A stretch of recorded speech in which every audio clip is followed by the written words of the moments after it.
Maybe later. Let's begin that. Then one last. It's a 30 minutes delay.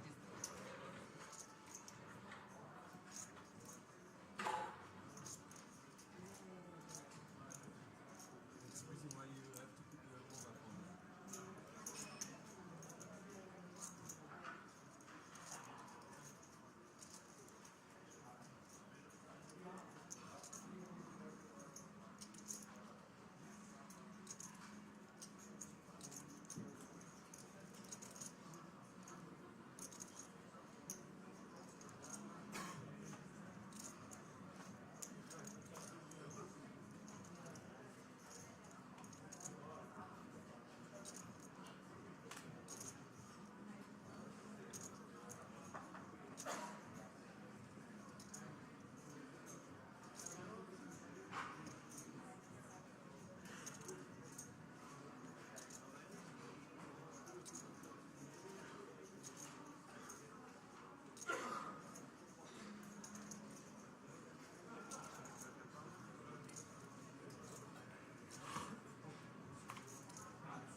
10, man.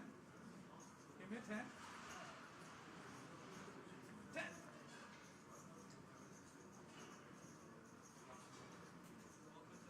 Only a 10. Gracias.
Good afternoon, ladies and gentlemen, and welcome to the final day of the €150 Czech Poker Masters Christmas Edition main event, live from the King's Resort in Rozvadov.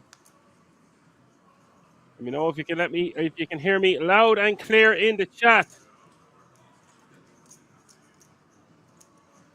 A little bit of a slight delay today. My family is sick and we have no shower, so needs must. Unfortunately for me, gym wasn't open until 1 o'clock, so I got back the second I could.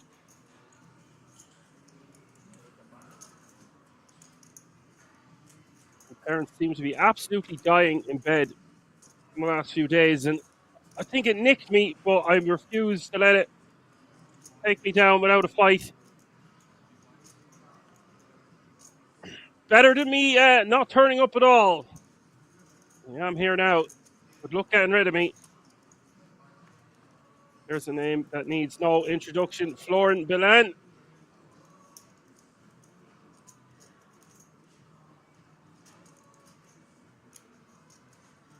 Romantic Batman says, am I the only person with the keys to a microphone? I guess so. Obviously, I have my co-host, the wonderful Alan Finn, but that guy is so busy at being so successful that it's very hard for me to get him to do commentary with me anymore. Alas, he has agreed to take over for me next Monday to give me an opportunity to play a big live event, hopefully for Finton. Finton has a big Irish poker tour coming up in Galway. So I guess I am somewhat of the key holder, but yeah, obviously I could do with another guy. I think that goes without saying. I don't know any other sport in the world or game that doesn't have a co-commentator. If you can think of one, let me know in the chat. Who we've got this far, lads? See Johan, the main man, saying, round of applause for Dan. Yeah, nice one. Nana man, Spanky is here. You, Regs. Good afternoon, wherever you're tuning in from, be it YouTube or the Poker Room Kings on Twitch. I hope you had a fantastic Christmas. Amazing to see so many players in this one, considering the time of year it is. For €150 buy-in. I don't think my eyes are deceiving me. However, I've been playing an obnoxious amount of online poker over the Christmas, and I severely need glasses because the eyes are burnt out my head. So much so that I was going to give it a go last night, and I just regged my first tournament and just decided to sit out and go to bed. My eyes are simply too sore. I never really needed glasses before, but it's abundantly clear I'm going to have to get that sorted out in the new year. If I'm to continue looking at any screen. I'm the ripe old age of 35. Perhaps it is time, anyways. Gotta look after yourself, lads.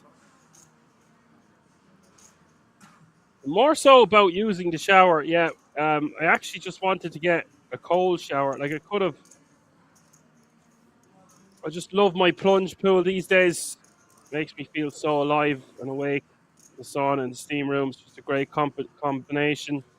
Dunk dip delish, I call it. Lady No Muck in the house says, my man Dan, happy holidays, everyone. Nice one. Lady No Muck, brilliant to have it with us. Have you with us? No pair, no draw is in the house. Stratos says, Dan, we will miss your melodious golden tone in the commentary portion of our poker life. Best of luck in the tournaments. Still here now, buddy.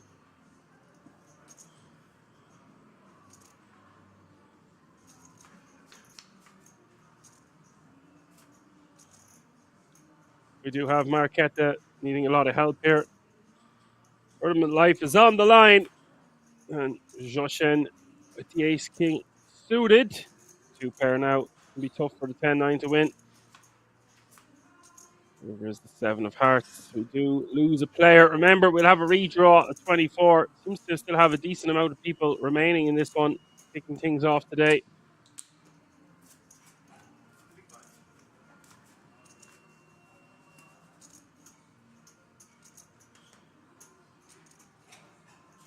So did you all have a nice Christmas? Let me know in the chat. The quiet one was the wild one. One filled with lots of poker. No poker at all. They got engrossed in these 12 days of Christmas giveaways on GG, and it's very difficult to not play as many games as possible, really.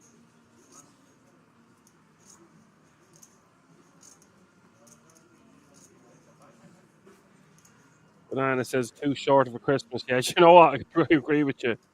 That's why I'm going to try to get Alan to do the commentary for me next week, so then I have a bit more of a break.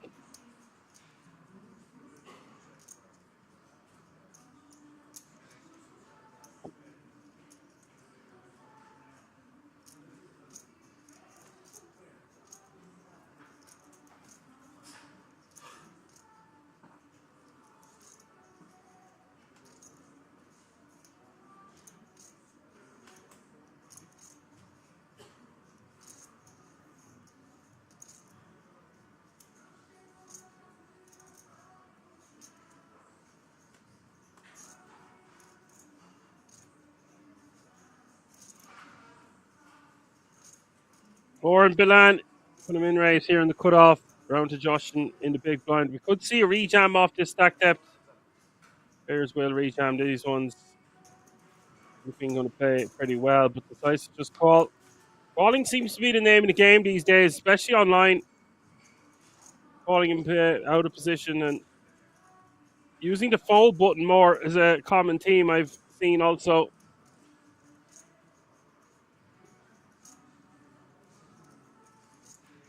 Lady Nomuk says, Dan, did you finish school? I did. Finished college and got my theory test done, so just got to learn how to drive now. Do my lessons, and I'll be beep beep on my Jeep. Extra man down with the van, hopefully. Or about 450k here with the trips. Not much happening here for Joshen. On the ace a6, although he does have king high, might decide to see a turn for this sizing. And he will call. Average stack just over 20 bigs, 8.2 million.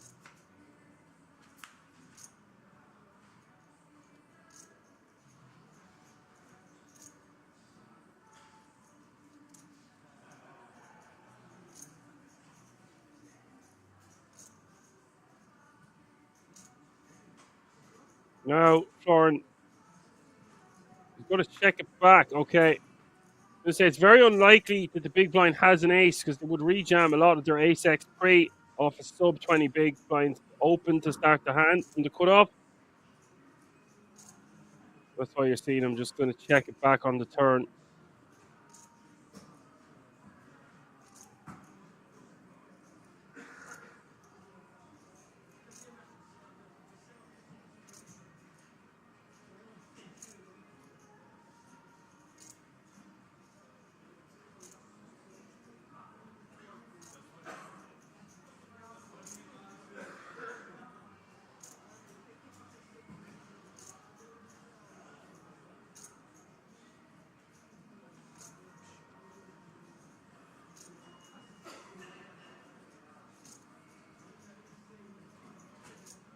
Jack of diamonds rolling off, and Justin checking it over. Looks like he's going to be done with the hand, hoping to get the showdown with the best of it here with king high. We can see that's clearly not the case. Florin just deciding how much to bet. To go for something around 1.4 million, 1.6 million, something around that area.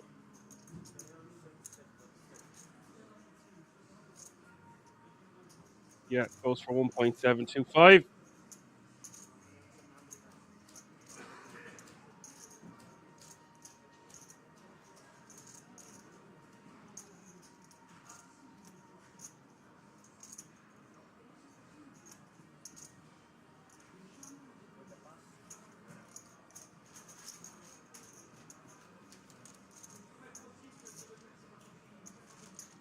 Warren taking that one down with a bet.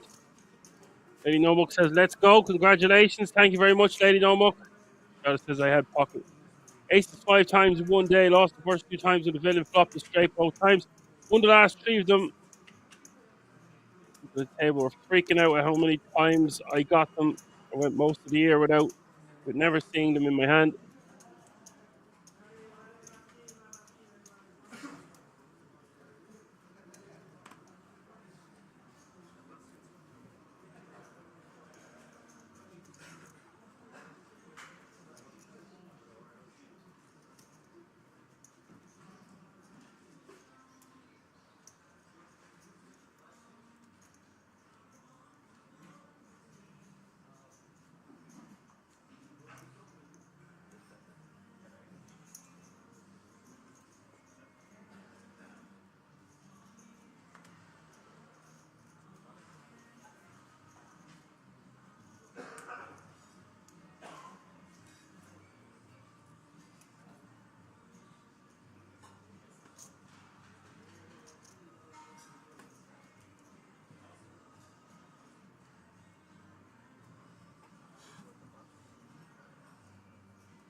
We do see Bellerin going to stack off here against the 10s. We fought here for 10s to eliminate a player. 27 players remaining now. We'll get around to the prize pool there in just a moment as well.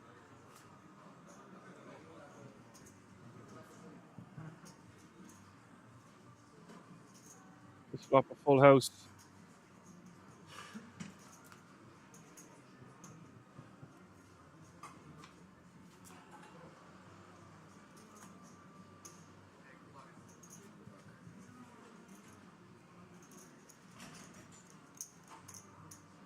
We'll say goodbye to the ace-9. Shadow says, loving the background screen at the main table. Lion looks majestic. Yeah, the graphics are always fantastic, aren't they? Who doesn't love a majestic line? There's a bluff almost all the time. Works well until it does not. Yeah, there's a couple of times there online where it definitely is stacking off too light on the river against these Asian guys or dudes who have crazy flags from very aggressive parts of the world.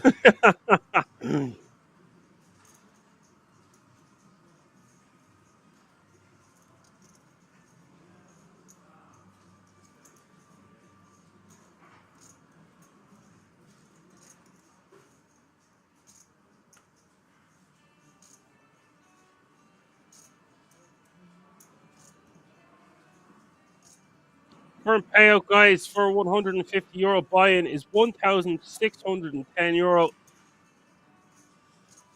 Wow, wee wow. The first prize looks to be €80,250. With the top 5 going to get a 10K ticket to the World Series of Poker Europe main event next year.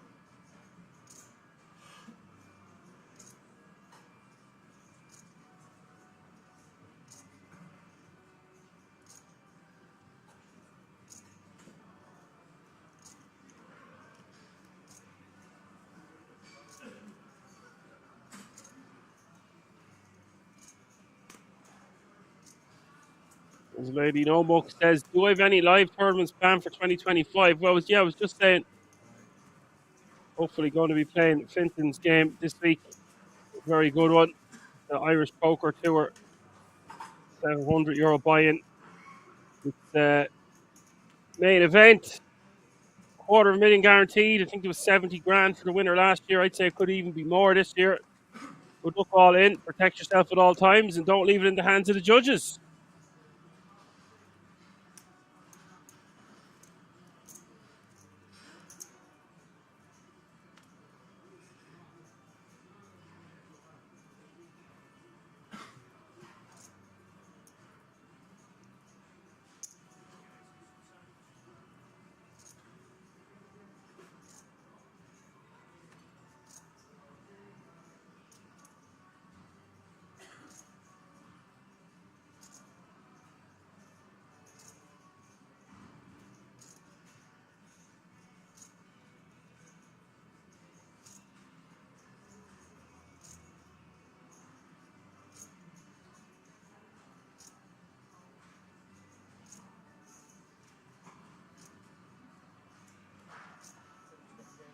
And we see the Jabracadas here from Nico Benz. That's the name I recognize as well from before. I think we still have a few solid regs left in this field. Not saying that you wouldn't expect that, but it is a 150 buy-in with over 4,450 runners.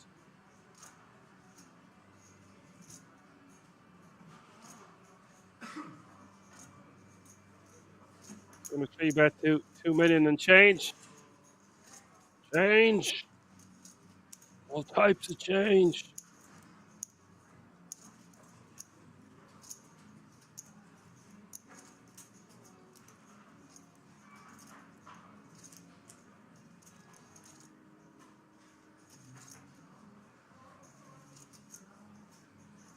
I see Stratos and Lady Nomak talking about the Irish Open there as well. That is the one. It really is the one. And this year it's going to be a 2-week festival.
Orange just deciding what he's doing here. I think he just has to let his hand go.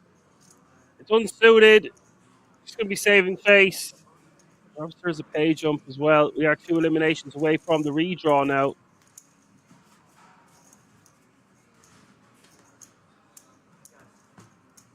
With 26 remain. No pay jump immediately to be worrying about.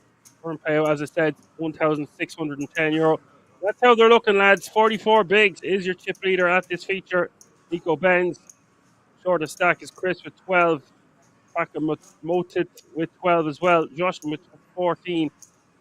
And then Alan with 21. Florin with 31. Not as deep stacked as it would have been, say, for the tournament last week or the last one I was doing. Boy, oh boy, did that one drag on.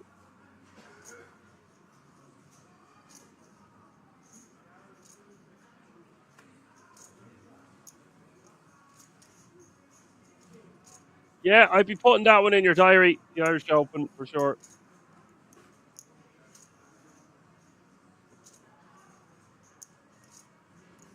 Just be warned, you're probably going to end up drinking.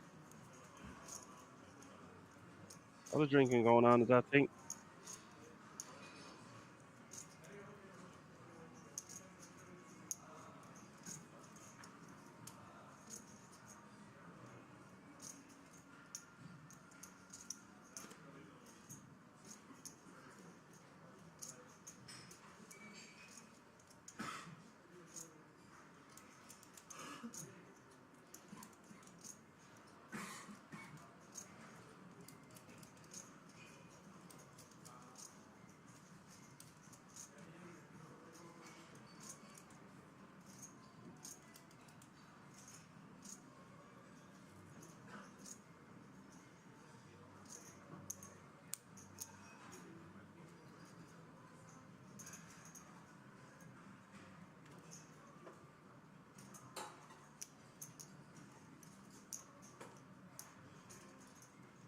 All blind is deciding to complete.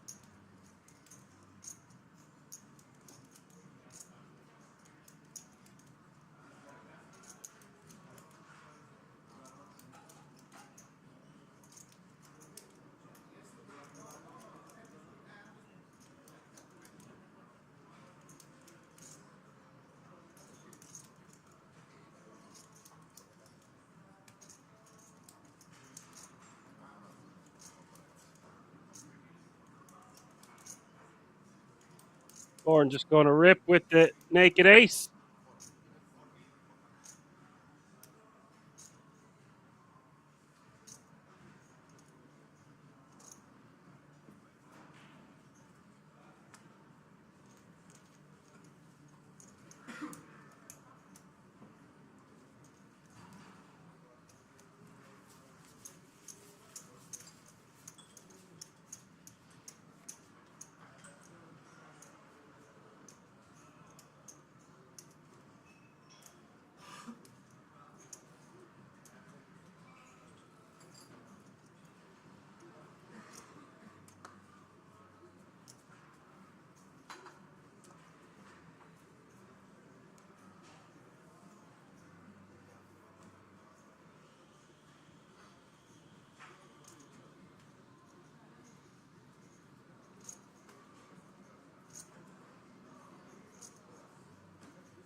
Might be tricky to try find accommodation now for the Irish Open, but sure you just can bunk in with each other somewhere, somehow. Where there's a will, there's a way.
Carlos has got to work out the scheduling, though. Looks like I'm going back to Thailand in 2025, along with a few days in Vietnam.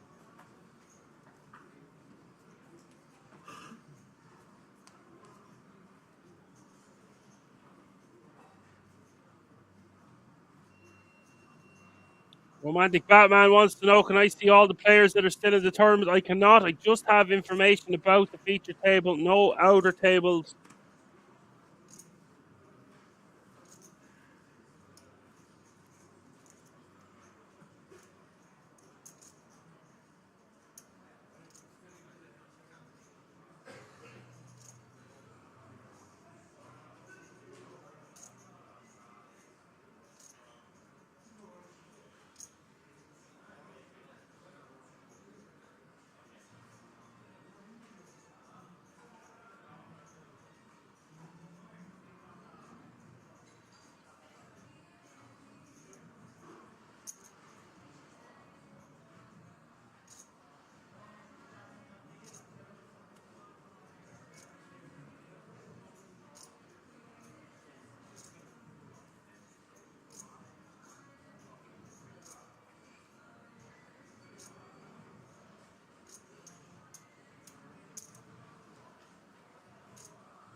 And expect to see Florin being relatively active here. Will be one of the best players remaining in the field. Nico calling from the small with 2 10s. Ace Jack. Florin can bet this one or check behind. Usually wants to bet small, keep that ace in his range. Equity denial also.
They go betting a call, and now the turn.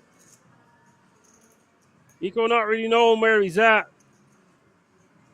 Thing about calling on the flop here as well, we block some of the draws that we would want Florin to have that would contain a 10, like a queen 10 type deal, like a king 10 type deal.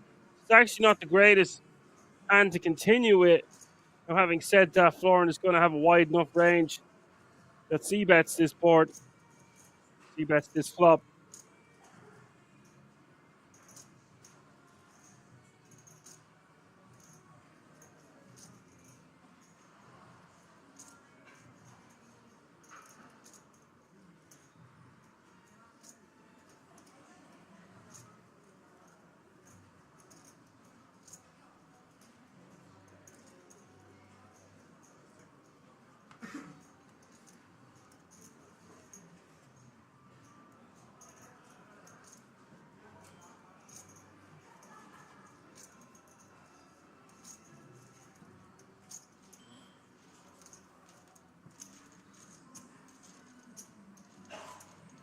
But he will win another pot. Taking that one down. As Lady No Muck says, I'm currently learning Thai from YouTube shows. As it says for me, it's Bangkok, Pattaya, and a couple of islands. Might even hit a village or town up in the north area.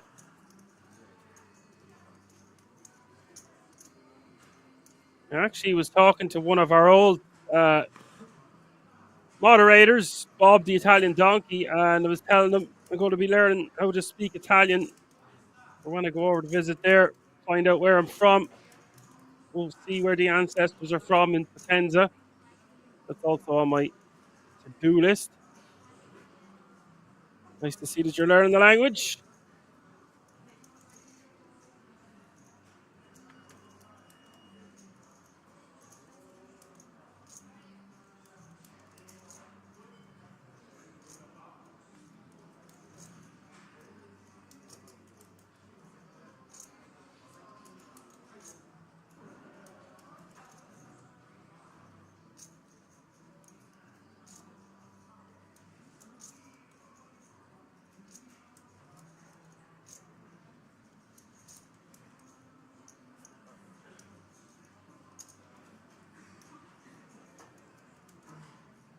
Wants to be ripping this one from the small blind. We can see there are 25 players remaining now.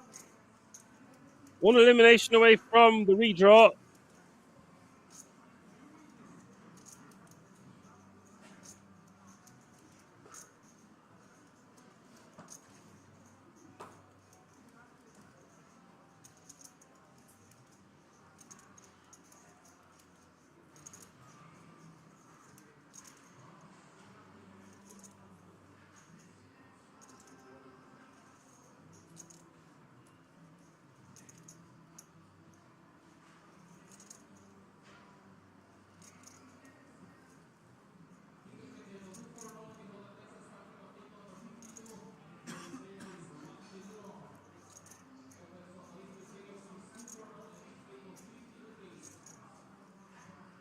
He's just going to limp in. I would prefer to see him just jam. Granted, we can see that Alon has ace queen.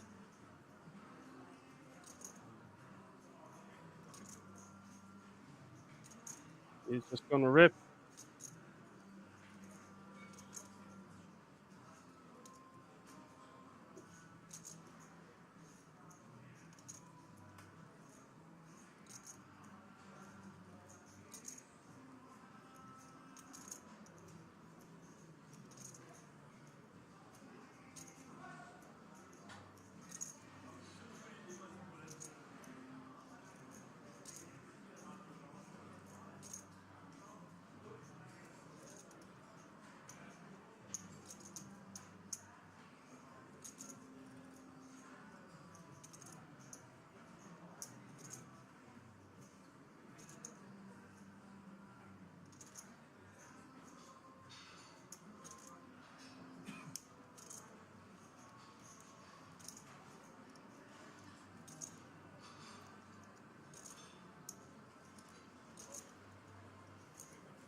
And you've heard the man. That's going to be the last hand before the break. Interested to see the ace-7 going into the muck there instead of just ripping himself.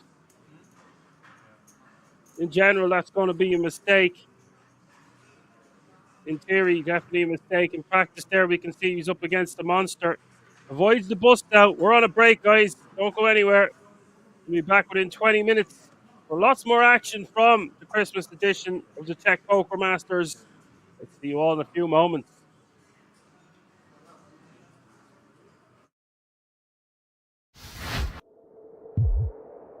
Maybe some turns that might kill your action. You are against a 20 big blind stack, so it's important that when he has the overpairs, you get as much money in as possible now.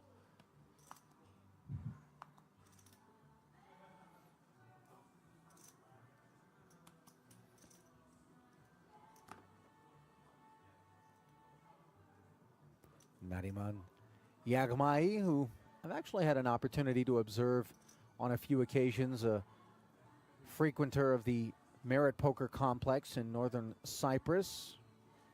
Has some results on his resume from that room, which of course was graced with the EPT not long ago, really putting them on the map.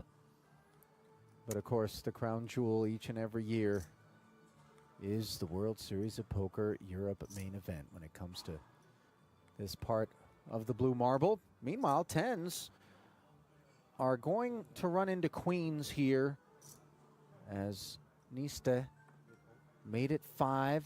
Shilko a button 3-bet to 15,000, and that button is going to help kind of range him away from something as dominant as this. Yeah, I mean, it's a little bit more polarizing. You know, he does have the option to play call away with only 2 people behind. This is a spot where Niste is just going to die. 2 tens versus a button 3-bet in late position formation. Yeah, not deep enough. He decides to really try to take this one post-flop, and his all-in declaration was always going to be met by a call for Shilko, who is in wonderful shape here, 86%. Good luck. 180K pot. Might day 2 be coming to an early close for Mihai Niste. Looking that way on a king 9-7 board, although some running straight possibilities. What do we got there? Board pairing 9. A whole lot of interesting card protecting trinkets there, but I don't know how much protection they were able to provide, as these tens are really threatened at this point. A 2-outer that doesn't come in. Good luck, guys. Enjoy. Thank you. And that's a pretty sporting way to sign off from Mihai Niste.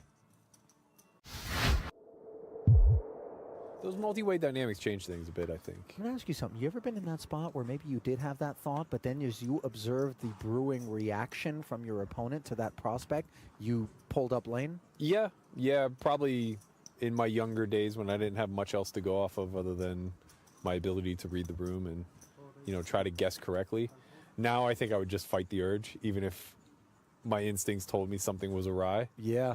And we're going to have a fight on our hands here as yet again Cowboys have mounted up, this time for the surging Stetsura.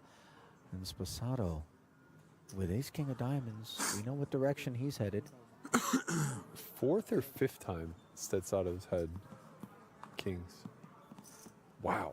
Who the hell is Stetsado? What did I say? Stetsado? I'm like, is that the love child of... Yes, exactly. That's Dimitro. precisely what happened is Sposato and Stetsura. Well, by the way, something else has happened as we're giggling through the surnames. Pocket Queens is a not funny development for a rather deep-stacked Ilani. This is hell. And honestly, as good as he's been and as aggressive as he's been able to pick up chips, there may be an argument here for just like getting out of harm's way, but it's still queens. And I imagine we're going to 4-bet here. It's just a matter of how much. These two trains are heading towards one another on the same track. I think ultimately it just comes down to not a matter of who gets stacked, but like who gets out of the way. Is it the ace-king suited that ends up folding? Is it the queens that ends up folding? Not sure. Yeah, this isn't going to be a 3-train collision. I don't I think would so. think. Yeah, I don't think so. But So, 2 bets became 3. 3 became 4, and the man who started things isn't done with them. 5 bets to 75,000. if they are reading it all into body language and things of that nature, we might not see a flop. How so? The degree at which that 75K went in for a 5-bet with no thought whatsoever kind of indicates to me we might be against the blade here. Well, listen, Sposato's knife's fairly sharp under normal circumstances, but a very dulling effect brought on by the 4 and 5 bet behind his 3 bet.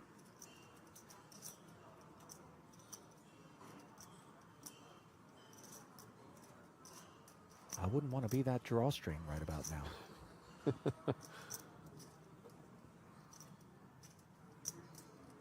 Yeah, I don't think I would feel very comfortable playing 6-bet all in here with anything but aces. There's not a whole lot of times where ace-king, suited in particular, flirts with a muck pre-flop, but this would strike me as one of those times. I think so. I think so. Again, the speed at which Stetsura put in the 5-bet with what didn't really appear to be much thought. It's a great laydown. Fantastic decision there. And honestly, again, I wouldn't be shocked if we just don't even see a flop. Small re-raise, though. I mean, just another 37.5 to see what's what. I don't want to make light of it, and obviously you play 124 effective from here, sub 1 SPR, so things could get expensive independent of board textures that would maybe leave us worried. And is the decision more for all than for some as it stands? There it Yes, is. it is. Great My laydown. goodness. Bravo, Ron Ilani. And he shows it. He shows the kings. And Lets him Sposato right off the performed. hook. And by the way, it's not as though we Wow. can critique Stetsura's choice to 5-bet here. No, of course not. Of course not. I look, there's TV table. 30 minutes.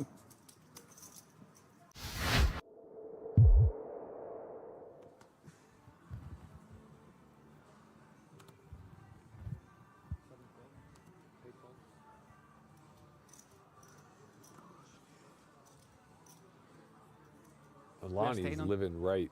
2 kings again. This time he's just going to be opening the action.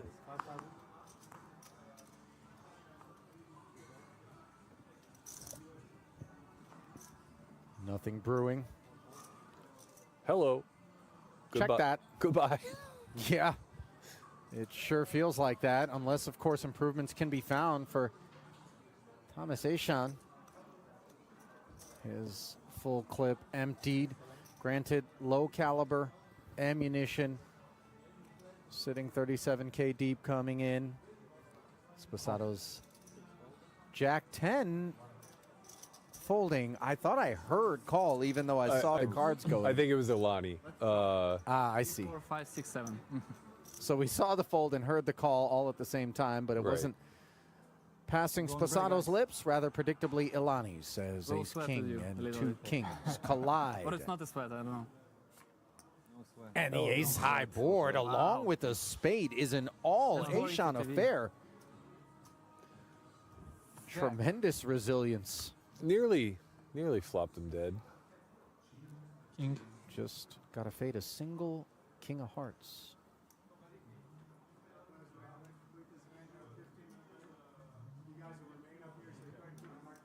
37. Oh my God. I jinxed myself. An absolute stone one outer, Matt. Wow. It's nice for TV, come on. It's nice for us, I have to tell you. I got to tell you, man, bravo, I saw you Thomas Aishan, for taking it on the chin like that. Where you had the literal owner of the Lakers. Right. Right. You had like a top shelf pro. Mm. You had a guy that obviously was laundering. And I don't mean dry cleaners. Oh, yeah. Yeah. You know, Yeah. somewhat ill-gotten.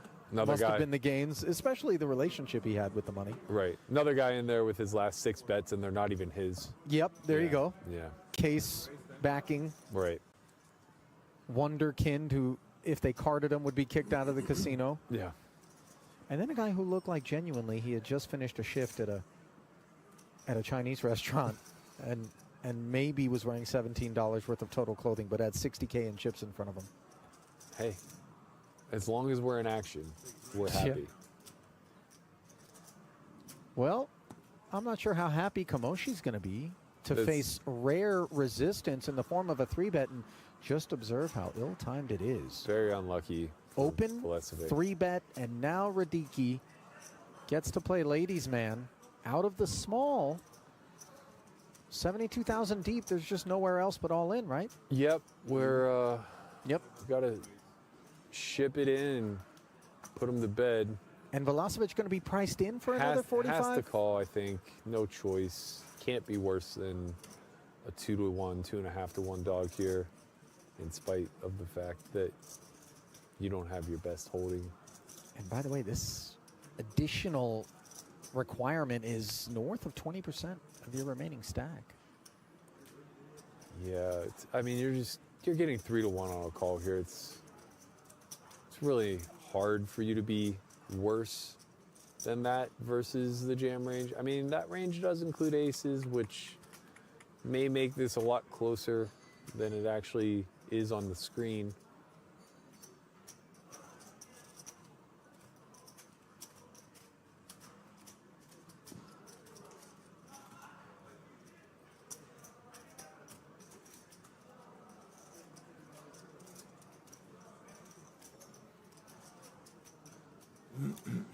I think if you're the queens, you obviously at this point want to call. Be a very light 3-bet.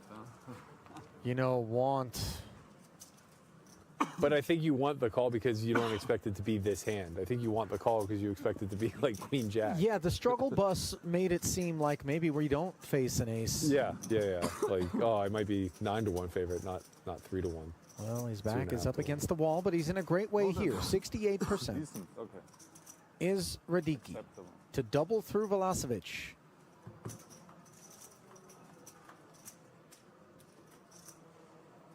Four. Oh, 6-5-3 would have kept. Yeah, the pocket fours was loving this one. 4 of hearts. That was I thinking. I'll take Brandishing a nervous smile. Don't need to worry about the monotone texture, given Vulesovic lacks a heart in hand. And now lacks any path to victory beyond the ace. I had the 4 of hearts. Miracoli. Board. Yeah. Yes, me. I think I had it in Pairs my on the hand. end and Dicevi tu? Radicki Eh sì, le filavo. with the No, double. contro di te perdevo.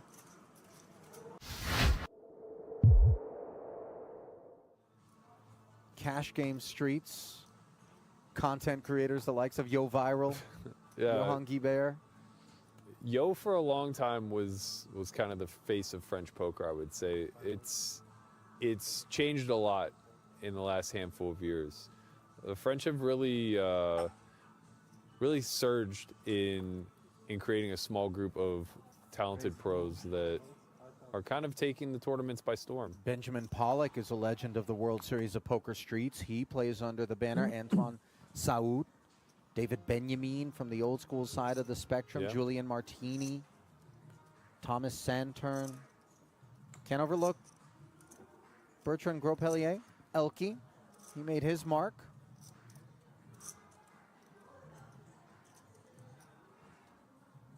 Meanwhile, Yagmai could be making a mark here with ace-jack against this cutoff open from Ranilani. Yeah, I think this one's just good enough. He's not really gonna have a choice but to stick it in. That's exactly what he does. Uh-oh. Unlucky. First occasion on which Ukraine's Dmytro Stetsura is going to get involved, and it's going to be absolute top of range, which influences that involvement. Horrendous for Yagmai. Now, even a cold call, which is the very least we can do with these aces if we're Stetsura, Yeah. screams strength. Yeah, You know, trying to lure Ilani into there's just something. like, yeah, you're kind of just handcuffed, you know. Yeah. Aces are a cheat code. If ever you're gonna have a cold call range, you can work them in there. Yeah. Yagmai understandably on his feet here as his light begins to flicker. So many creative ways to. Yeah, the stand-up D-Mike, grab your yeah. backpack. Yeah, we've seen it all. He's gonna need a miracle here. And that isn't it, as he lacks a spade and he lacks chips.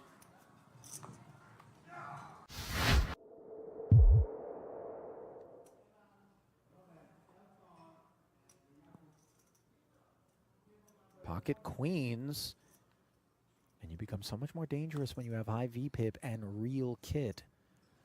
Maybe not so much at this table, though, given, as we just discussed, the lack of anyone having presented themselves as being willing to ask questions of this high VPing Kamoshi. Again, though, just falls on distribution. Svetnov here has him covered. They're both incredibly deep at 100 big blinds each, give or take. Queen 9 of spades, often going to play just as a call. Here we're going to see a 3-bet jam, followed by what I assume will be a re-ISO from Kamosi.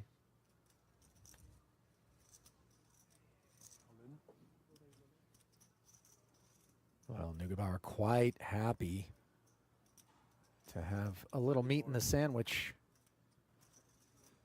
as he rips it in, and yet he's going to be involved in El Clasico.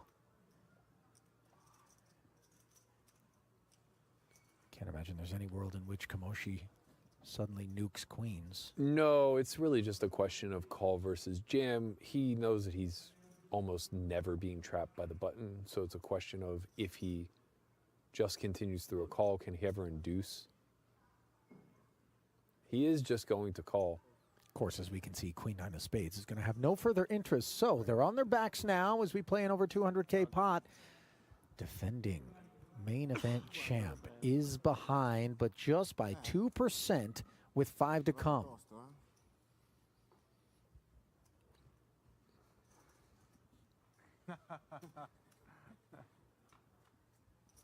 Wow, the prepay, strong. And effective, it would seem, on a spadeless 998 board. The queens How fortunate. leap way in front. He faded the Queen 9 of spades. Almost a 3-1 favorite now, better than 4-1 after the turn presents the 4. So Neugebauer knows the bell tolls, needs to find an ace or a king to down the ladies, and instead it's an 8. And we will have ourselves a new champion this year in the main.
Alrighty, guys, I'm back at the risk of burning my mouth off that Irish stew.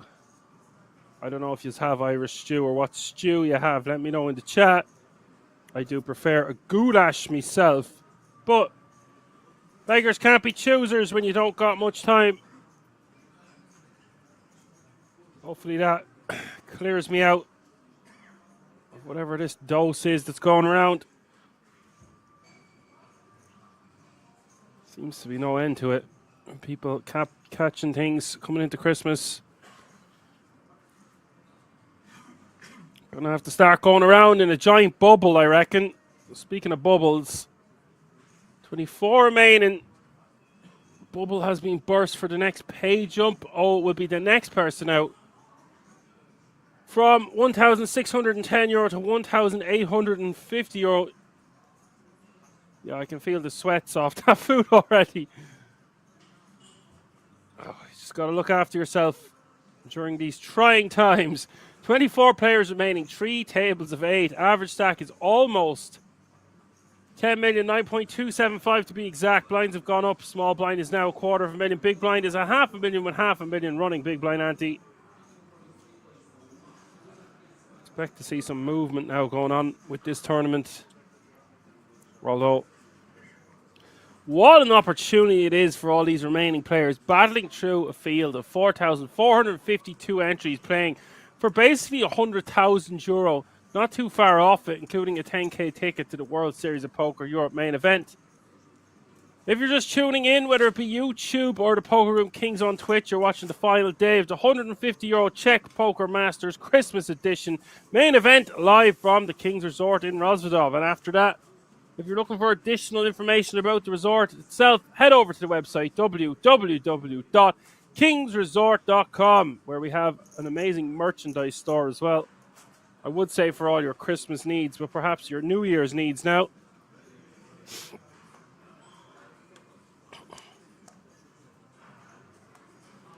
So we're going to battle on through on the commentary throughout the day.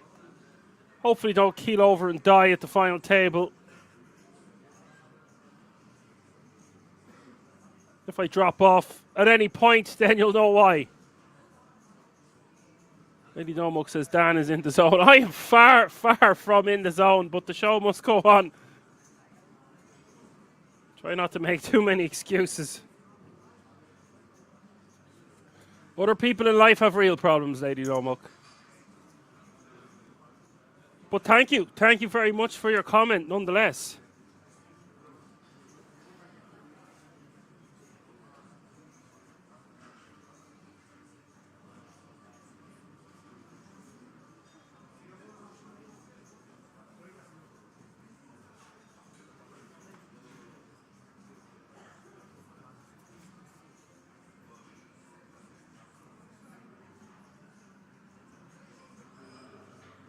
I swear, my parents are 62 years old each. I'm surprised you can't hear them on the mic. They've been coughing and spluttering so hard, up and down the stairs, dying.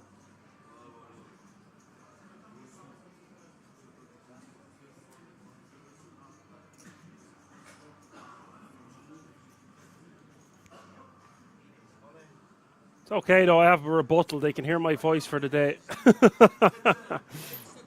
Not much I can do about it. We do have it all in the call. It is hands against the big blind, stacking off with 5 bigs. Not actually ideal to stack off here with Jack 10 suited, believe it or not, even though we do have our big blind invested and our big blind ante. King 7-3 is the flop. In general, you might just do a stop and go there with Jack 10 suited against an under the gun open, but does go for it. Turn is an ace. Lady of the Night can save the Jack 10 on the river. Otherwise, we're going to have another elimination. It is the Jack of Spades. No help. 22 players remaining now. We lose another one. 21 players remaining now. That means we will have 3 tables of 7. That also means that the pay jump has been reached and all players remaining now guarantee €1,850.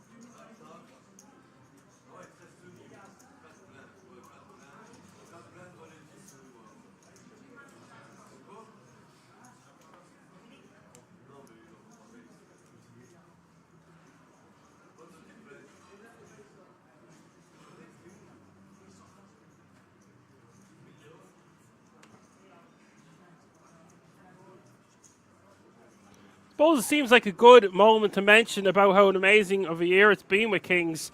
Got to do my second time with the World Series of Poker Europe. Got to do some other big events. It has been a bit scattered, I'm not going to lie. I haven't had Alan to help me out as much as I would like. Had a lot of college to do, battling some demons, etc. But I will thank you later, of course, all the moderators and the regulars who are basically like moderators week in, week out, coming in to show their support to me and the King's production team, and it means the world. Like I said, usually I like to mention these things later on in the stream, but no time like the present. Just so you know, I want to give a massive round of applause. You're always applauding me in the chat. Applaud yourselves. Without G, this channel would not survive.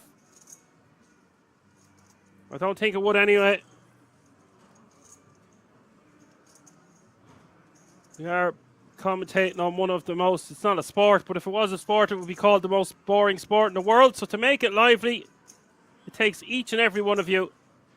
You all bring something different to the table, so thanks a million. Anyway, I'm going to stop being so sentimental.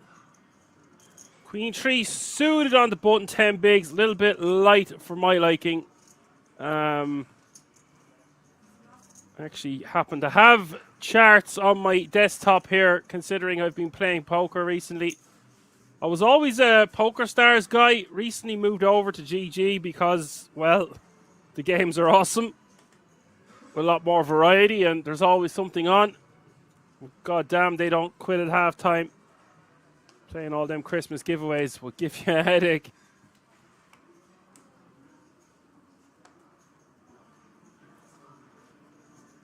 Jarima says hello. Hi! Ooh. Lady Nomuk, I bet you know what I'm talking about. Are you familiar with a TV show that used to be on Disney called Dinosaurs? Or anyone else in the chat for that matter. TV show, Disney, Dinosaurs. One of the biggest parts of my childhood was this TV show. I have a card protector for the new year called It's Baby. He used to have a catchphrase that says, not the mama.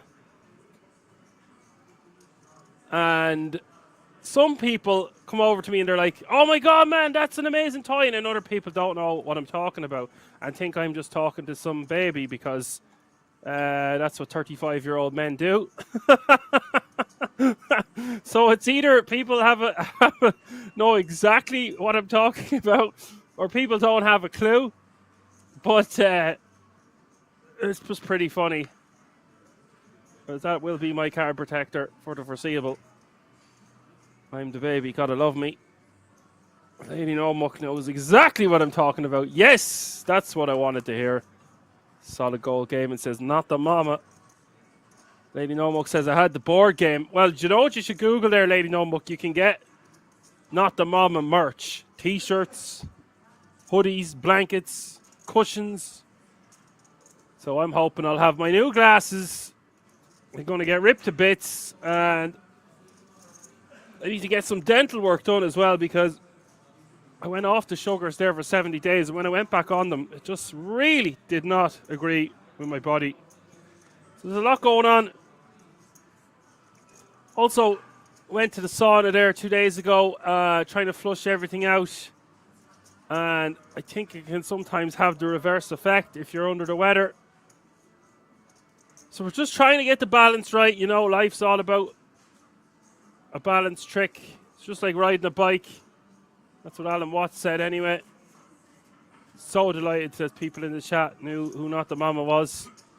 I don't think he had another name, Lady Nomuk. I think he was just called Baby Sinclair.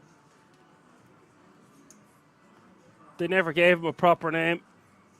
The other character I loved in that was the grandmother. She was brilliant. I didn't know they had a board game. I might have to Google that. Massive, huge thing in our family growing up was that show. One of my favourite childhood memories. Just glad I got that one out of the way. Got that one off my chest. We can move on now with our lives. Nico with the ladies. 20 players remaining now. Now, as much as this could be a very long day, the amount of money they're playing for, etc. At some point, you have to realize how close it is to New Year's. I don't think they're playing 1 hour blinds. Maybe Johan can let me know in the chat there. Average stack a little over 20 bigs now since we've had a couple of eliminations. Current payout is now €2,125. Johan says 50-minute blinds. It's nearly too long, Johan, not going to lie.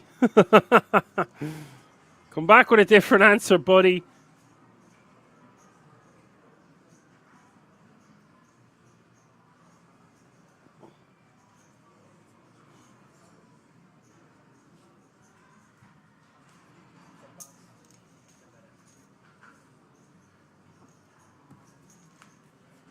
Nico will take that one down.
Lady Novok says, Dan, I haven't taught that show in years. Well, yeah, I think we were all together at Christmas. Well, I found the card protector a little while back.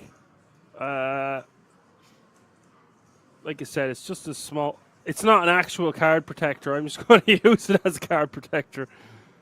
It's just a small little plastic baby, I guess. It's going to make me fucking... it's going to make me happy there at the table anyway. Johan says, but they're dropping like flies. Yes, but you know what happens, Johan. They drop like flies and then they don't drop at all.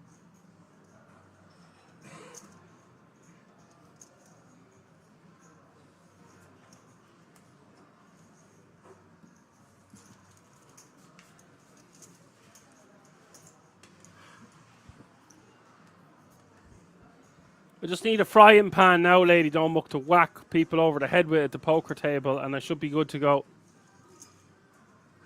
Not that I need a frying pan to do that with, but, you know, it was his weapon of choice. Oh. Fun times.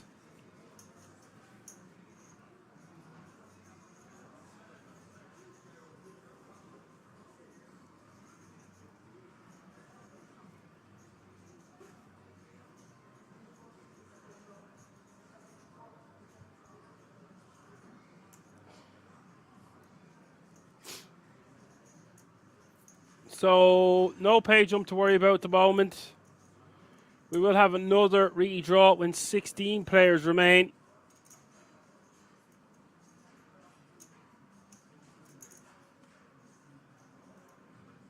Pay jump has been reached. Thank you, Johan.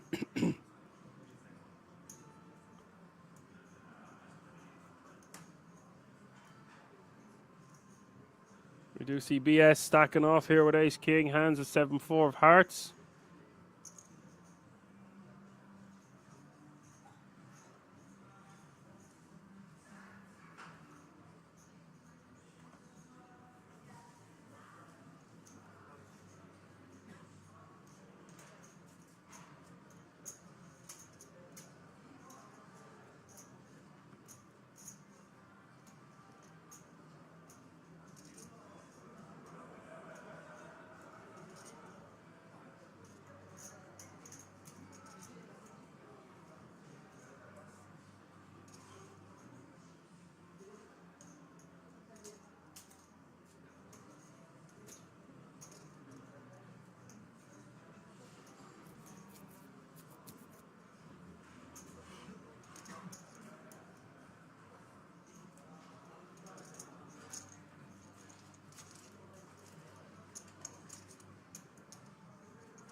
Oh, Yannick is going to shove 7 bigs here, just about 6.7 pocket trees in the cutoff. Going to run into it here. 2 blackjacks and the small blind for Martin. Bit of action.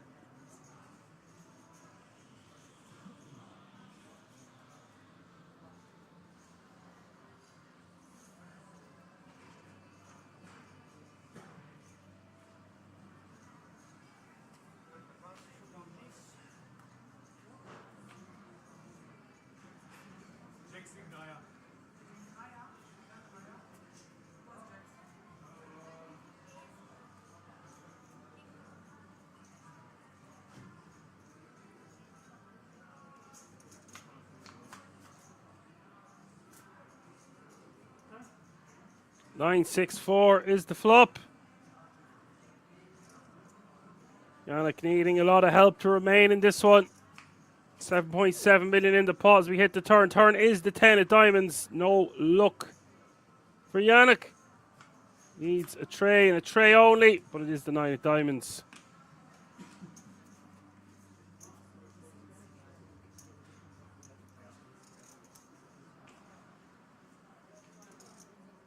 We do have 19 players remaining now as Lady Nomuk says, Dan, do I live closer to Galway or Dublin? I am originally from Dublin. I moved to the Midlands, Laois, when I was 12. I lived in Galway for at least 10 years. I'd say it was a decade plus, yeah. Then I did a stint in Berlin and Glasgow, and then I moved back to the Midlands. So to answer your question, the Midlands is in between Dublin and Galway. So I'm about an hour away from Dublin, about an hour and a half away from Galway. So I'm somewhere in the middle if you were to look at it from the perspective of how the crow flies. So once I get on the road, it's actually going to be easy enough to get to both Galway and Dublin.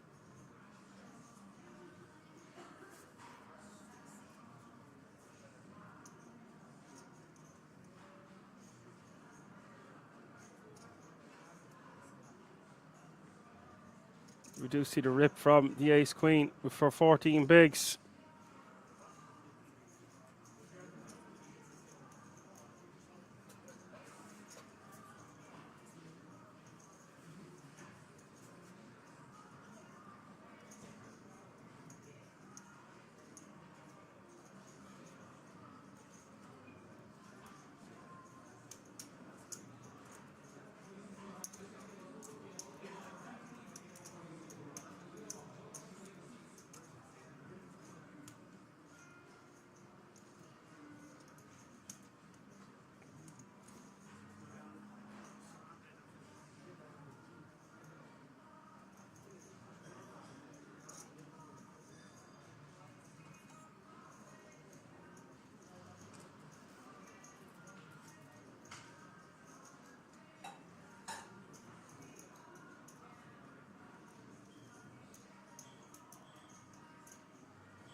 Alan is just going to shove from under the gun. It's getting into that territory where this is just a bit too many big blinds.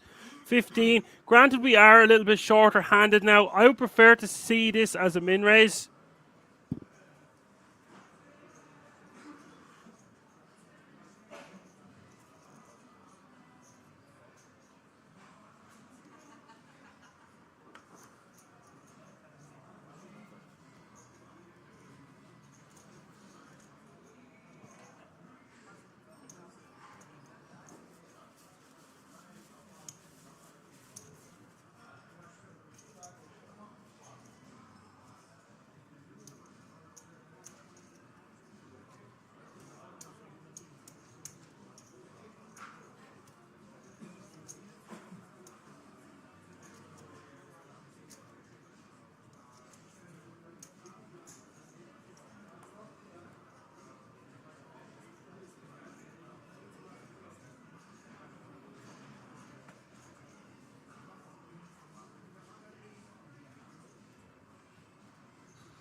As a lady, no muck says, nice. You will have so much fun poker coming up. Dublin Series in April. Yeah. There is lots of things on the horizon.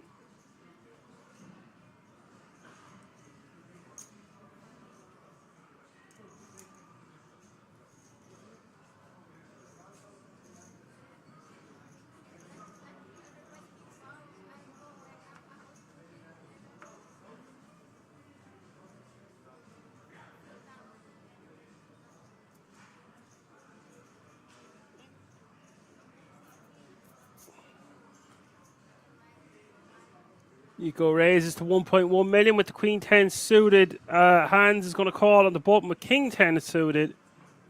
Now it's BS in the small blind with King Jack offsuit. He could rip this over a button open, but with the under the gun player getting involved first, I think he just has to let that one go. And we do see him put it into the muck.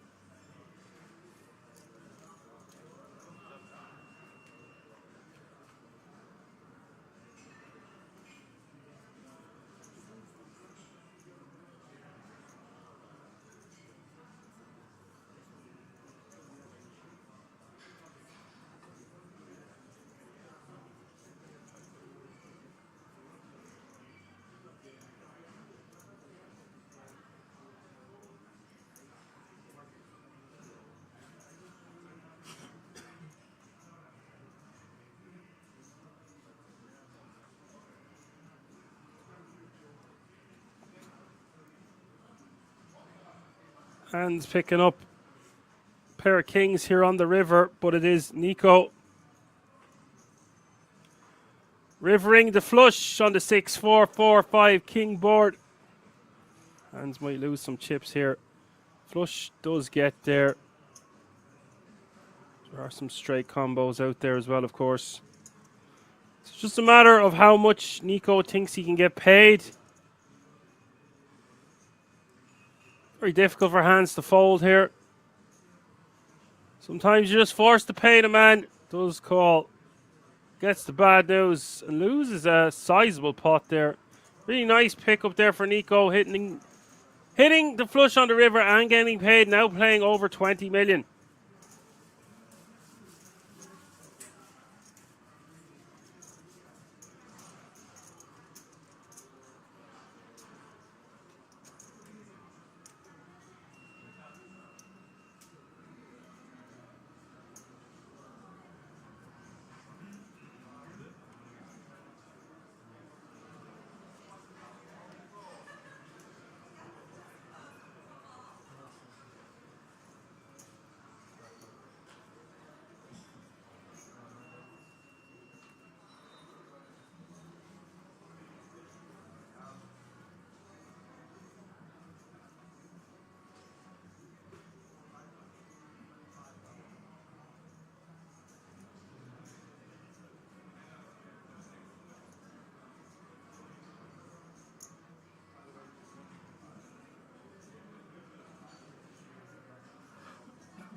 You've heard the man. We're going on a break after this hand, folks, again. Maybe Johan is right. They are dropping like flies. That's about 13 eliminations we've had since we started.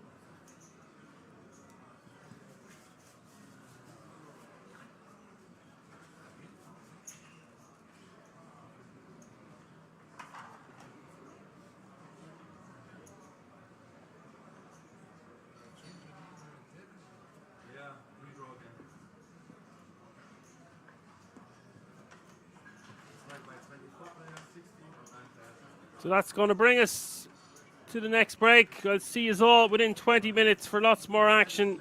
2 tables of 8 now. We will be playing down to the final table. Don't go anywhere. We're going to be right back. See you all in a few moments. I love that the little graphic lights up on the bottom right. Yeah. Somebody's turn to act. I didn't notice that. Outstanding observation, Jeff. Thank you. Kruger, 2 queens. Ladies.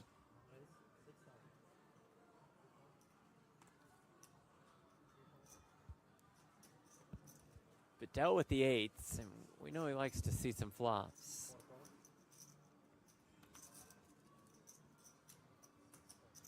I wanted revenge. Why? Oh. Sees a flop of 7-5-4. This is a problem for the jacket man. In his mind, it's an overpair and a gut shot straight draw. It could just be all of it. Who knows? Let's see. Discipline, just call. Oh. And turns a straight. Yahtzee. Kruger checks back quickly. More than 22K in the pot. How much here? It's like 16.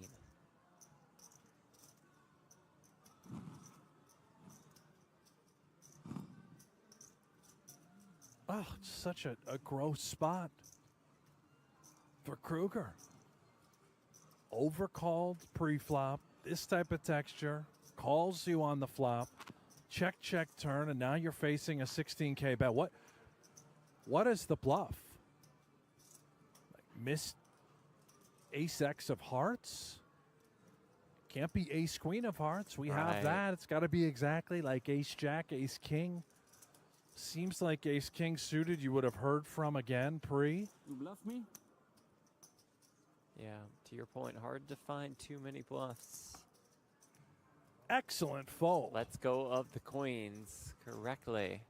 It was way by time. Nice hand. Thank you.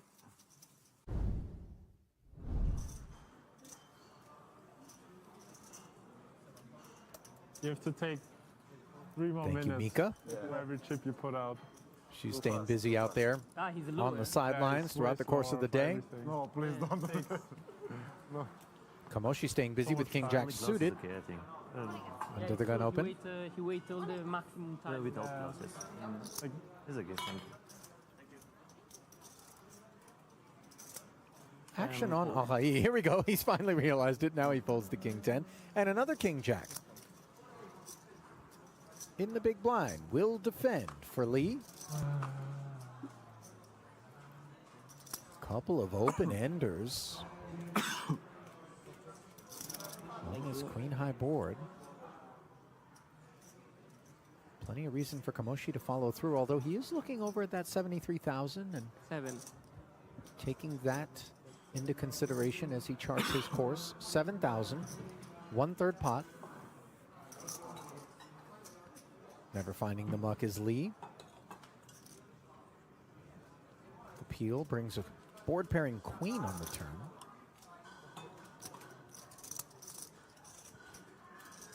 This is a difficult spot for... Yeah, this is a difficult spot for Kamoshi because you don't really want to bet and get jammed on. Lee will have some traps. He'll play Jack 9 this way some of the time. He'll play Queen X this way some of the time. He doesn't have to just be check raising all of his good hands on the flop. It's also kind of difficult to know what you apply pressure to. I guess an 8 particularly would struggle versus like half pot-ish. He's just gonna... And if you're Lee, like, you can't really call this bet. Well, obviously the arrival of the diamond flush draw helped. Nice fold, nice fold, nice fold. Well played. Kamoshi to barrel again as he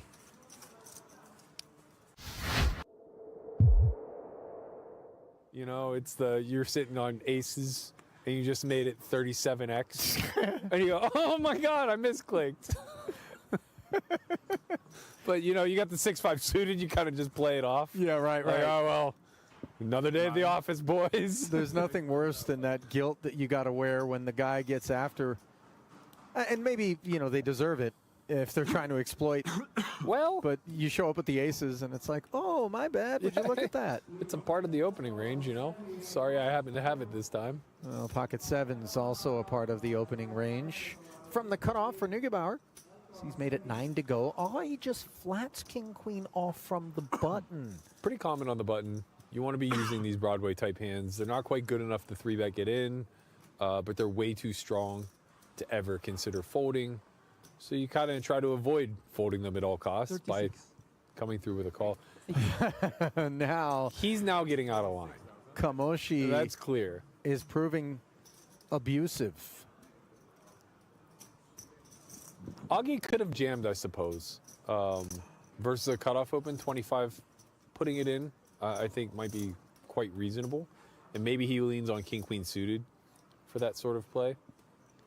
I would have a hard time not back jamming this, knowing full and well that I was getting called by Kamoshi, but also just believing that he's out of line. Well, there it is. Arai, he shares my thoughts. Induced, I suppose. Maybe we reserve the right to change our mind about how we want to approach things. I don't know that his intention was to induce.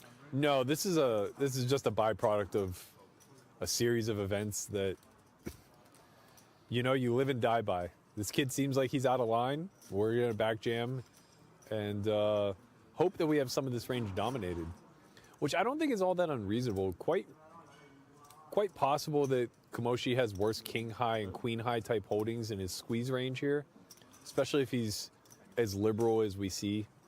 Though the ace 9 off, probably not that bad versus cutoff button.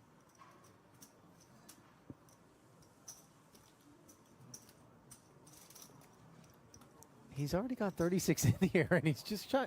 It's kind of really questioning what this is unconventional behavior from Arai, right? Yeah, and it's, well, we did see the queen 8 off, but nobody else knew. No, right. But from Kamoshi's standpoint, he's kind of like, what? It feels Flat weird. jam? Yeah, it feels weird because you expect the pocket pairs like below the 9 to just be jamming pre. Correct. Right? And the bigger aces also to be maybe taking up a more aggressive posture. And so look how well he's performing here with something as paltry as ace 9 for a 233K pot. And check how well he was performing. Correct. The update now is a very poor performing king high flop. Arai can get behind it. Tasting the 233. And it doesn't spoil on the turn. Just needs to dodge an ace, which he does. 4's full on the end. Roll your sleeves up and enjoy a deep stack.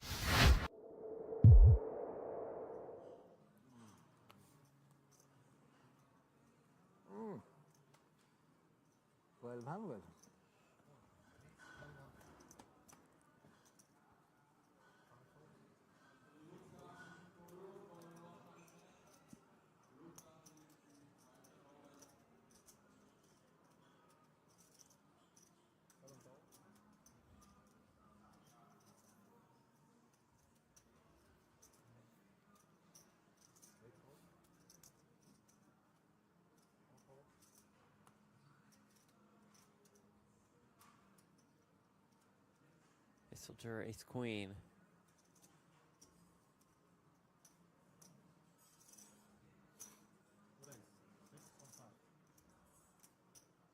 Up to 6,500.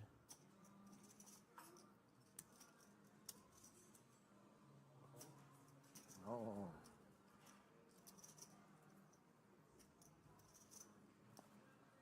Dell calls with the ace 8 suited.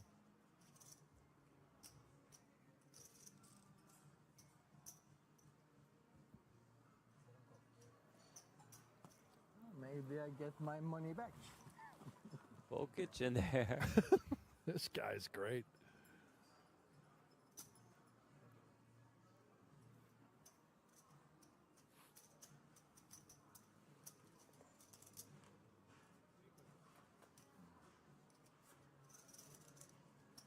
King, queen, 6.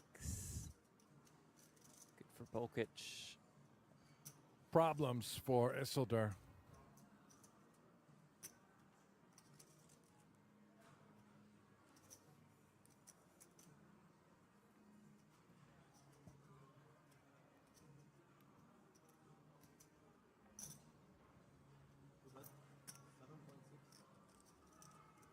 How much you playing?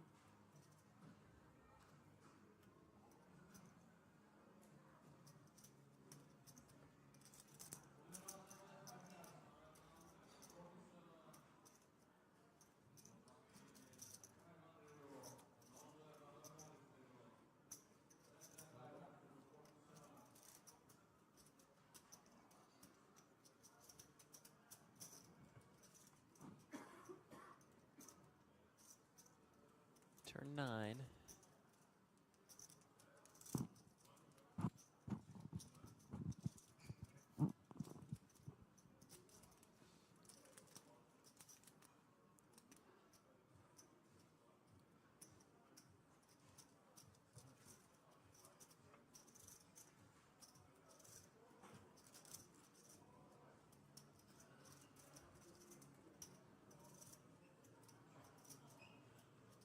I think they're just hoping this goes check.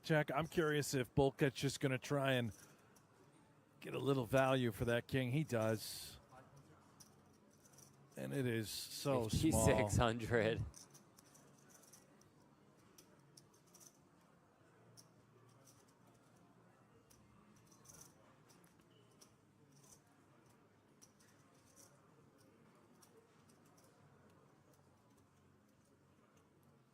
Such an annoying spot. You're being laid a tremendous price, but you just feel like your hand is rarely, if ever, good.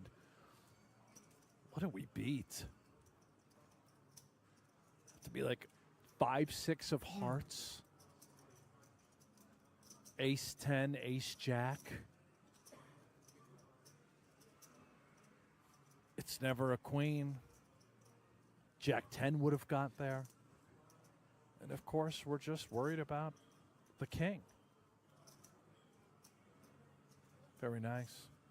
Very nice. Robert says, love that bet size by Lou Ferrigno. I see Bolkic as a young Lou Ferrigno. Most certainly. Well played, Robert.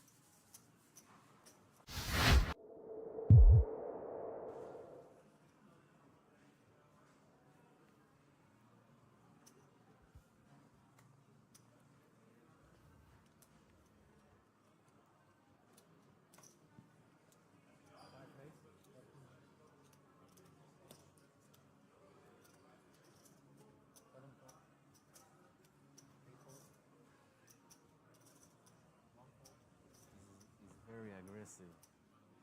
He likes to squeeze when he see a couple of holes. He likes to do that. I mean, sometimes we wake up with a hand.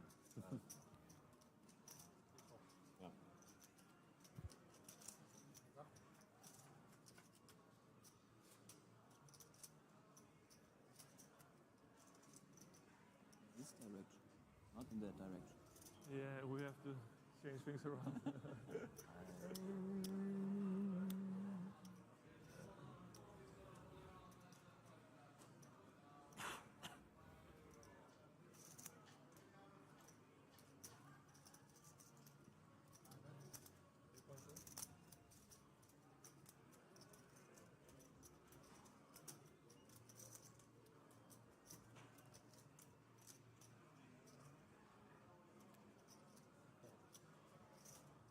I think I might have to go back to my old strategy.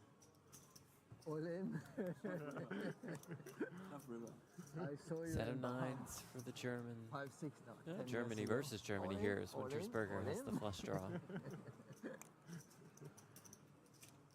Like online.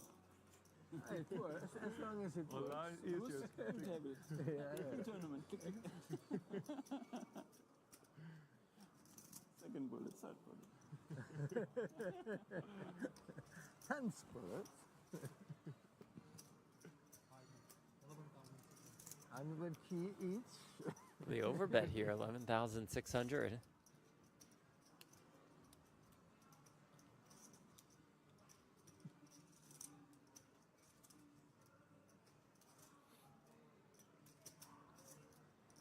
It's kind of interesting. The overbet. Would he ever mix in some bluffs, some backdoor hearts with the overbet, while also with the value? And on this type of texture, you're almost guaranteed a call from all the two-pair type of holdings, right? First trip to Bahamas. Clean river for the nines. 3 of diamonds. And you played like we heard about before. Keep the accuracy.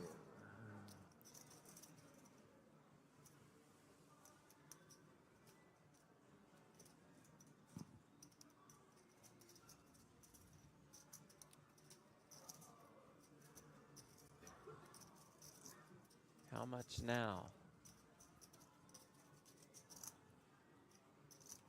You're hoping to be up against two-pair. Overbet turn, would he ever do it again on the river? Does not. Just hoping to get paid. 25K. Sizable. All right, do you have milk? Just right, so I can mix with the tea. Yeah, keep these. This was it already. Thank you.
Alrighty, folks, we're back after the break. Just see the Jack 10 taking that one down with a C bet. To finish the rest of my Irish stew there, to reheat it. Reheat it. 16 players remaining now.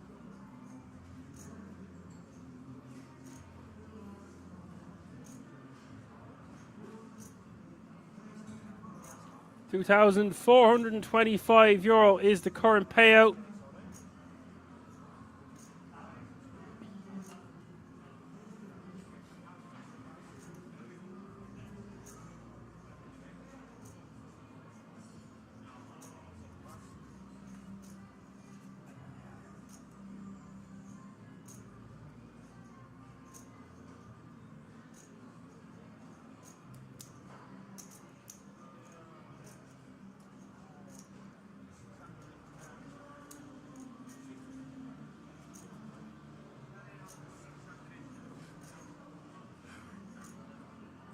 Jacks are all in.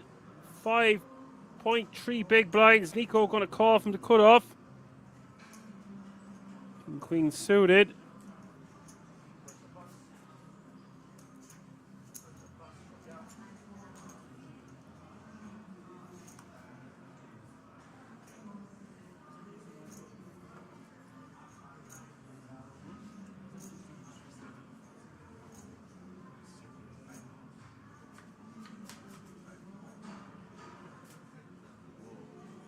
Is all in and call. 985 is the flop. 2 hearts. Nico needing a lot of help here. Gets it on the turn. Drills it on the turn. 16% equity now for the Jacks. Can still win with a heart, but it's a non-heart river. It's a 7 of diamonds. We do have another elimination. Lassie has been eliminated. Nico scoops the booty, and 15 players remaining now. Pay jump has been reached, and everyone remaining in this field has a minimum of €2,790.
Dong is going to raise to 1.2 million here on the button with King 7 suited.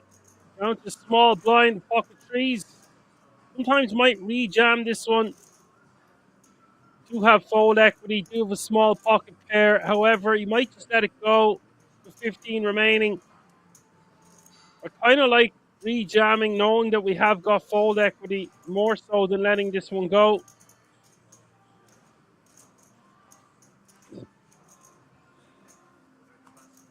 Yeah, Dong will let that one go. Average stack is almost 30 big blinds now. Mal Gadsby in the house this afternoon. All good luck. Nice one, Mal. Nice to have you with us. As Johan says, one of my sons is married to an Irish lady. That's why I made a tour in Ireland. Our grandson's name is Finn. That is an Irish name.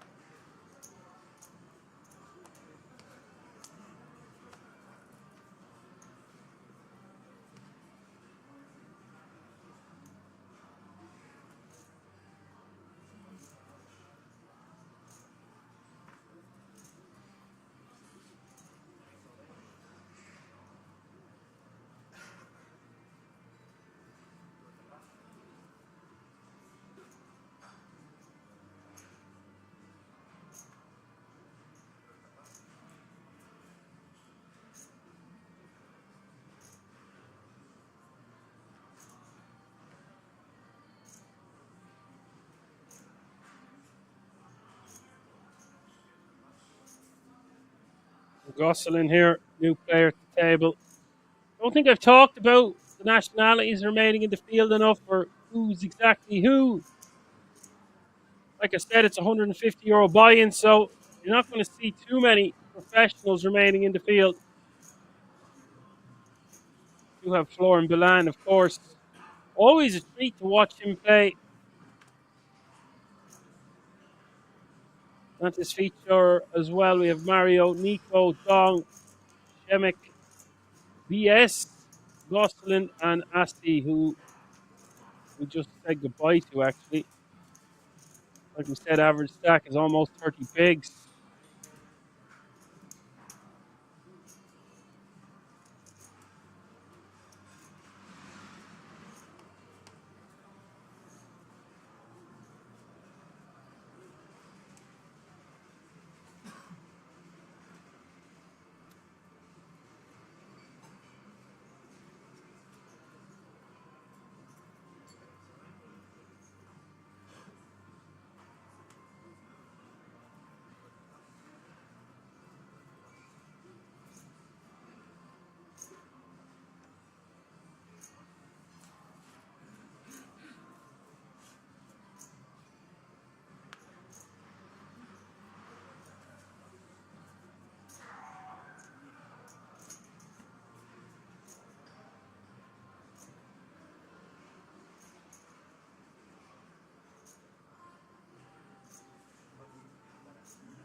Jalen's in the house, says hello, friends. Hope everyone is having a good Sunday.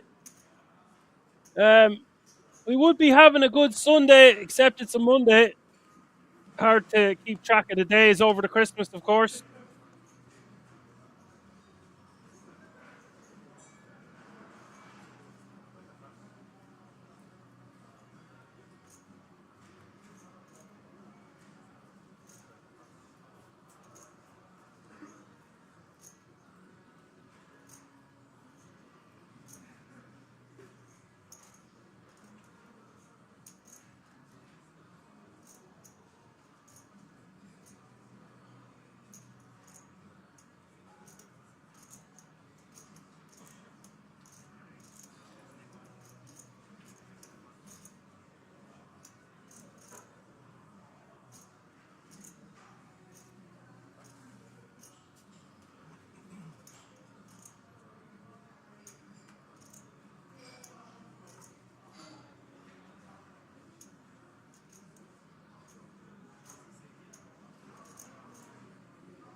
Jalen is in the house, says hello, friends. Hope everyone is having a good Sunday.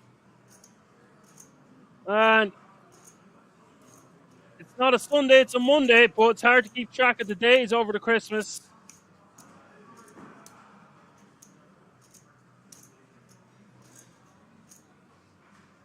Juicy Nico 3-betting from the small blind here. Essentially just moving all in.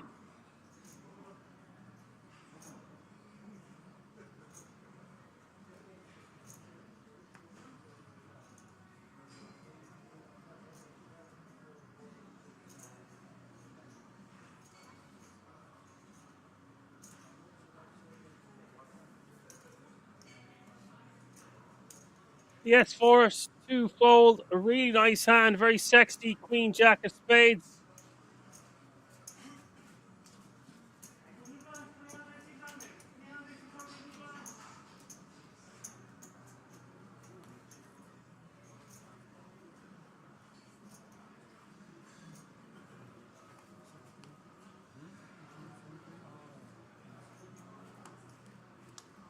Johan says, you are awake, Dan. I am, yeah. Sometimes I do mute and unmute there. Johan, you're correct. I don't think you want to hear me coughing, spluttering, and sneezing into the microphone. But if you do, I can do that for you too, buddy. No problem.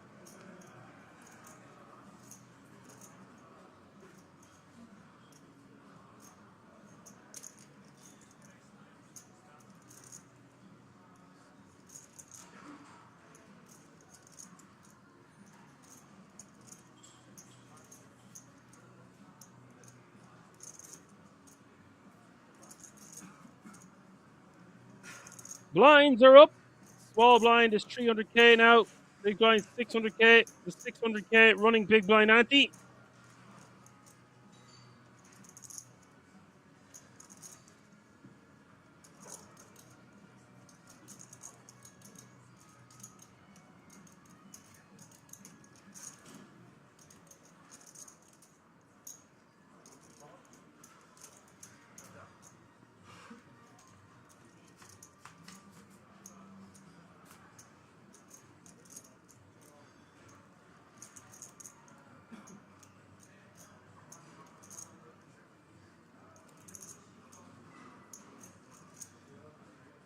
Warren defending with the king six of hearts, has backdoor flush draw working for him. Got a pair of sixes, does have the best hand right now, but it is Shemek who has a lot of equity here. Good shot, straight draw, backdoor flush draw, and has the king and the jack working for him. Well, he thinks he would have the king and the jack working for him. We can see it wouldn't be the case.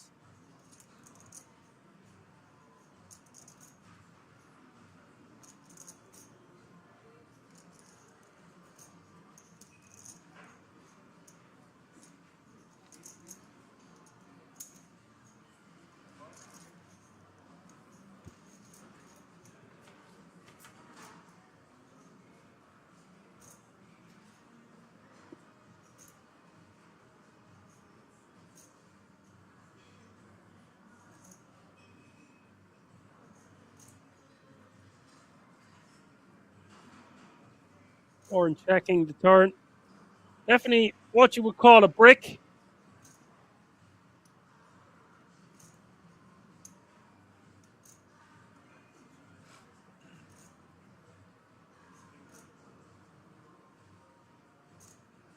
Lauren does have, just was verifying it there, $500,000 in tournament live earnings. Nothing to be sniffed at.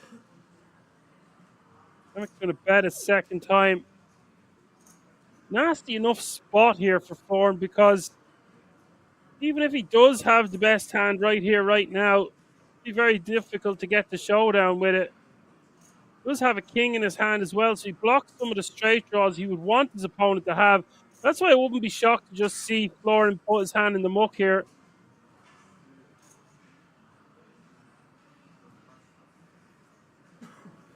Does let it go. We do Belgium, Romania, Germany, Italy, and the Czech Republic all being represented at this feature table.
Down to the small blind here for Florin.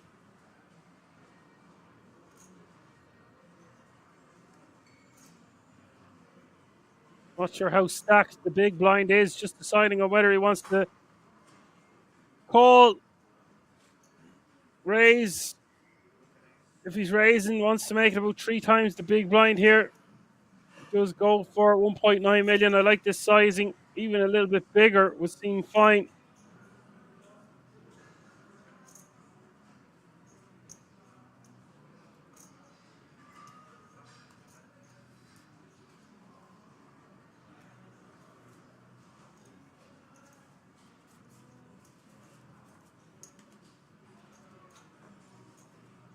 Richie's in the house, says hello all. I hope you all had a great Christmas. Hope you have a wonderful 2025 in good health. And with much FT, special hello to Dan, the action man, with his great commentary. Thanks a million for that comment, Richie. We're doing our best over here.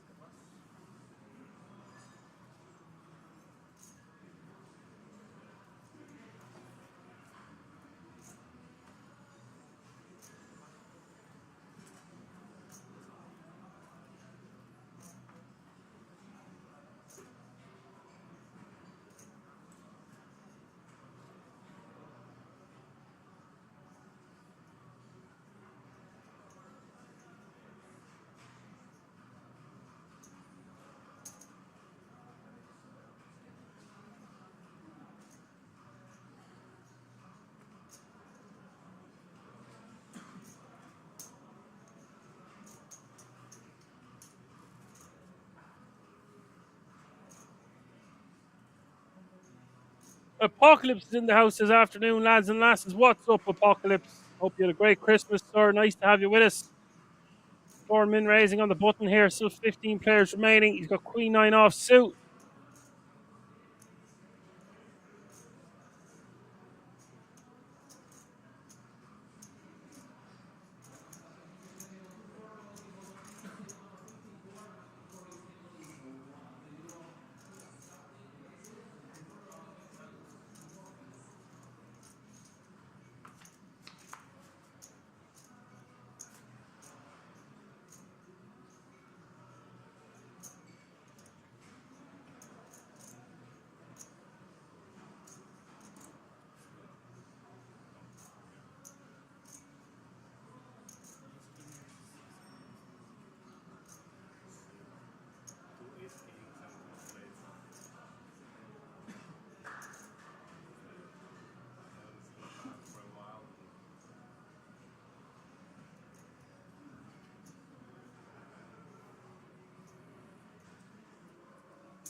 $750K is the C bet here from Forum with the good shot straight draw. And that's going to get rid of BS with just 6-7 off suit.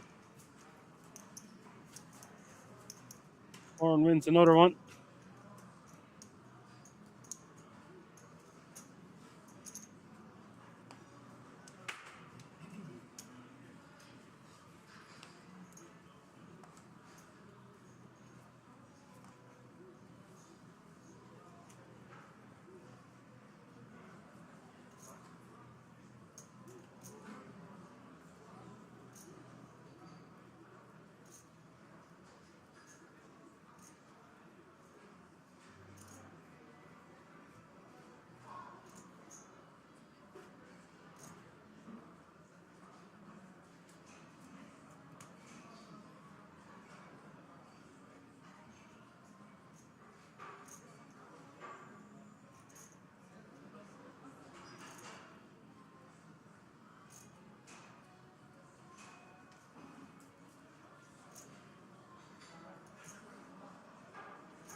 Dong takes it down.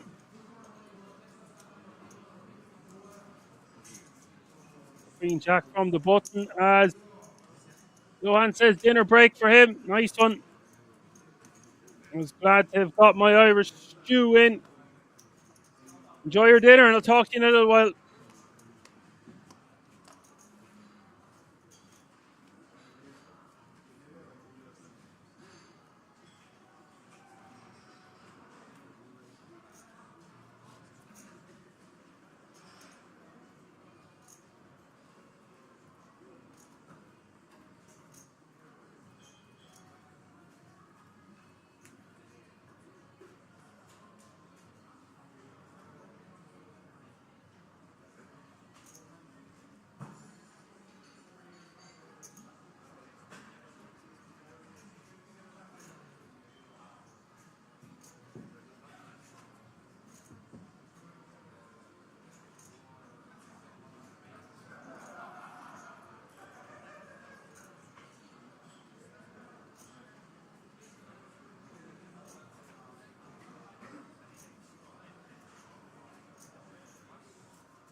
Yes, is going to be eliminated here with ace-6 offsuit unless he can get lucky against the Florins Queens.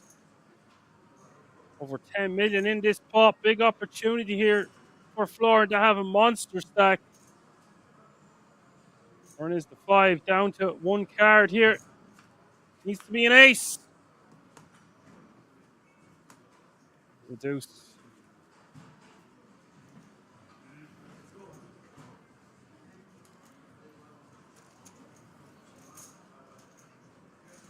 We will say goodbye to BS there in 15th place, and that means 14 players remaining now, 2 tables of 7, 5 eliminations away from the FT.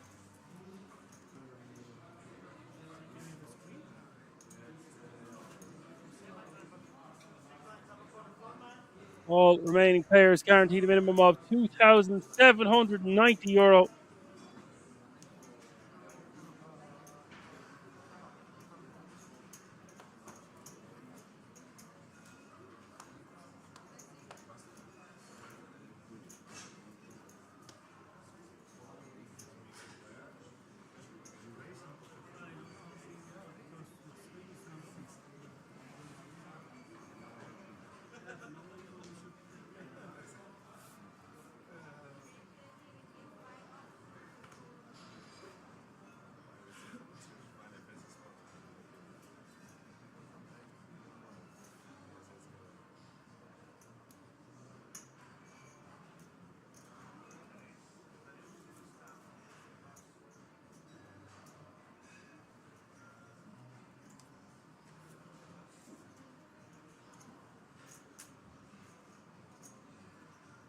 Juppy says real poker fool.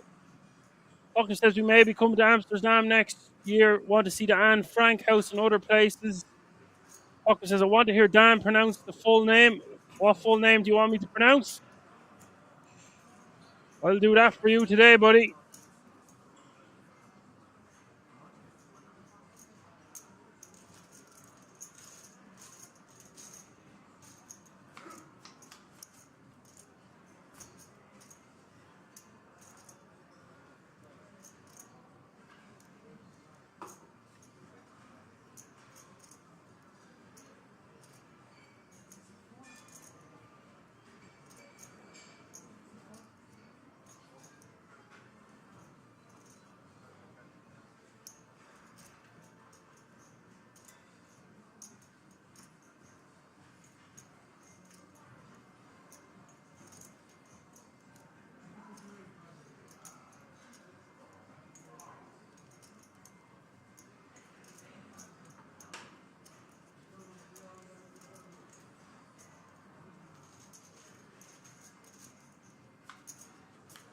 We just see Bet Nicole, Dong with the 8, Ace Jack 4. Nico, very nice turn card for him, has now got trips.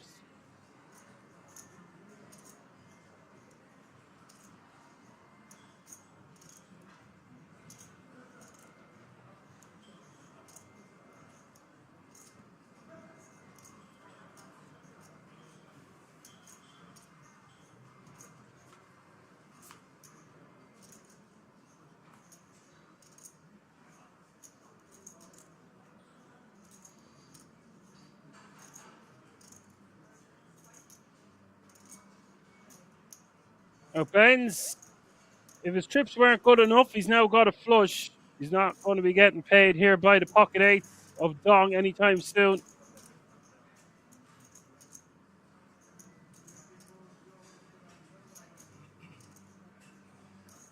$2 million is the bet.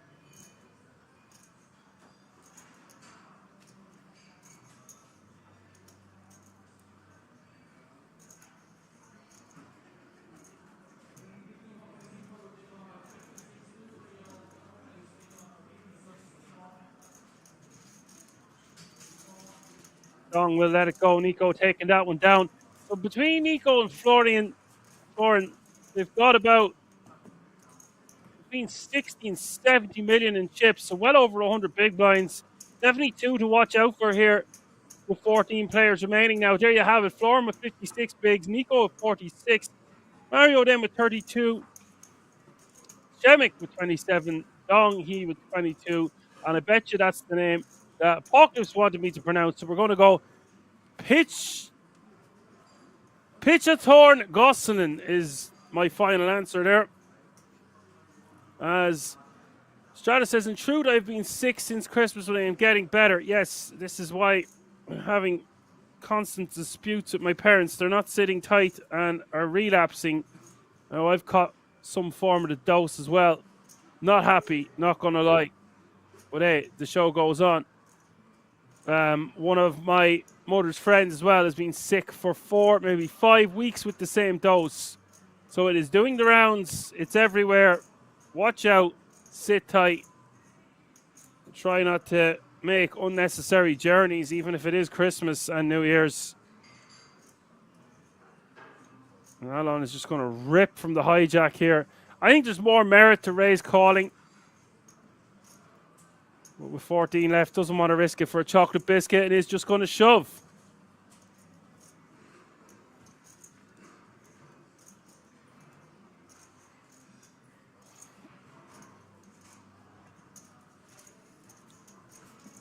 And he will just take that one down.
Oh, there he is now. It's Dan Fox in the house. What's up, Dan Fox? Hope you're well, buddy. Nice to have you with us. Merry Christmas. Happy New Year. Keep the change, you filthy animal.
Dan Fox says your voice is like a melody that wraps around the soul, so soothing and beautiful. Feels as though it could heal the world. Stop it, stop it. Stop it. Sounds like love of Pete Camper. Stop it.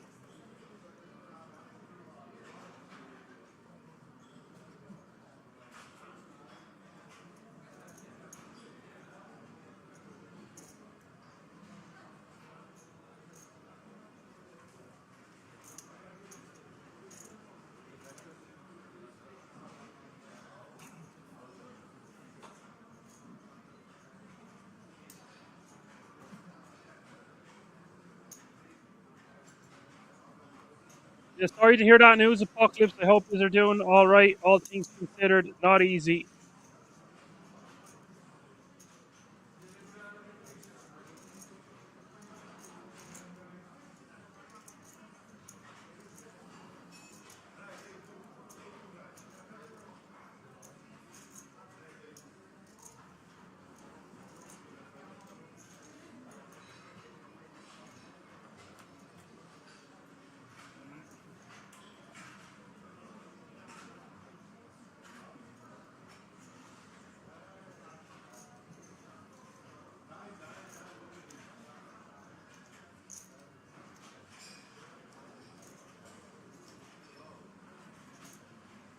Still 14 players remaining now, top two. On the flop here for Florin on the ace queen 5.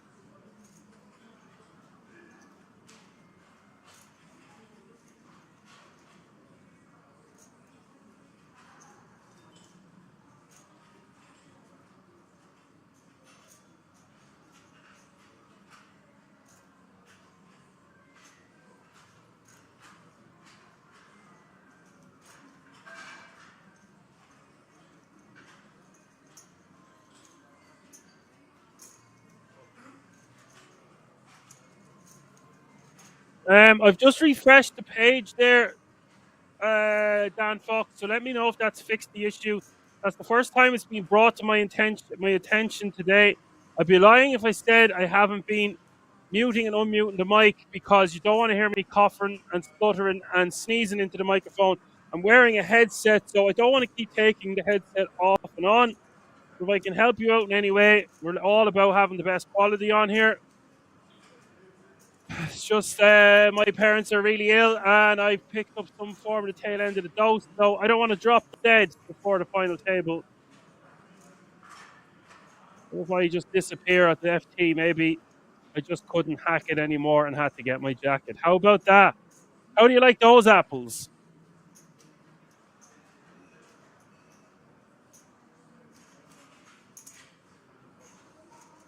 3.6 million is the bet. 3.6 million is the call. Shemik's probably just going to have to give up now. He's kind of got his information getting called on the turn. 15 million in this pot now, though, as we hit the river of the 8 of diamonds. If Shemik wants to turn his hand into a bluff here, it's trying to get a queen to fold. I don't think he's going to get much ace-x to fold, but look at this. Goes for it. Warren's going to call, and he is going to win a whopper of a pot. He's paying almost 50 million now. You got to admire the moxie there from Chemik, going for it, but picking the wrong time. Getting picked off, and now Florence should be an overwhelming chip leader. Very difficult man to take down. That is a lot of chipolatas with 13 players remaining.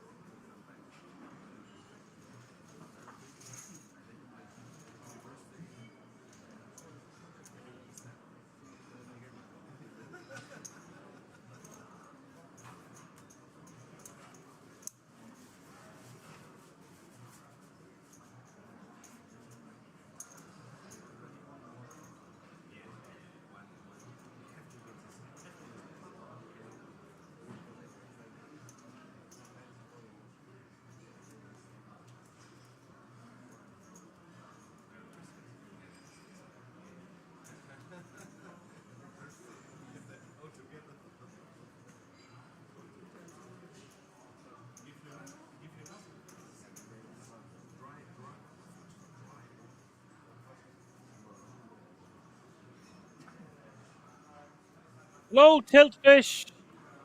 What's up? How are you doing?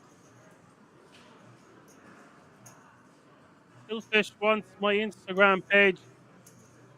Not something I really give out online, not going to lie.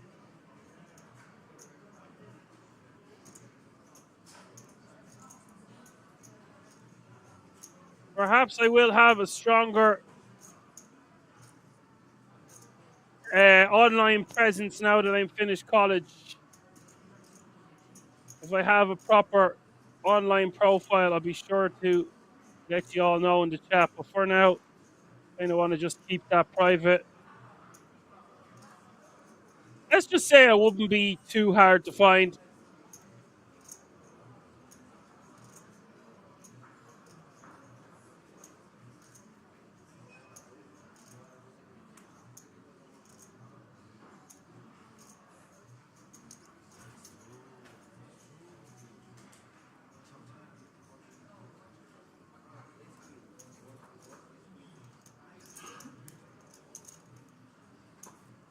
Nines are going to take that one down. But you can ask me any question you want here. And if you really need to send me something as a question in private, you can whisper to me, I guess, on Poker Room Kings. I think I'm Boss Hog 42. So we could start with that. Obviously, I should have that name changed to Action Man Dan.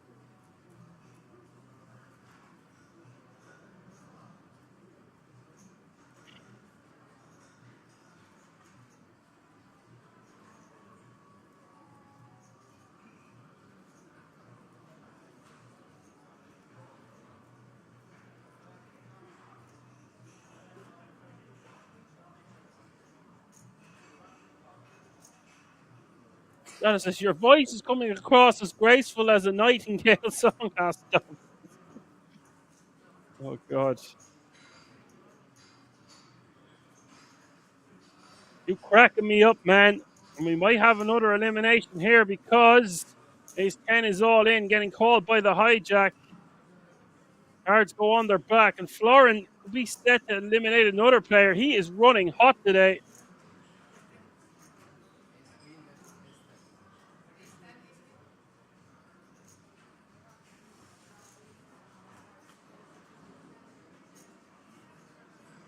Here we go. It's King 9-7.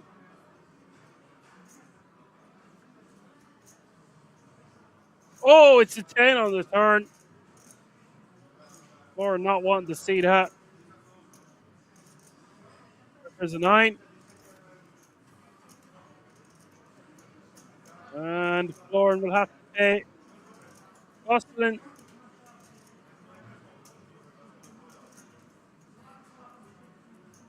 And folks, as I love more people are getting in on the compliments of your voice. Well, always be sure to let me know as well if the call quality's gone bad. Sometimes you just have to refresh the page. That's the way it is. We worked it out there one time, and you're going through something like 7 to 10 different servers to get from Ireland to Kings. It's not just as simple as we go live. It actually has to run through various servers to get all the way to Rosvedov. I didn't think that would be as much as an issue as it can be sometimes, but all it takes is for one of those servers in between Ireland and Kings to go down, and therefore you're going to have problems with communication.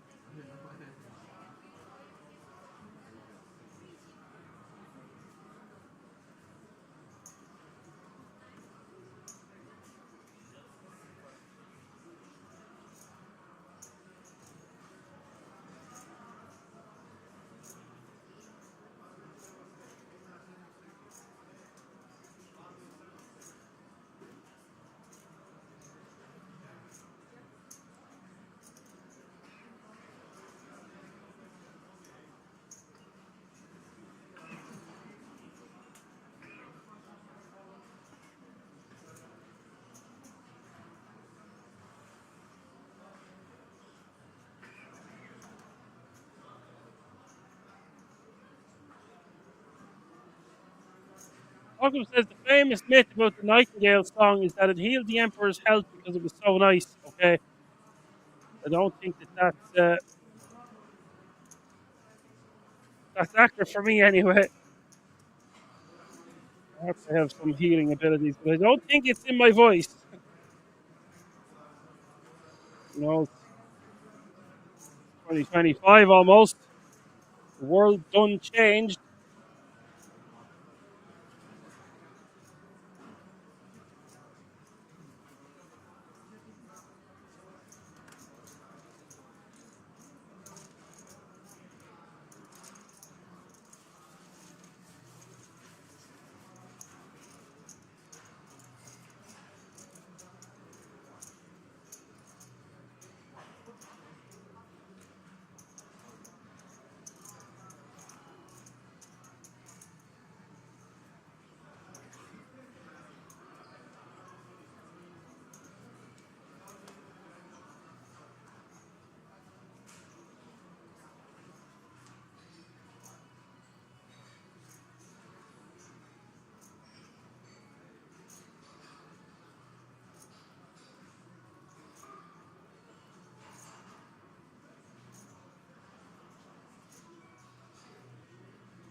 Malcolm says I bought a book called The Dictionary of Obscure Sorrows. Next year I'm doing a word of the day every stream because some of them are hilarious. Yeah, we should get more games going on here. Not necessarily giveaways. Maybe, I don't know, a question of the day or something like that.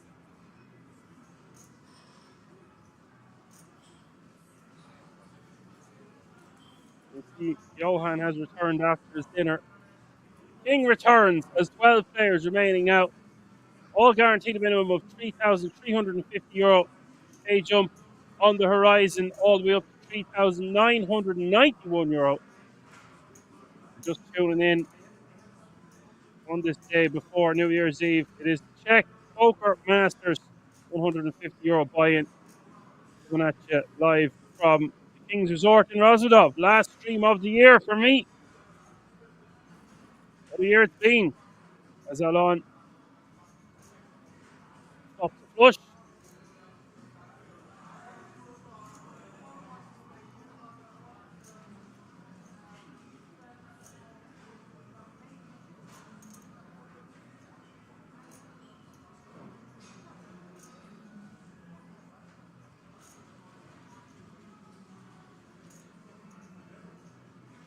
former top pair here will like it on this board, but there is 3 diamonds out there, so just depends whether he wants to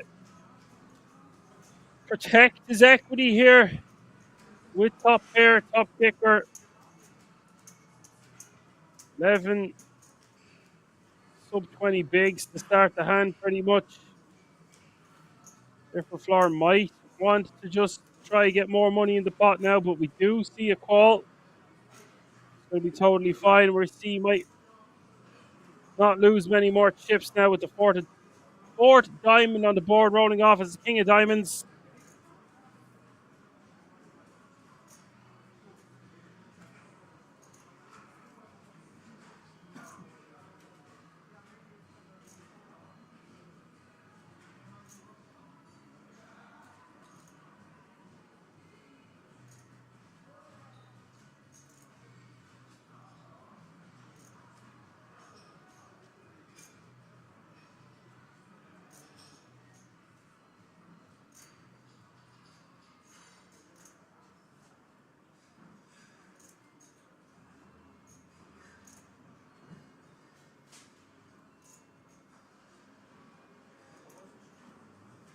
Seven diamonds rolling off now.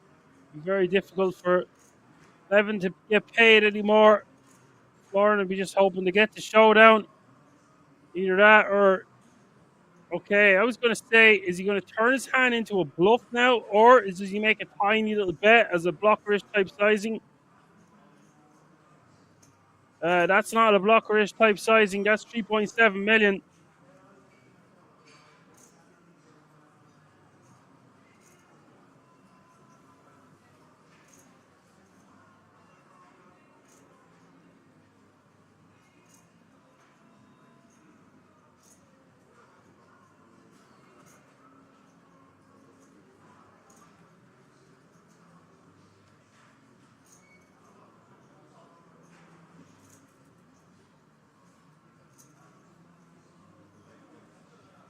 And he will get the bad news.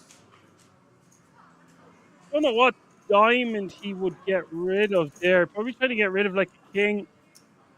Maybe a hand like pocket jacks.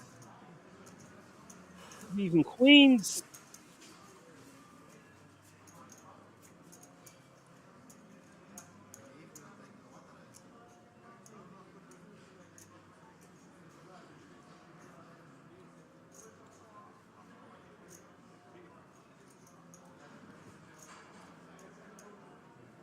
And Johan's his action killer. Check back.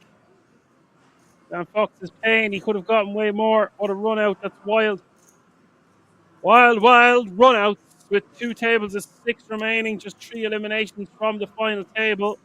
Average stack still over 30 big blinds.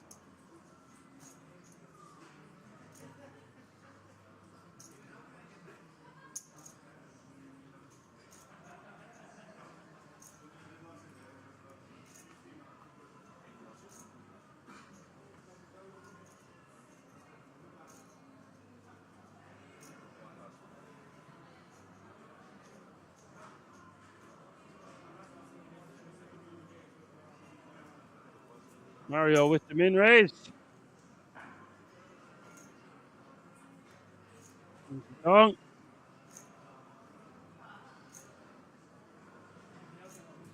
Sometimes might defend here.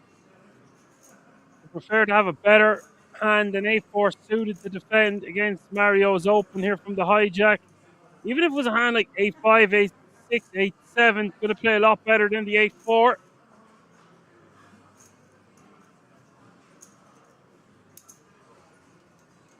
Going in for a penny, in for a pounding. You do see him call for 600k more, considering he's got his big blind invested and his big blind ante.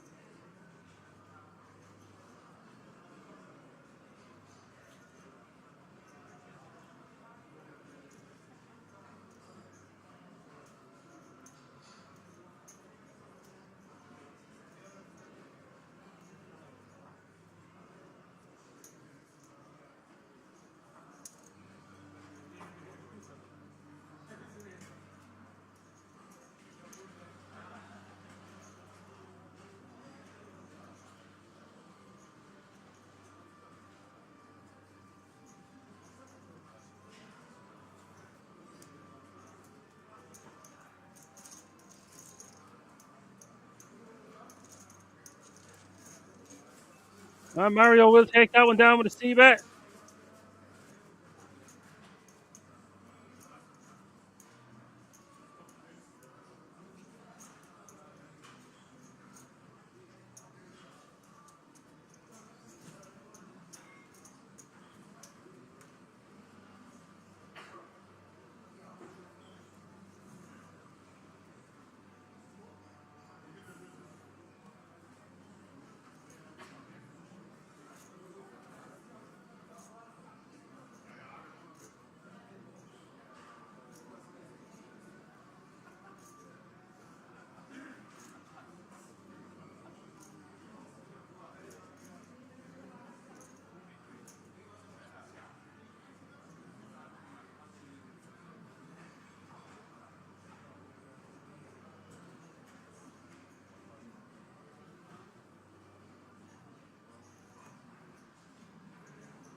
Eco raises to 1.6 million with a 7 from the hijack.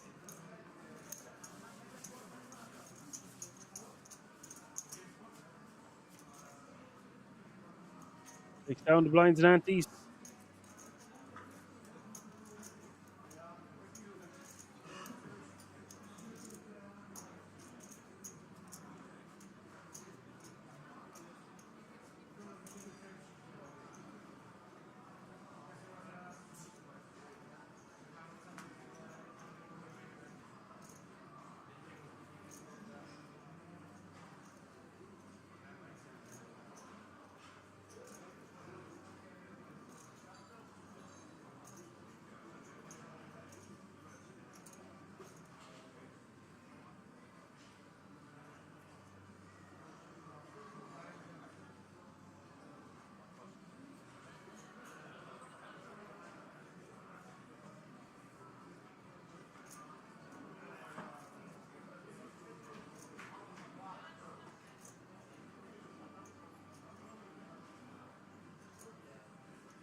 You see a 3-bet coming in hot here from Mario.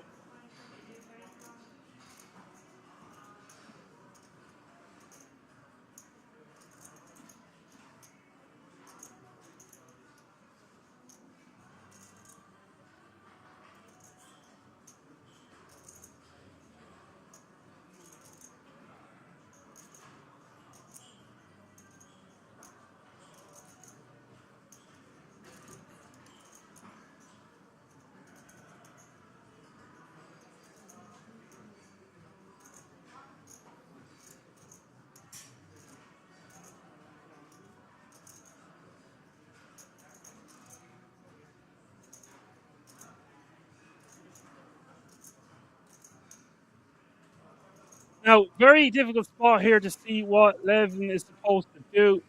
This big blind 3-bet is going to look pretty strong.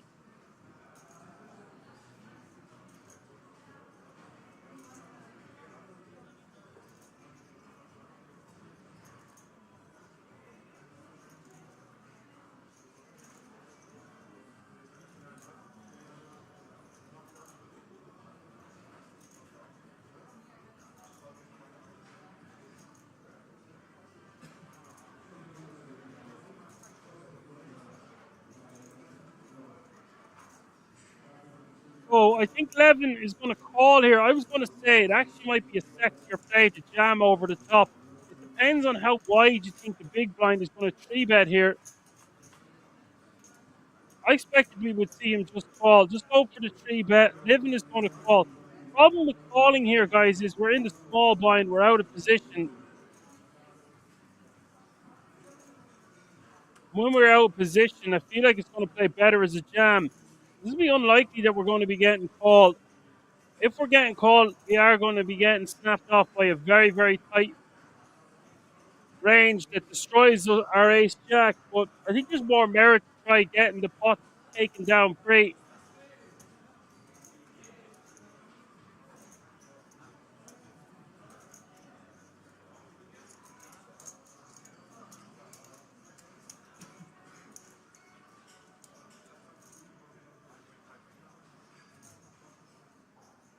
$5.5 million is the bet here for Mario. Quite a large sizing he's going for. We can see Levin won't be able to continue now. Actually, pretty good flop here, considering you wouldn't expect Levin to have pocket 10s, pocket 9s, or pocket 4s. Yes, he could have some combo draws. Very unlikely his opponent has any overpairs.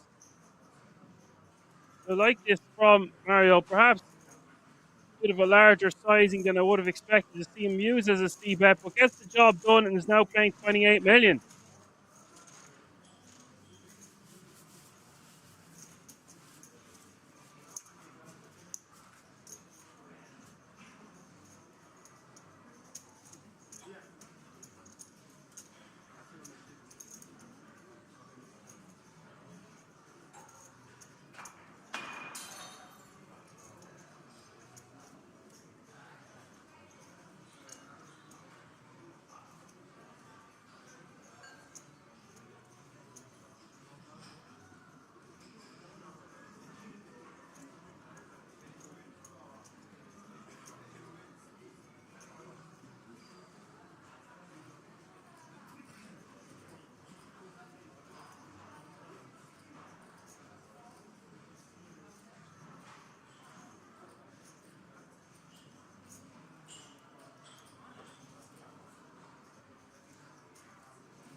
Yeah, it seems like a lot of you would have liked the jam there with the ace-jack suited pre. I actually think that's a good point, Real Poker Fool.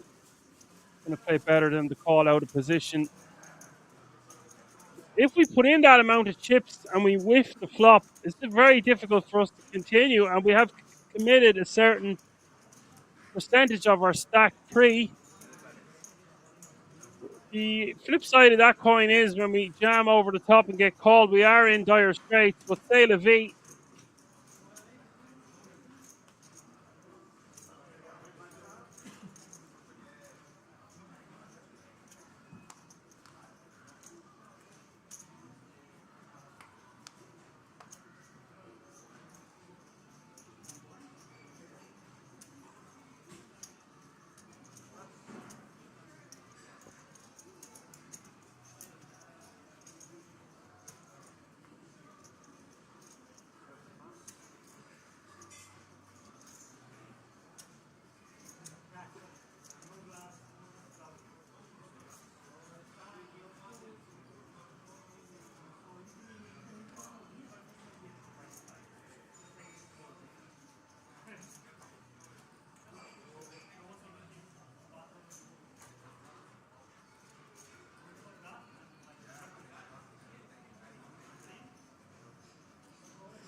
Gong raises to 1.8 million as the blinds have just gone up.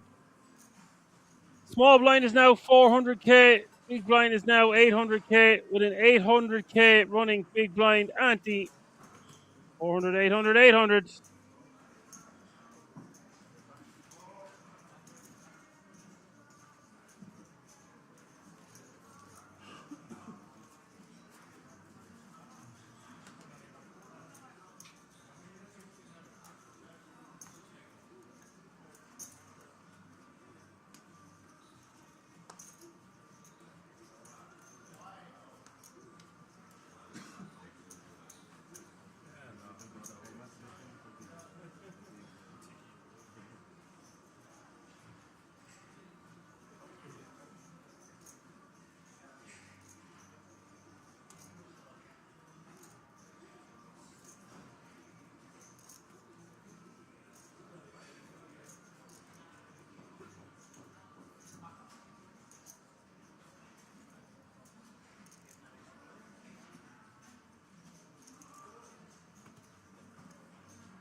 Russell in with the ace-8 suit is going to shove from the button. It's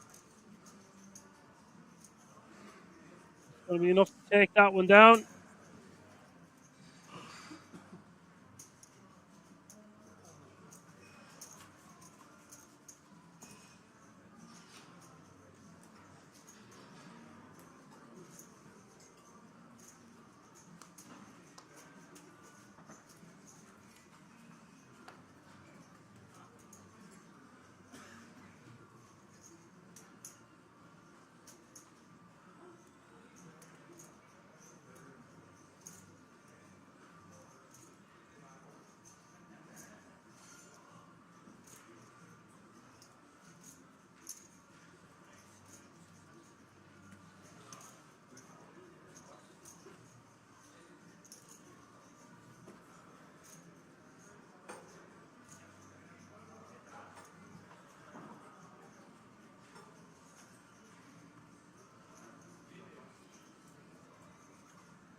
And Mario going for 1.8 million of a raise.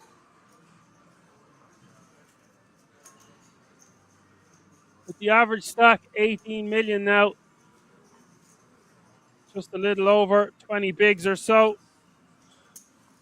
Will put additional pressure on the shorter stacks, and the larger stacks can use that to their advantage.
Gong his turn to raise to 1.8 million, this time from the button.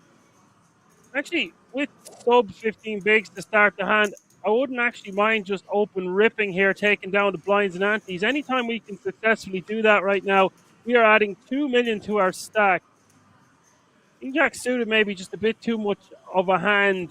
Doesn't really want to raise call for his entire tournament life. So I actually think it's fine.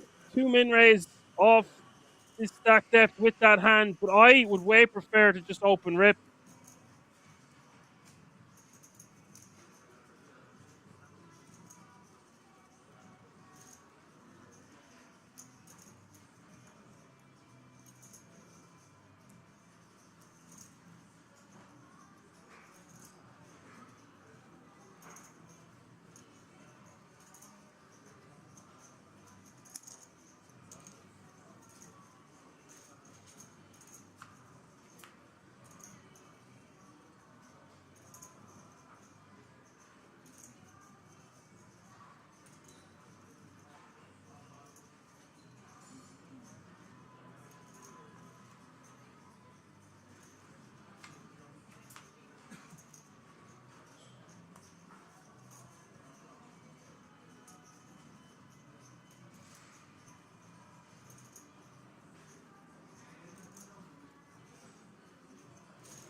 Well, he will get the job done and take that one down nonetheless.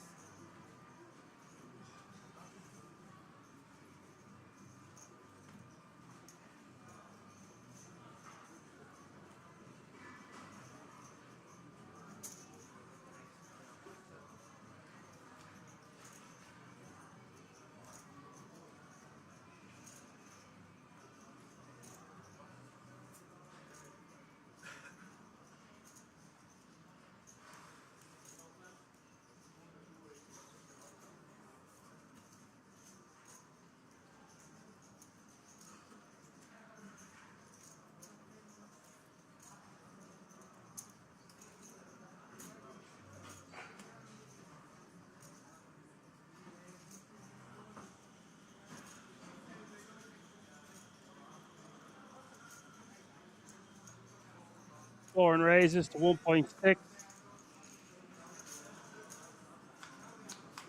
Nico calling in the big with 8-6 off suit.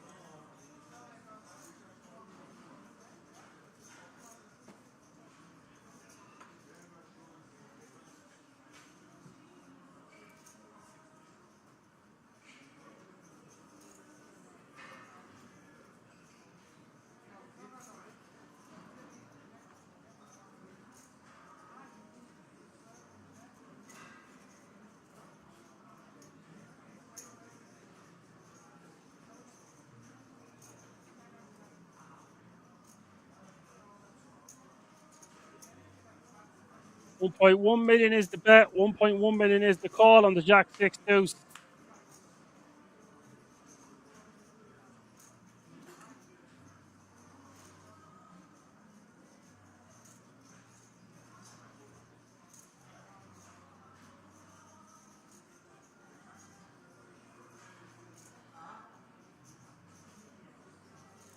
Turn is a jack. There's 6.6 million in this pot now. Pots are getting bloated pretty quickly. Next blind level will be an easy one to remember how much chips people has, because it will be 1 million big blind.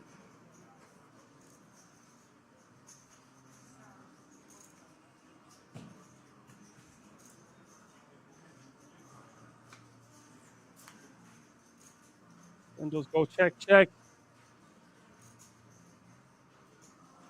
I'm actually wondering if that was a good card to barrel on to get a 6 or a deuce to fold there from Florin with the ace straight. I guess he just has some showdown with the ace high.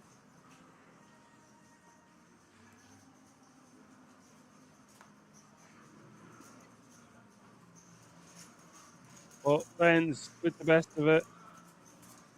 Wins another pot. These two going for another tussle. Sure, both of these players will know each other's game pretty well. Still 12 players remaining.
Gosselin re-jamming. We're going to see some action here, because I don't think Dong is going to be folding ace queen, even though it is for nearly all of his chips.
It is Jack 5-5. Dong needing help here. 22.4 million in the pot.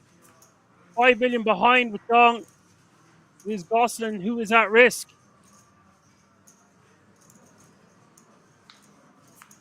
Big pot as we hit the river. It is the deuce. Dong cannot get there.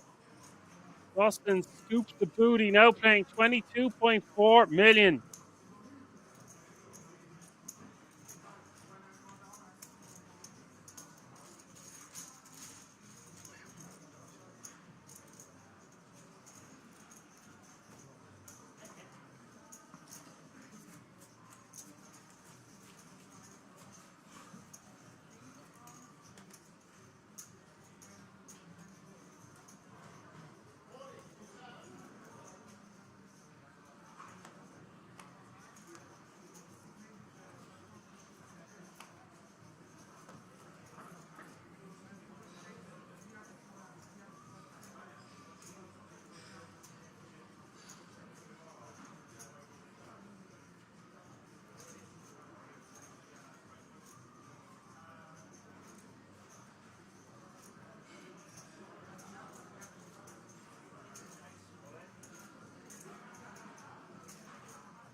Dong going for it here now. It's 6.5 bigs. It actually seems like it's a little bit too light for my liking. Lines are about to hit him, however. We are six-handed, so he is in the hijack as far as I can tell. Maybe one before it. Hold on. We've got to take the ICM into consideration here also.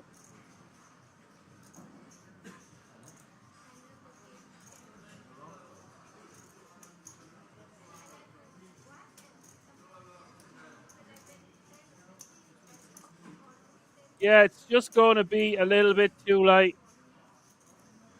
Wants to have a bit better. 10-9 suited, obviously. Maybe even 10-8 suited. Jack 10-0 becomes a shove, but not the 9-10 off. And that's before we take any ICM into consideration.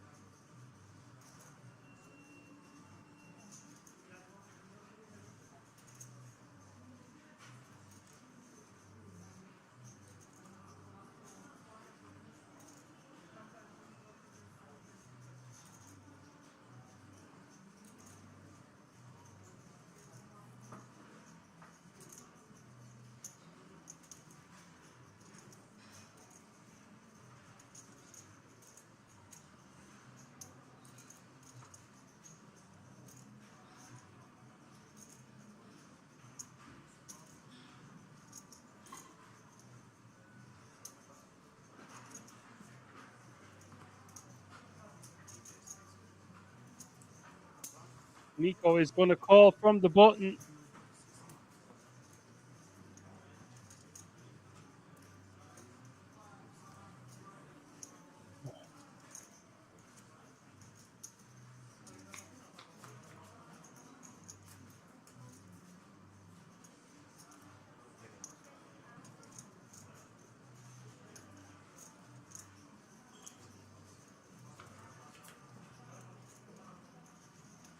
Run is the 10 of spades. Ace 8, 7, 10. There's the ace, and Don gets there. Now he's back to 12.3 million. Nico making a standard enough call there for that stack size. Just can't get there.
Scoring in the small. Just dipped under the 40 bigs now. Obviously, still a great stack. Only twice the average. And 9 suited.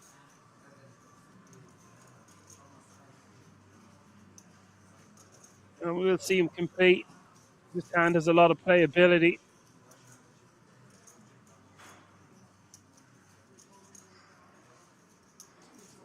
Queens in the big blind.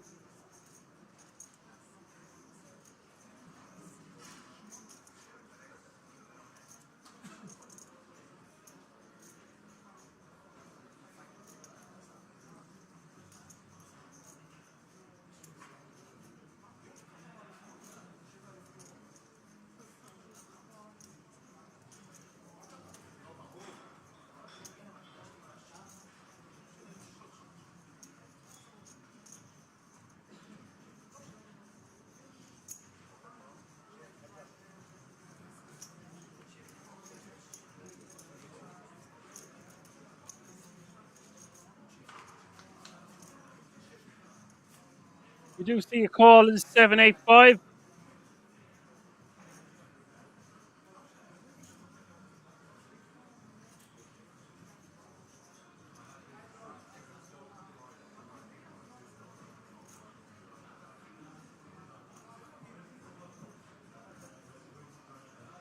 We might see some action here. Yeah, there you go.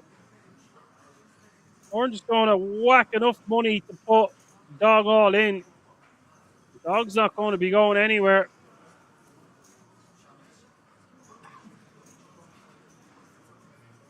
That's a lot of equity there for the Queens, by the way, but really over 40% for flooring.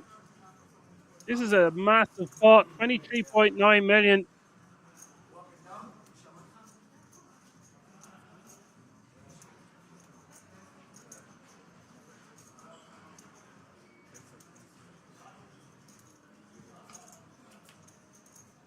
Burn is a 10. It gives them additional equity. He's now got 36%, 13 outs as we hit the river, but it is the king of clubs.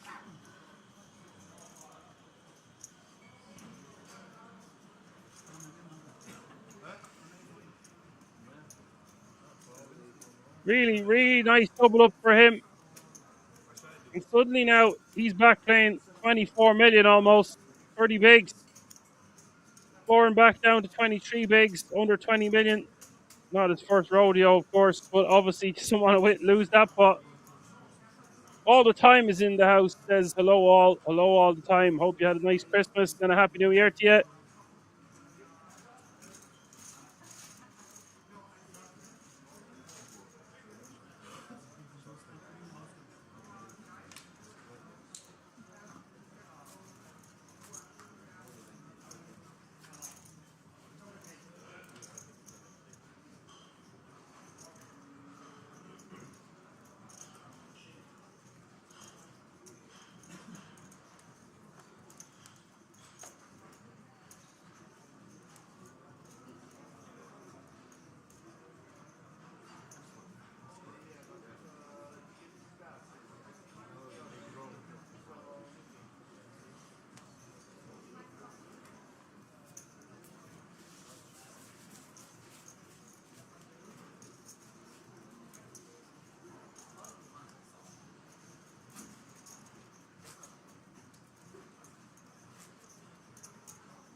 $11 players remaining now, so we are just 2 eliminations away from the final table.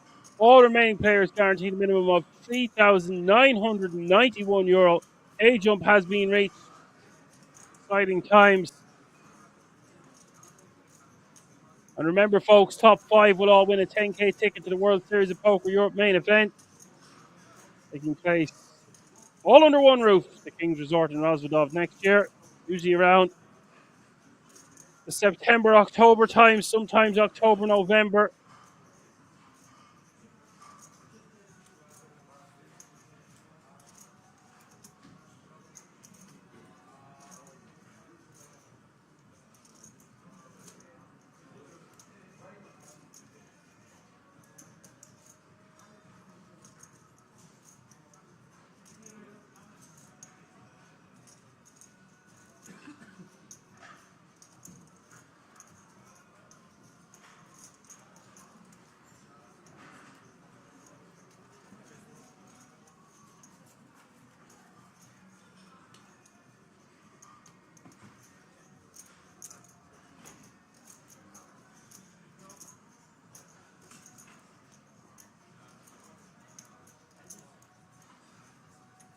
Mario with 32 bigs. Dong not too far behind.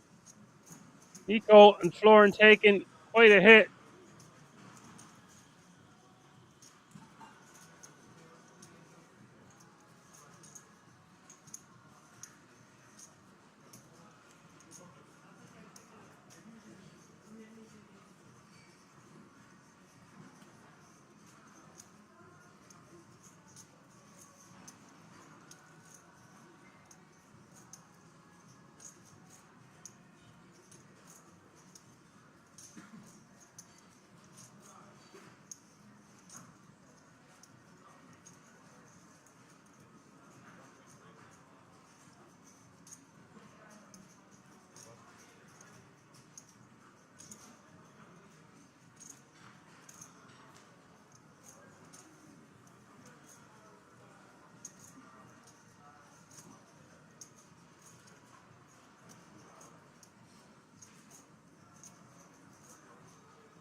all the time. Says, thanks, Dan. I did. I hope you and everyone else did as well.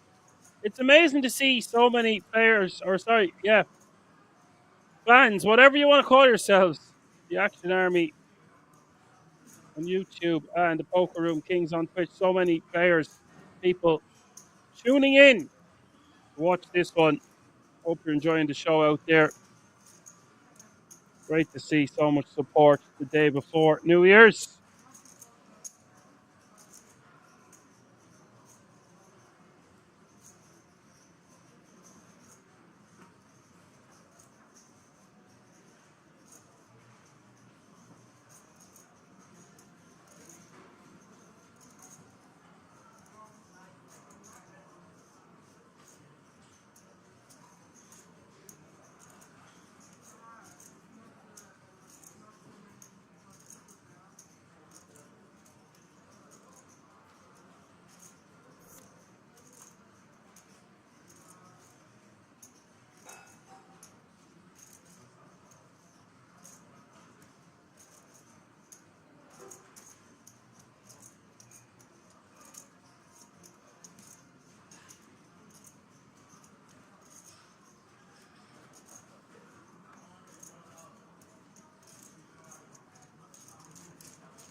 Mario going to bet 2.1 million. Nico calling from the small. Will have some ace X in his range.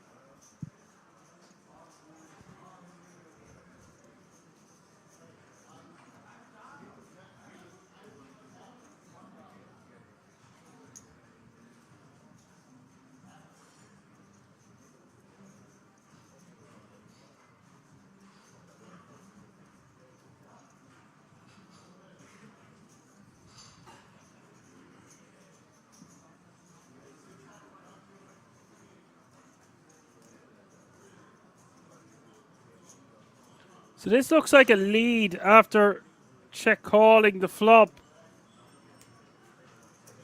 Just doesn't want to get blown off his equity and rates to have the best hand the majority of the time here. Doesn't want to let a hand like spade draw or king jack or king queen barrel him off his hand. Decides to put Mario in a blender.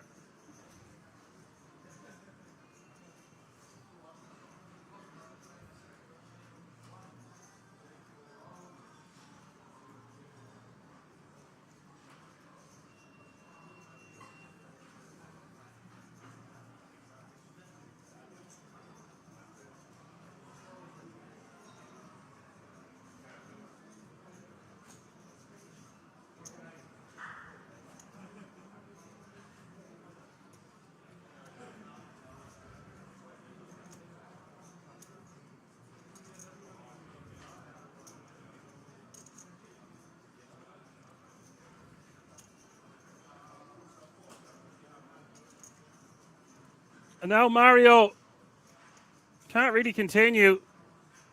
You're just kind of wondering what sort of hand his opponent is leading for 4.1 million. I suppose a combo draw would make sense, or some form of an ace 10, ace 9, ace 7 type deal. Let me know what you think about that one in the chat. He will take that one down and win a nice pot, and he's now playing 26.7 million. Still 11 players remaining.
Gosselin raises to 1.8, and Florin is going to call for the additional mil.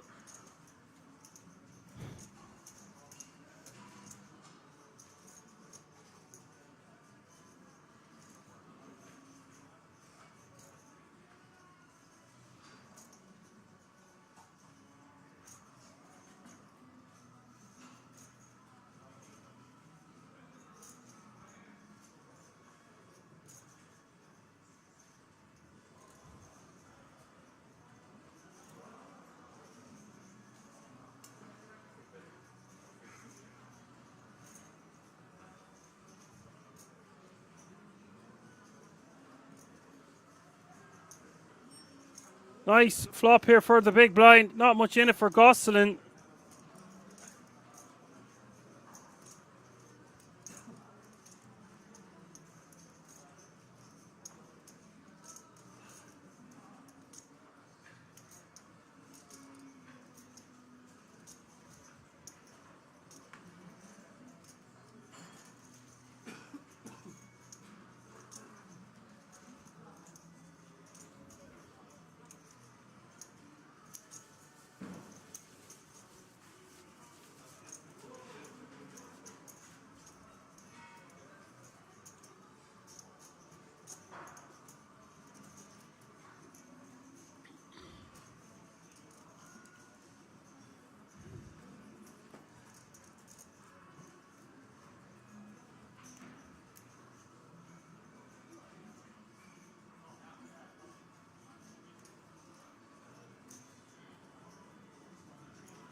Eco raised to 1.85 million with the King Queen suited. Levin is going to defend in the big blind with Ace 10. 15 bigs behind. Flop goes check, check. This one smacking the perceived big blind's defending range more so than the opening range from Nico. It does go to the river. Fourth spade popping off the ace of spades is just going to go check, check. And 11 will take that one down. Speaking of 11, still 11 remaining. Average stack is 20 million.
Nico raising to 2.15 mil.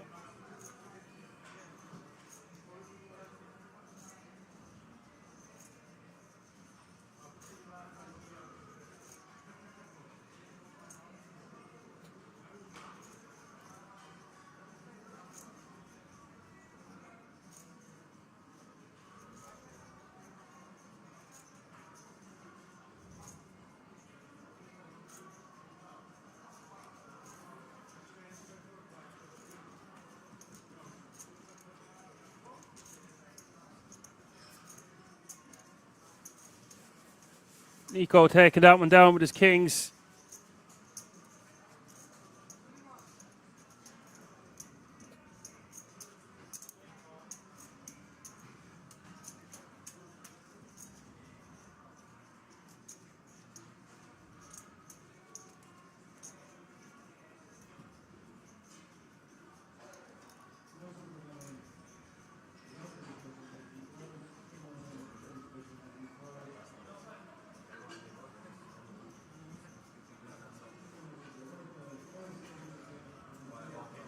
One of my favorite songs in the world is playing in the background. That's after making me smile on this Monday evening.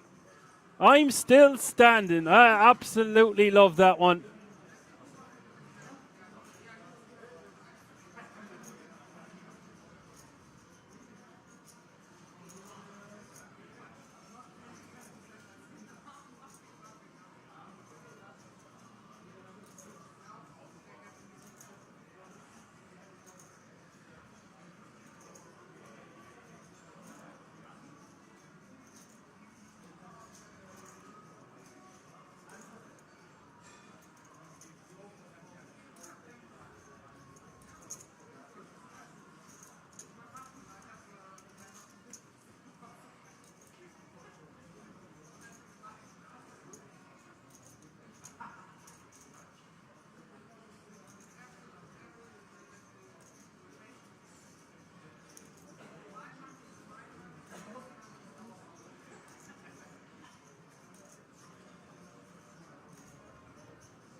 10 players remaining now, folks, and that means we are at the final table bubble. All players have locked up €3,991. Just one more elimination to go until the FT.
Ego 3 betting to 5.3 million from the small blind. Really using his small blind. Navigating a lot of pots from the small has Nico Benz. We see the 3 bet to 5.3 mil. Putting the pressure back on Levin. Showing that he's folding an ace. Doesn't want to be doing that. Giving away additional information that's unnecessary. You have heard the man. We are going on a break. Still 10 remain. That means we're going to be coming back 2 tables of 5. We're going to play down to the final table from there. Don't go anywhere. Things are heating up. We're about to get to the final table of the Czech Poker Masters Christmas edition. See you all in a few moments.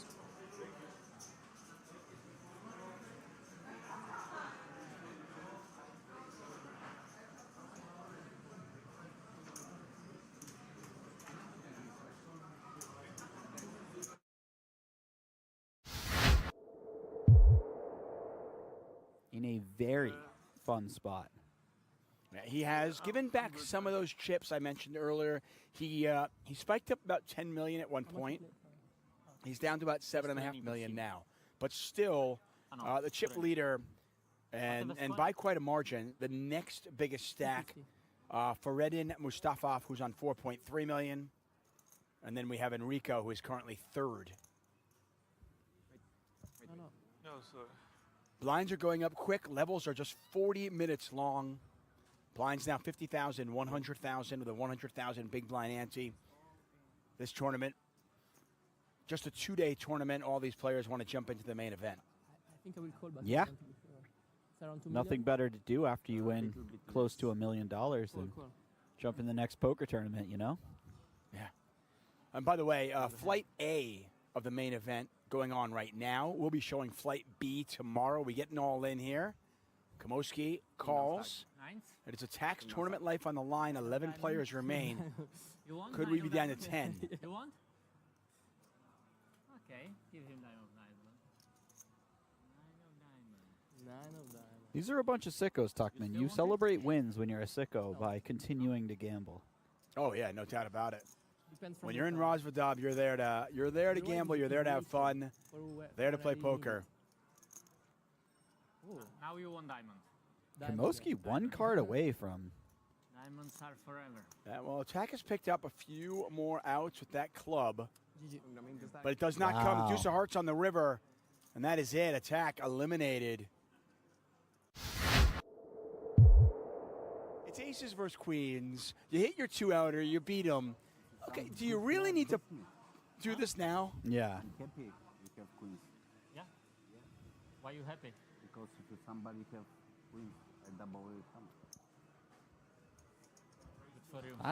That's a bit of a salty needle right there. He says if somebody else at the table had the queens, I would have had to double them. Like I said, I mean, what is going on? It's like Cooler Central. Ooh, and this is This is going in. You play some tight ranges in these situations, but 7 big blinds. Yeah, Nicholas has 7.5 blinds. Stevie will certainly not be getting away from this one. I mean, I still can't believe queens and aces didn't go all in. Yeah, that was a wild one. It was 24 bigs. 1-3 behind about, yeah? I try to make a lot of predictions about how these hands will go. I could not have predicted that. Yeah, I got out of the prediction business a long time ago. I'd rather just pick your brain and find out what you would do or what they should do or what they're thinking. Because, you know, these guys, listen, they're the best in the world for a reason because we can't predict what they're going to do. Even when we see the cards. Yeah, it turns out we really cannot. Nightmare situation for Chidwick, but a great situation for Lena, looking for a full double up, just 2 hands into our final table. No 9, no 10.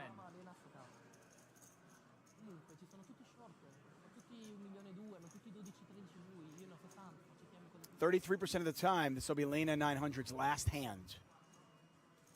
I think that mustache has grown since the last time we saw Stevie a few moments ago.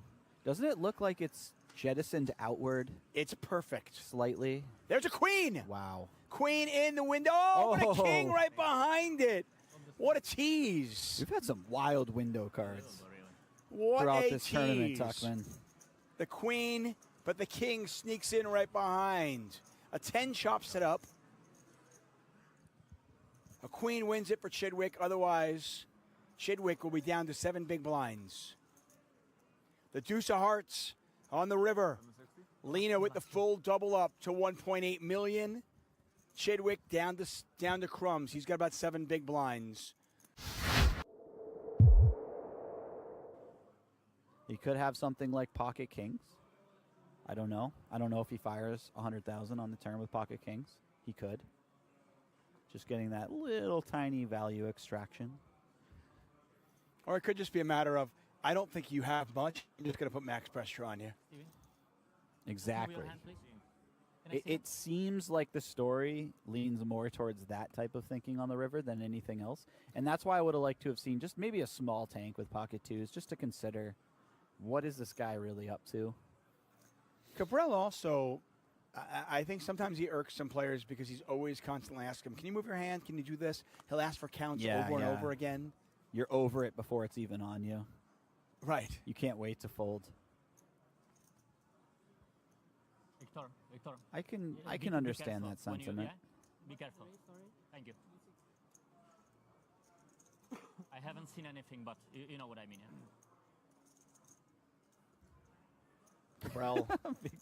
Cabral telling Victor Blom to be careful. Apparently he's maybe showing his cards, and Victor Blom looks like he's already over it. Yeah. Oh, wow, look at this. I thought Kamoski might come in for the 3-bet there. He finds the flat, and he'll be fairly happy about that. Yeah, this is a dream scenario, though, for Chidwick, because I don't think either of his opponents can fold, right? I mean, this could very easily go raise, call, and he could triple up. Or it could go raise, and then Cabral re-raises to isolate. Thanks. Cabral. Certainly could. 6-15. Just kind of an awkward spot. I mean, I don't know. It is an awkward spot. I mean, you're getting such a good price. Pot's 1.2 million. It's 3.5. It's 350 to call. No, I have to imagine Cabral's putting money in the pot. I just think he might make the minimum re-raise. Yeah, Yep, there okay, it is. there So you as to go. Okay. isolate the other player out of the pot. What a dream scenario, though, for Chidwick, because, you know, obviously, under normal circumstances, if he had more chips, he 3-bets the hands over. Yeah. But now he will get an opportunity to more than double up. I was about to say, this is close to a triple anyways. Yeah. I guess he was the one who put the ante in, so. Yeah, he gets it back, though. Yeah. I'm not sure what Kamoski is thinking about here. Yeah, I don't know either.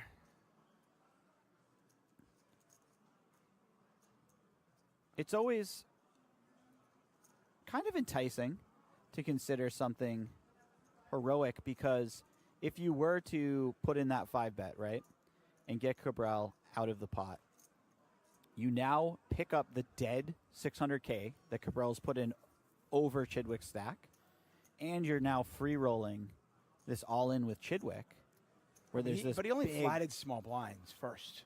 No, I agree that it doesn't make a ton of sense. But if you were to flat some strong hands in order to trap, Right. Stevie, or if you just don't believe Cabral and you Yeah. think he has a bunch of hands that are like Jack 9 suited where he just has to fold to the re-raise.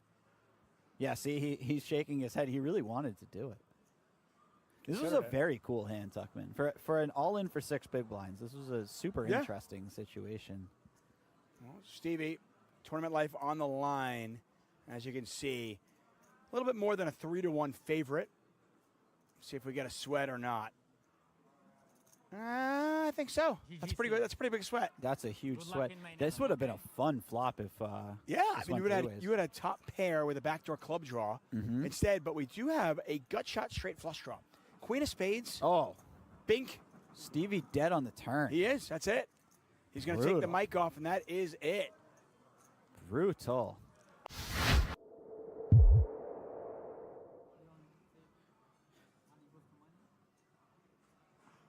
I haven't heard that one, but probably. Sounds like something he would say. Leon. Once they started offering bracelet events on GG Poker, I just assumed that Lena has one. You're too humble. But to talk like I that. could certainly be wrong.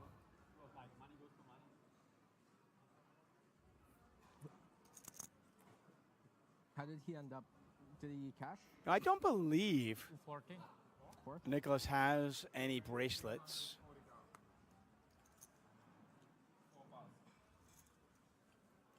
I think he has 2 final tables. He does have a 3rd place finish, so I do think we missed him. No, I think he's actually looking for his first bracelet as well.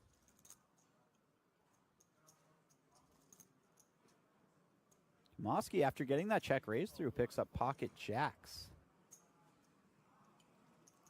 Just peeling this raise from Martin. This is something you would not see outside of a final table, but makes a lot of sense in this situation. Sue just calling. Yeah, that's definitely too much.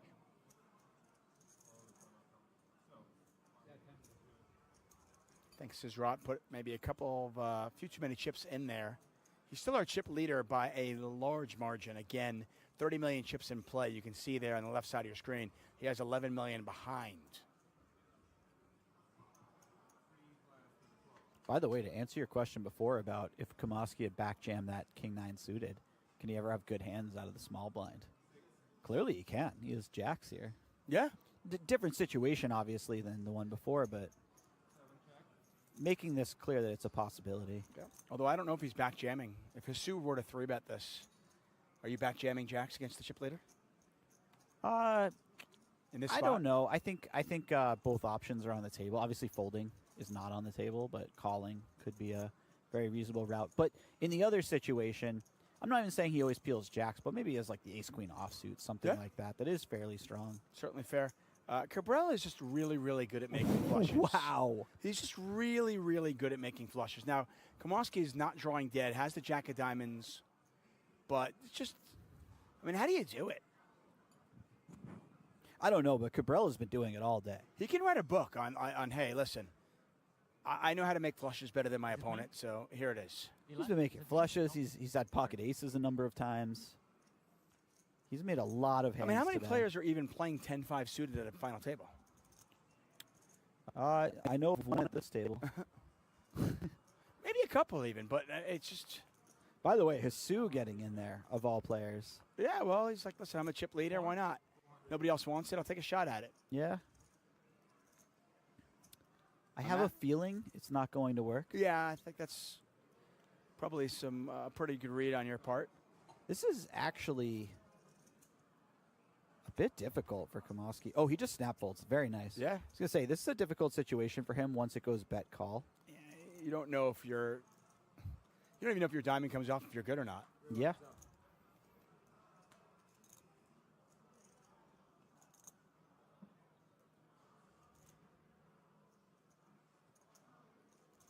This is awkward. I want to ask you this. I mean, what do you do if you're Hisu?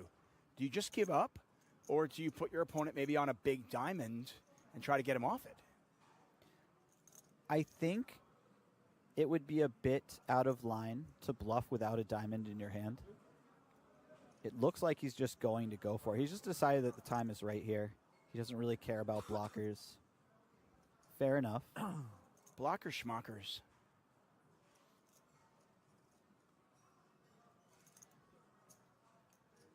Martin is going. I assume Martin is only going to call the Well, I was river. going to say on a paired board, you don't have the nut flush against the chip leader, final table ICM situations. This is just a Yeah. call, right?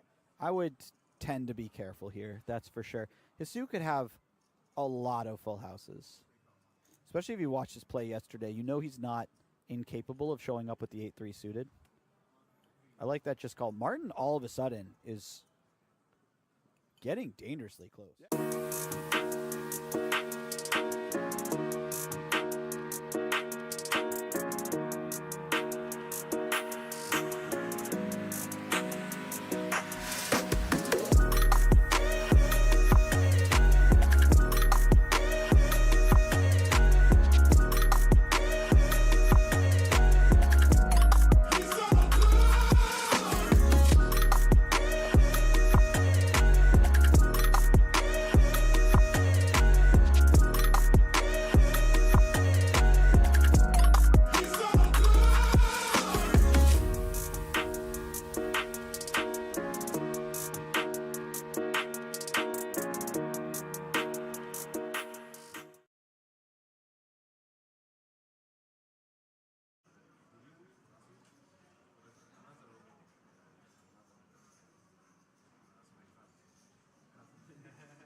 All right, gang, we are back. 1 million is the big blind now. 500,000 is the small blind. Picking up the action here on the flop.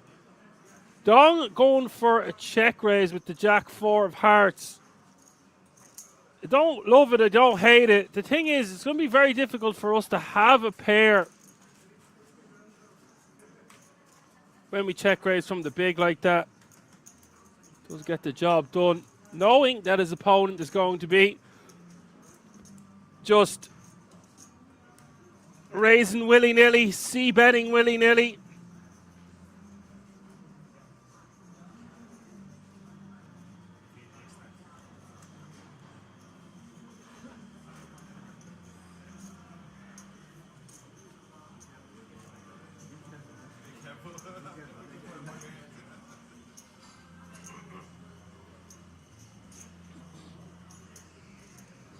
We do have 10 remaining.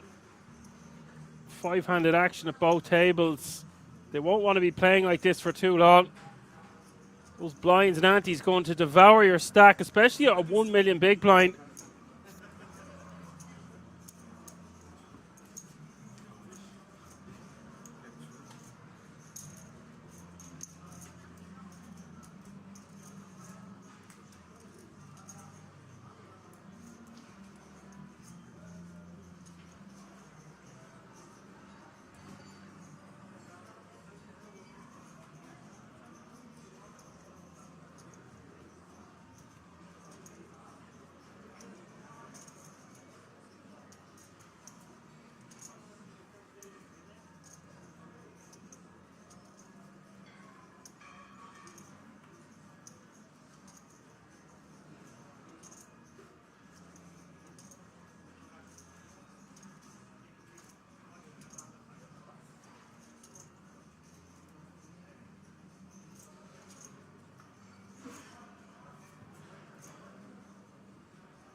Ace king for Dong.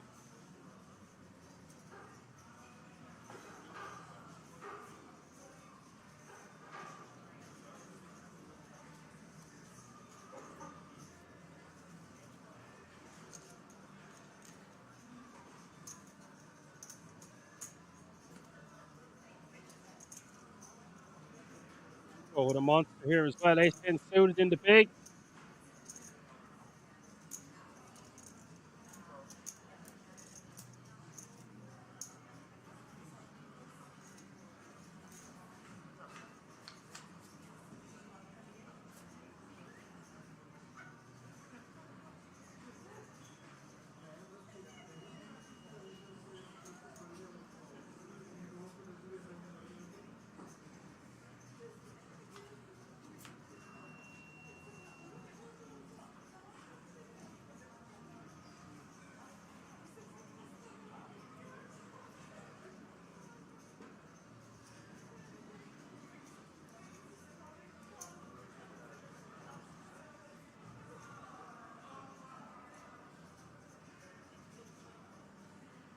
Catches up on the turn here with 7.7 million in the pot. Nico with a good shot, straight draw.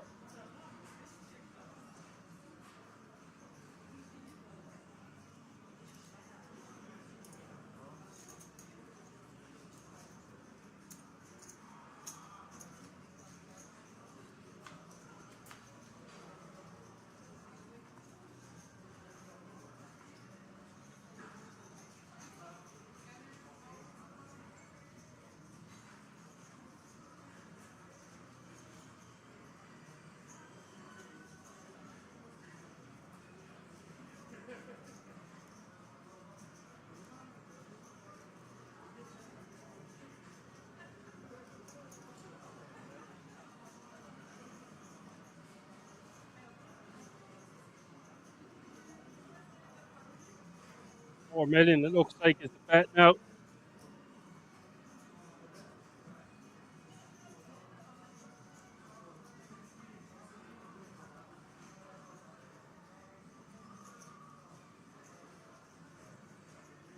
Not much Nico can do here, but let it go.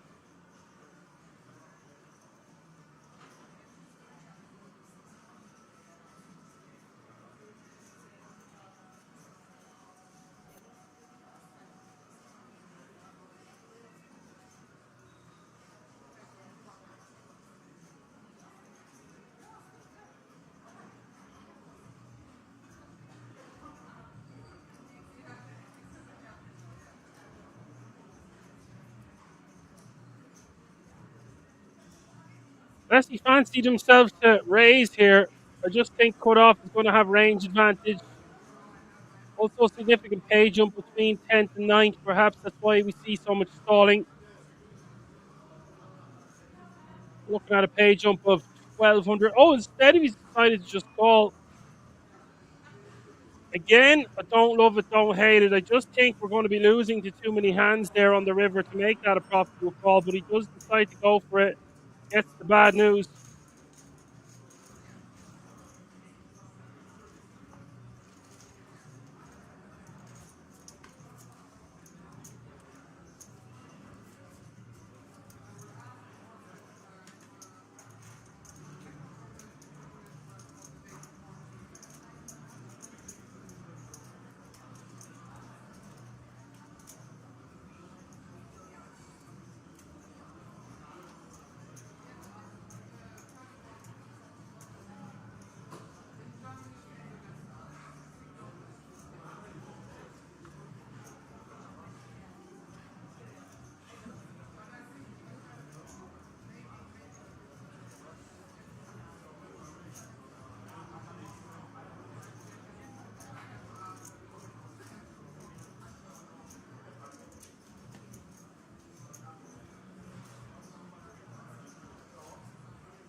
We go shoving from the small there with pocket sevens.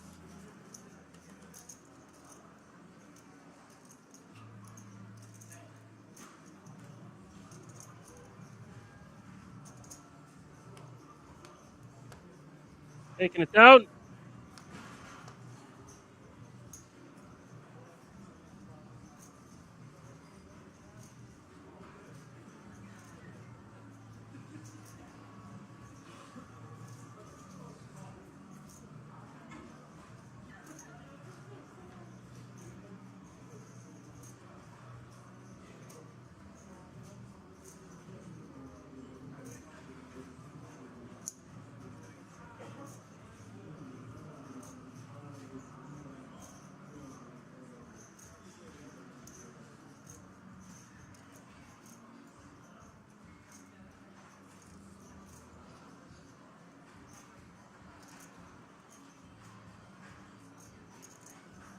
$2 million is the raise for Mario and Nico.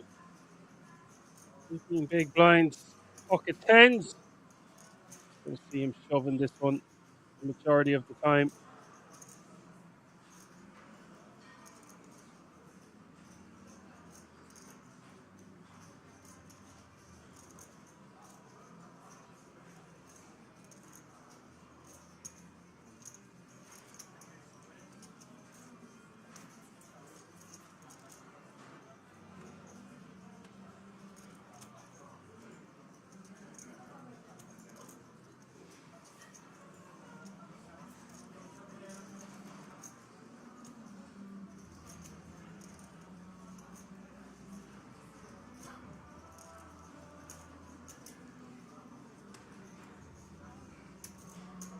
Look at this. Dong waking up with an absolute monster. Guys, this could be the last hand before the final table. I don't see any way Dong is going to be folding two red ladies here, playing five-handed. What a time to be alive. Obviously still has to hold. Mario with the open. Nico with the jam. All Dong has to do is re-jam Alinsky.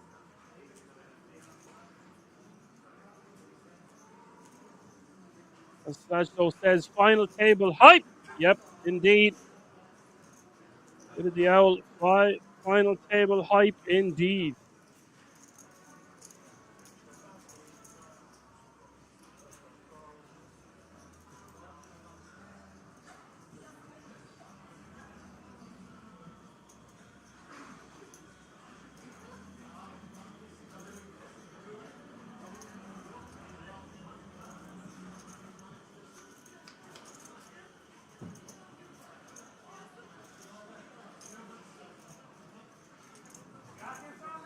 It is ace nine. Deuce. Look at the size of this pot, guys. 40 million. Turn is a king. Nico needing a 10 and the 10 only on the river. Does not arrive. It's the 9 of spades.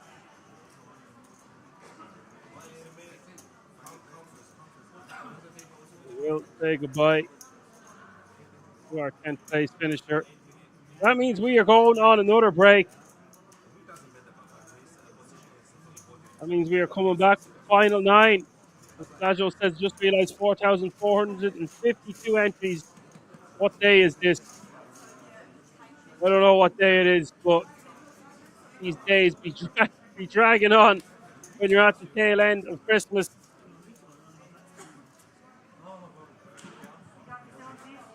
It's the day before the first day of the rest of your life, being New Year's Eve.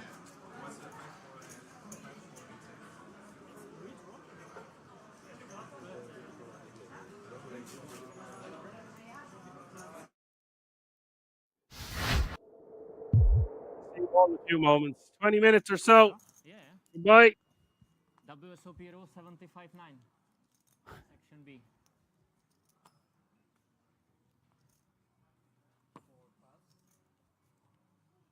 Yeah, I mean, to me, my guess would be there are a lot of players out there. There are a lot of athletes out there that banter, talking crap to their opponents is part of their game.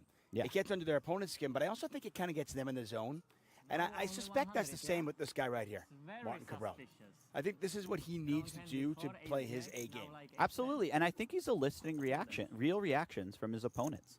When he asked Chrissy a question about her chip stack earlier, she did not respond in the most monotone way. He might have picked up something there. We don't know. Yeah, we forget sometimes. We like to think of a lot of these poker players as, solver robots, but they're anything but. I mean, these are human beings. Oh, no, Absolutely. Today, final table, sorry. Today.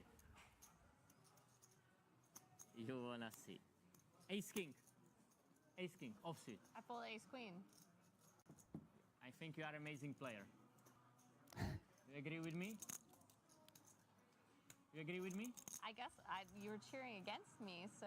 No, never. You did. I'm your biggest fan. You got the 9 fan. of diamonds to come. I think I'm your biggest fan. Maybe. Maybe number 2. I think you are an amazing player. Thank you. You agree? That you think that? No, if you agree with the statement. Do you? If the players are talking, we'll do our best to lay out so you can hear them. No, 6 million. 6 million. Chidwick's not going to say much. He'll let his chips do his talking. That's usually what he does, and it seems to work out for him. Looking down at the Cowboys. Yep. Cabral, I want to say, is probably second in chips right now with 4.3 million. 3-bet here from Chidwick. This was my quickest decision ever. I break my record. It was 0.6 seconds, now 0.2. I broke my record. Oh, good wow. Play, eh? Everything going Cabral's way. Like snap. We're only about 10 hands into our coverage today. Even Victor smiles. We've already had an elimination. Such a boring game, this poker. classically frustrating spot for Stevie here. Yeah, and 81 quips from one Martin Cabral. Can you help me? How much is this, Stevie? Can you count it? Thanks you. Thanks.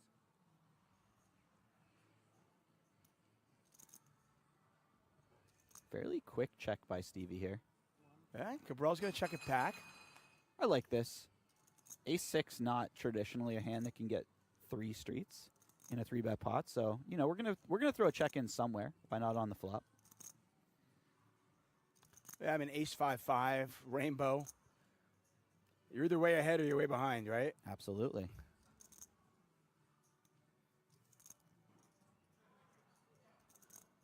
Is the queen concerning for Cabral? Certainly. I think that, you know, Stevie's got a lot of queens in there. Also, if Stevie has the sort of hand that's saying, I want to check the flop, but it's still a value hand, a lot of those outside of pocket kings are something like pocket queens or an ace, in which case now they're just chopping on all the aces. It's a very board-changing type of card. Let's put it that way.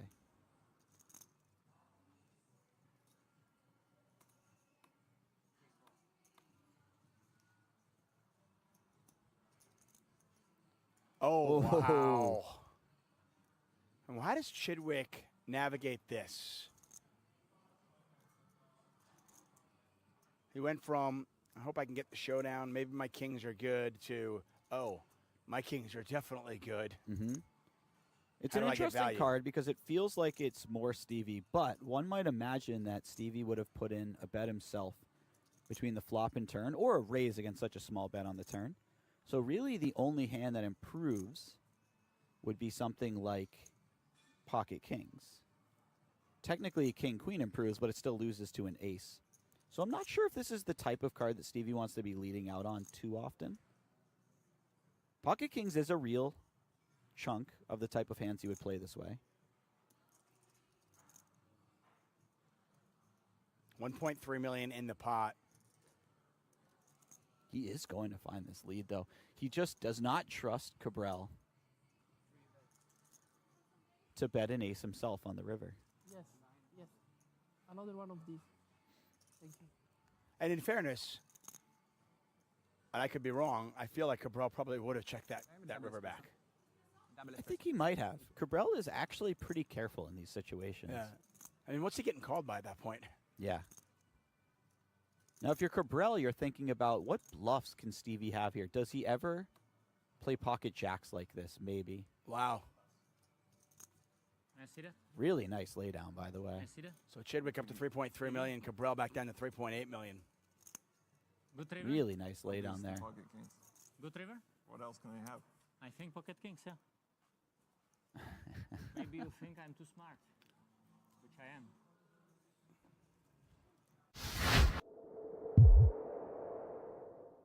Just very well-respected member of the poker community. And we are off. The final table is underway, and Mustafov picks up aces right out of the gate. That's one way to start a final table. I'm stealing your big blind from under the gun. Yeah. So of the 6 players at this table, if you're doing the math, and we showed you all the graphics, so hopefully you guys did this at home, we only have 3 players without a bracelet. Our chip leader, Suzrat Husu. The man with aces right now, Mustafov, who is 3rd on the all-time Bulgarian money list. Wow.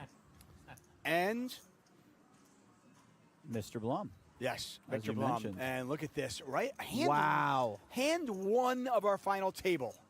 What? Cabral could be out. He very well could be. I mean, it's 24 big blinds. Does he just call here? Was that all right? What? He found. Yeah, I mean the under the gun raise is quite strong. He's decided he'll at least sort of slow play his hand, if you will. It's a bit of a pot control, a bit of a slow play. It's sort of saying, you know, if we get it in here, I don't love the range that I'd be up against, so I'm just going to see a good flop. 5-3 rainbow, yeah? 300. Bravo, Bulgaria. Bravo. I love Cabral now. He's so It's entertaining. unbelievable. Jack 5-3 rainbow. Normally I would go all in, but You just call, yeah? I just call because I like you. I don't want to bust you. You're not Please. possible to bust me. Don't do anything stupid, okay? Maybe next game you're possible. Please don't do anything stupid, okay? Please.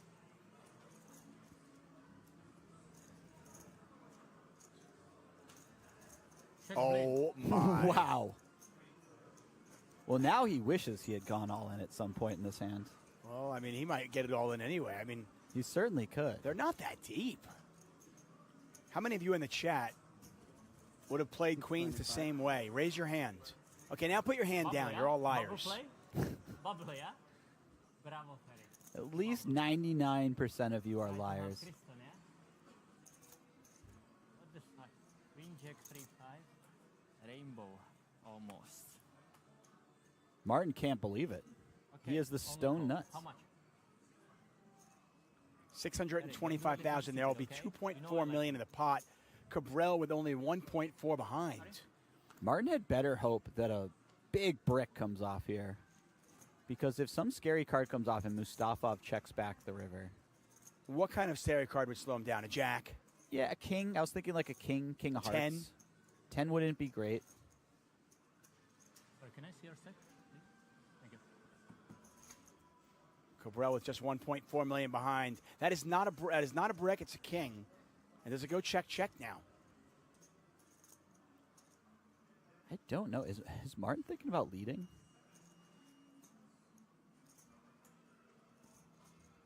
Maybe a little concerned his opponent will slow down. What a way to kick off the final table. Wow. Enough? Enough? This is going to make Martin feel bad when he sees what his opponent has. Banana spiller. You so bad. Oh, bravo. 300 to bet on the flop. You're so bad, Mark. Okay, bring more Faradin to the table, please. Wow. More Faradins. Unbelievable. It was the minimum. You play very good. Blinds now, by the way, 40,000, 80,000. So Lena's stack starting to really kind of represent some desperate times for him as he is now down below 10 big blinds. Victor Blom started this hand with 15 big blinds.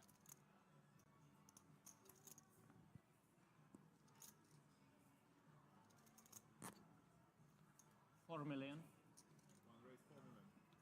And Cabral, 3 betting. Victor Blom's going to gamble. See what Cabral has. Cards on their back. Victor Blom all in at risk for his last 1.29 million, and he's in pretty good shape. He is in good shape. Like, you'd rather be up against aces. Yeah. You certainly would. Cabral with just 18% equity. Oh, one club? Oh. Got excited there for him for a moment. Such a tease of a window card. 2.7 million in the pot. And Victor Blom looking for the full double, and he will get it. The river card irrelevant. Cabral drawing dead. Heads up, all in. Tournament final. I had pocket nines, lost. You're watching the World Series of Poker Europe. We're at King's Resort and Casino, presented by GG Poker. Jesse Sylvia, David Tuckman in the booth, calling the action. Carlencho Alajan on the floor.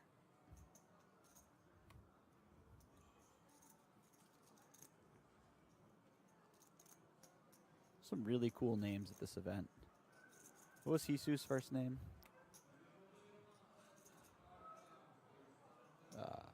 Surzat. Surzat Hisu. What a Surzat name. Hisu. What a name.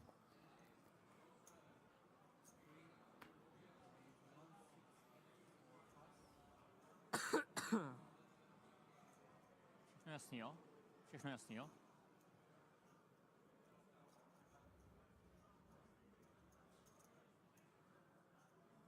King 9 suited out of the small blind against the late position open. Decides against playing it. Foxen's got an ace in the big blind.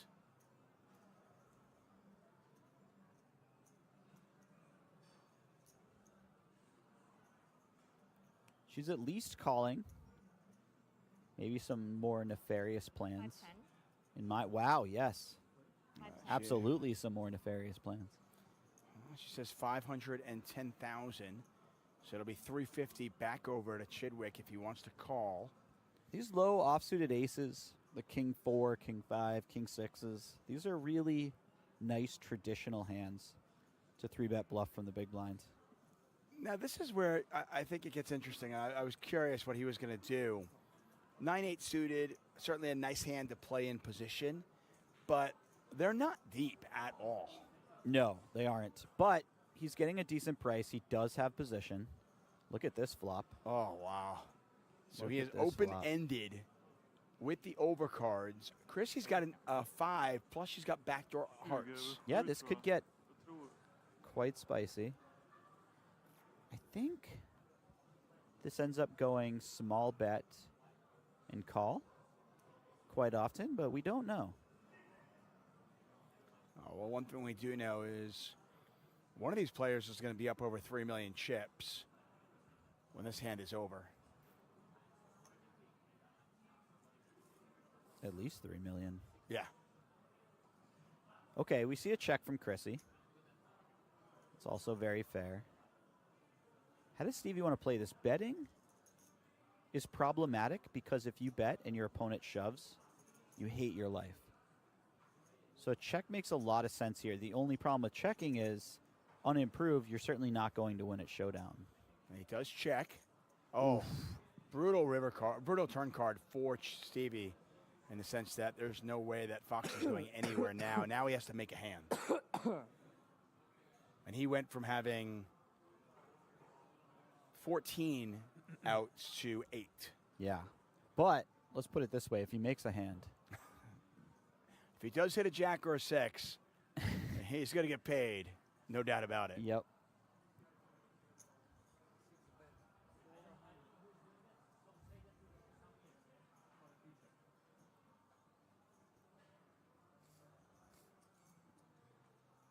I can't imagine Stevie does anything besides call here. Shoving just seems a bit optimistic.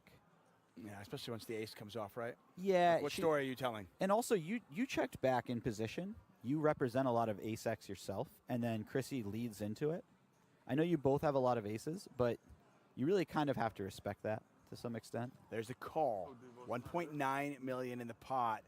God, the jack Stevie of diamonds looking for a would jack be or a 6. disaster. It is not. It's an 8. He makes a pair.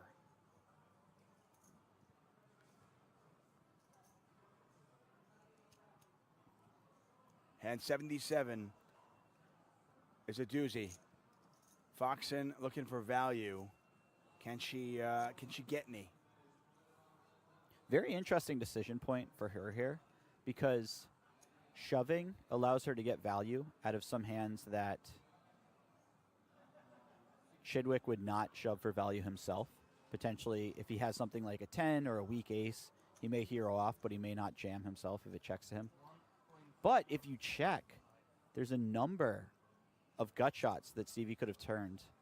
King Jack, King Queen, Queen Jack. Those sort of hands will bluff. Well, Foxen goes for pretty much all of it. Does not get called. Has to turn in one-time extension card. And she's now up to 3.4 million chips.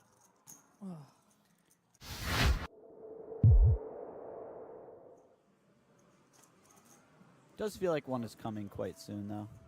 Yeah, at the end of this level, we will have a break. Yeah, we'll we've look been at playing this level for some time. Daniel DeVoris on the button. Almost definitely going to move all in here, I would imagine, with pocket 3s. Yeah, mandatory all in. DeVoris was a coach for Phil Galfon's poker training site, Run It Once. Over 15 million in tournament winnings. He was born in the Soviet Union, moved to Canada at the age of 8. Just 36 years old. And he is going to get some action. Cabral calling Divorce's tournament life on the line, 3.6 million in the pot. This is actually a huge situation. Yeah. Obviously, this is for Daniel Divorce's life, but if Cabral wins this, he's back to near tied for chip lead. If Divorce wins this, I think he might be third in chips. Yeah, it is. It's first and second, and then everybody else. Yeah. Thank you. Giaro. He'll be very close to Giaro third in approved. chips. Let's put it that way. Pocket freeze. Pocket freeze. So Not the former Giaro. coach for a run at once. Looking to fade the aces and tens, and there's a 10 in the window. That is a terrible window card right there. You knew. And Divorce needs a 3. Good for you, Victor. Good for you. Victor sleeping. And Mr. who lost 6 million, happy. I think you are one of the biggest losers of this year, right? 6 million down. Pretty sick. I agree. One card GG remaining. Daniel, If it's not a 3, Daniel Divorce is out. Jack of Diamonds. I mean, not GG. Good luck. And Daniel Divorce, over 15 million in tournament winnings, Minus 6 million, now you can is go going up. to finish 2 off the money.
All right, gang, welcome back to the final table of the Czech Poker Masters, last live stream final table of the year.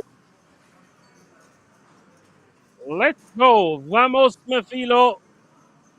Shama. And looks like a fun FT we have in store here. Greetings wherever you are tuning in from.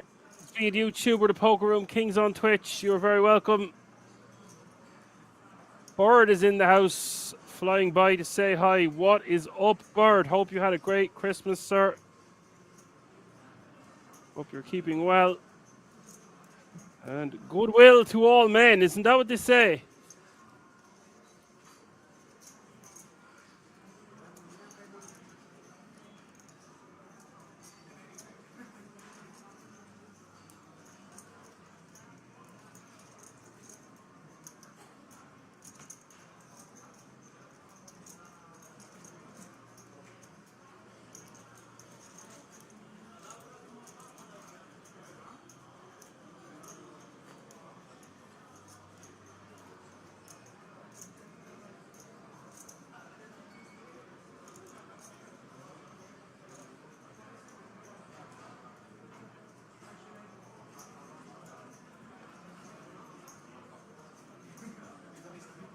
We expect to see Dong be playing pretty active now that he's got all those chips. He's really rebounded nicely, to say the bloody least.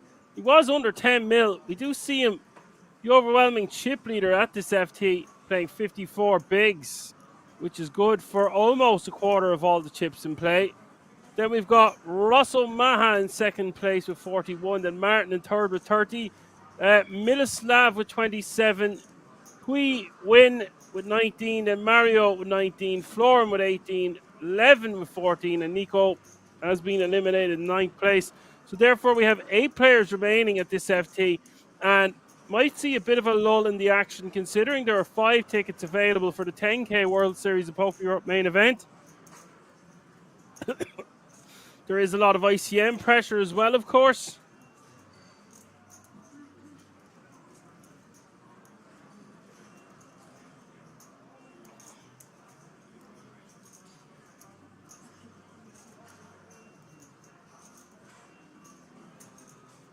$4.2 million is the bet here from Dong, and Miloslav is going to get rid of his hand. A lot of equity there for him, but on the turn, just showing position and the power of the deep, the power of the big stack is a wicked combination and gets his opponent to fold. A lot of equity there. 8 players remaining in this €150 buy-in with nearly 4,500 entries. Current payout is €6,950.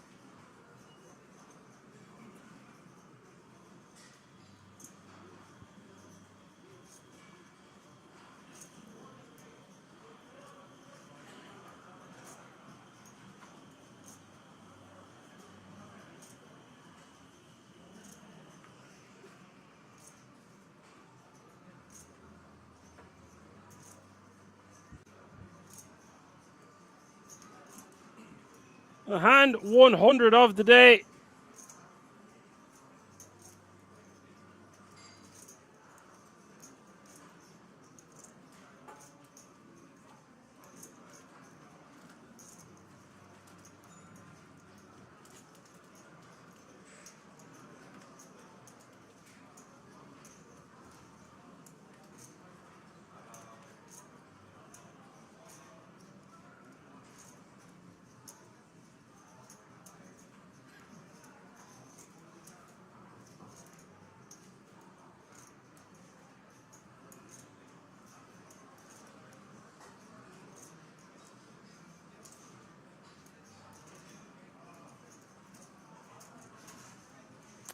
Monster here for win.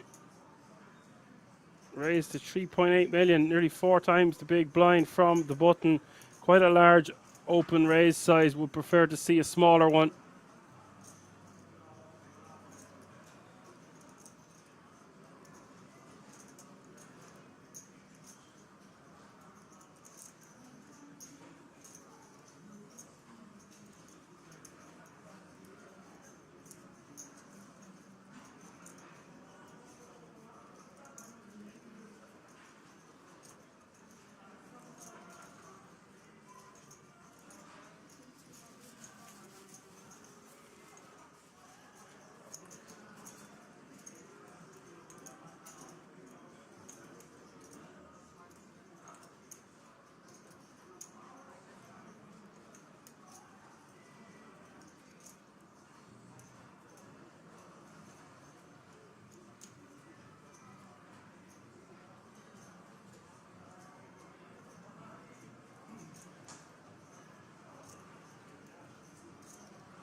Win is just going to limp here in the cutoff with the ace-5 offsuit. Don't really like this, actually. I prefer to see him just start opening these hands with the ace blocker. Going to play better.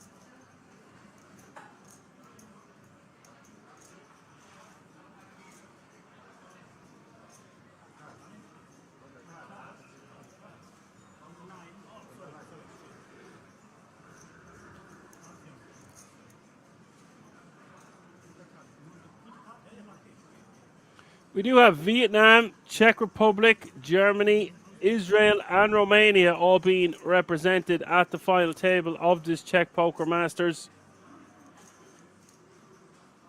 As Tillfish says, I'm finally home from the long drive of Kings. Driving home for Christmas, yeah.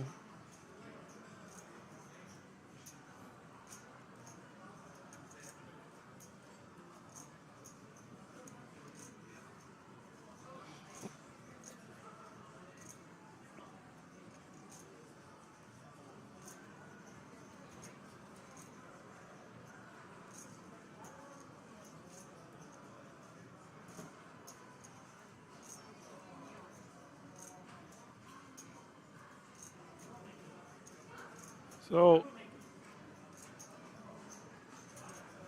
Ross whiffing everything here. He just doesn't want to try get ace high type holding to fold. Remember when limped this one? He'll have some 8x in his range maybe, or a weak pair. Some ace highs, some king highs. Expect him to see a raise mostly with the ace high there from the cutoff. Tiltfish says good luck. It's good to see the Czech player still here. Good luck. He bagged 17 million to day 3. Sounds like quite the run for him.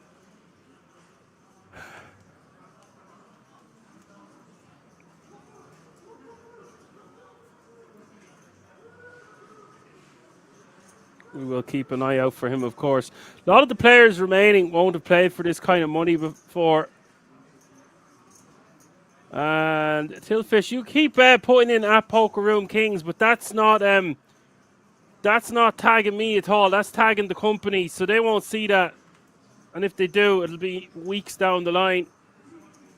So there's no point in trying to get a hold of me by putting in at Poker Room Kings.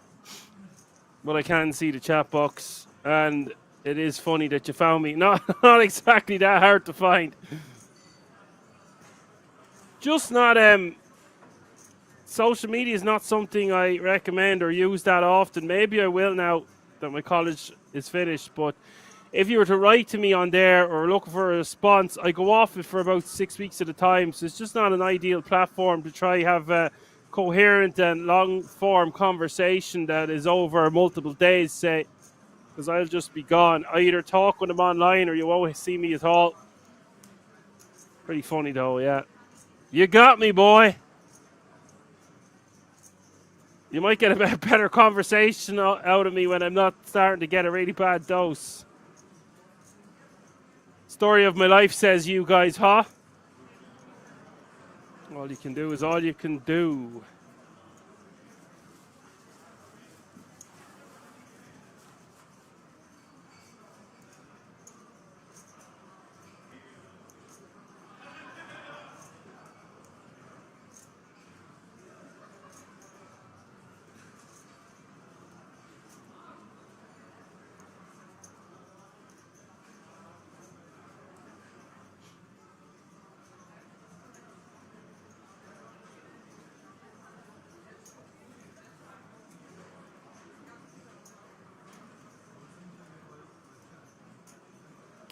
Tilt says, just check your DM when you have time.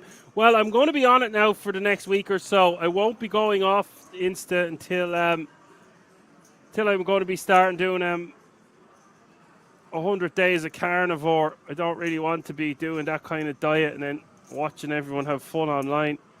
But that won't be until, I would say, the 10th to the 15th of January is my target starting date.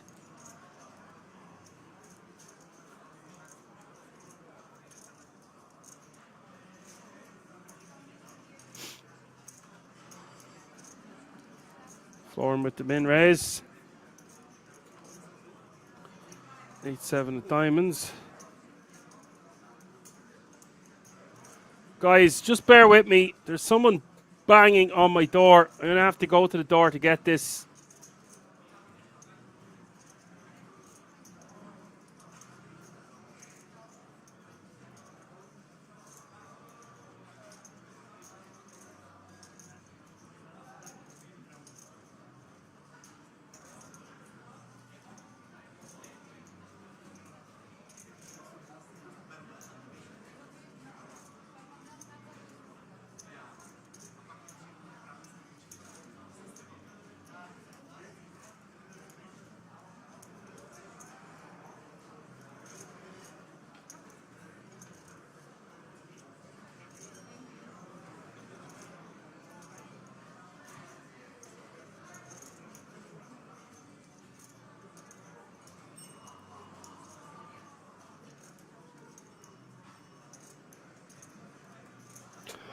Okay, gang, seems to be a false alarm. If the doorbell rings again, someone's playing tricks on me. It's the wrong time to be playing tricks with me. They won't like me when I'm angry. I do see the 3-bet coming in hot here from Ross on the button. As Tilt says, meat is life. Yeah. I've loads and loads of sirloin in the freezer, actually, Tilt Fish, but alas, none of it is defrosted after the Christmas, so my card somehow bounced when I got people to get me supplies yesterday, so pour me, I suppose. I would say pour me another drink, but there's no drink left in the house either, so we're not really doing too well with supplies, lads. And you need supplies if you're going to get through a lengthy stream. Supplies being fruit, meat, all the good healthy stuff before any of the bad stuff. Proofs in the pudding to not be consuming copious amounts of sugars. You just have a big crash, but I'm pretty sure I'm going to find a can of Coca-Cola on the next break. I'm going to find any fizzy drinks even. There's a little bit about myself.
Martin is just going to complete his option here at 7-3 suited.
He will take that one down.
Mario's just going to shove from the small. This is a very large rip. The reason being is Florin has to be super tight and calling here. You want to get caught with your hand in the cookie jar, but he has him covered. If he didn't have Florin covered, you would not see him jam the Jack 5 offsuit.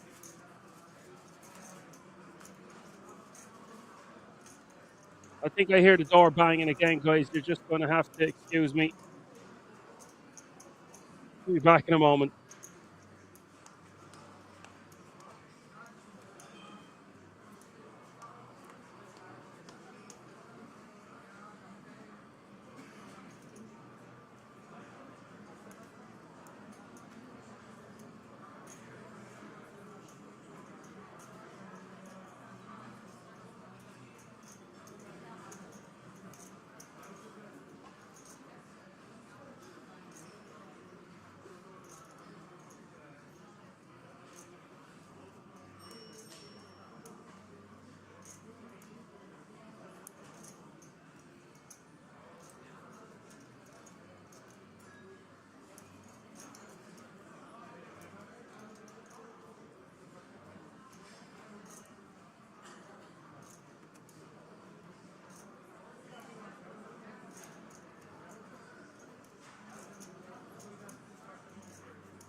Alrighty, guys, we are back.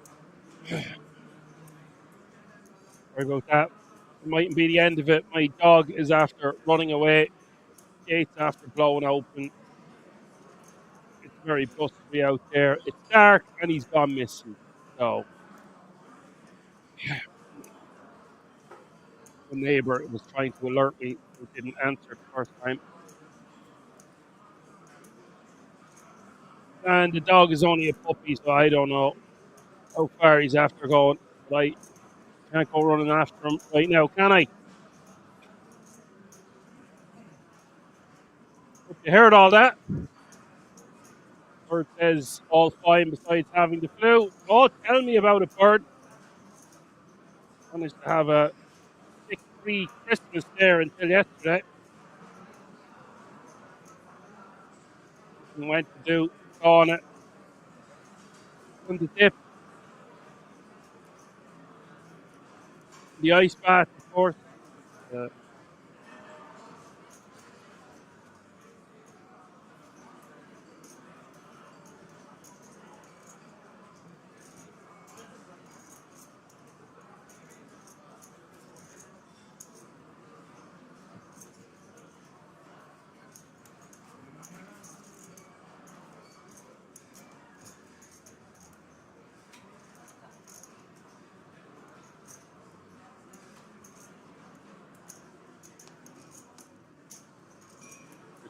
Sorry to hear Danny comes back soon. Oh, we're going to get him all right, but I just don't know which neighbour's garden he's got into. I don't have time to start knocking on the doors. I have someone working on it for me there for the minute, but if the door knocks again, I'm going to have to go for a moment again. I can't send people out to go see him as well because they're sick in bed, so I don't want to make anyone sick coming into the house or whatever. What a day, eh?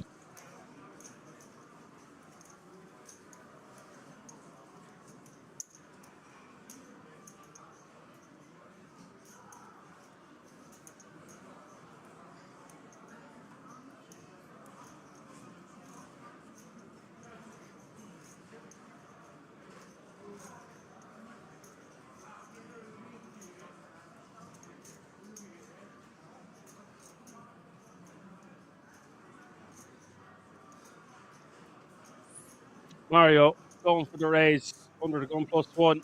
Haven't missed too much action, it doesn't seem like, in terms of it's right at that part of the tourney where there's not going to be as many all-ins or street poker. Very nitty-gritty here with 8 remaining.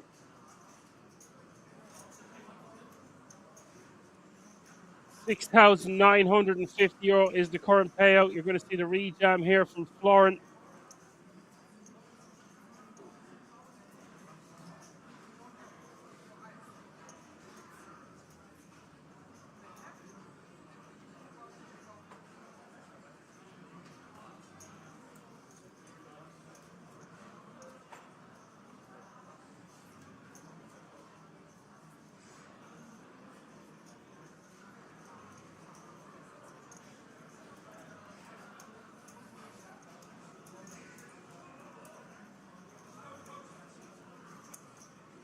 We're just going to see Mario have to fold this one.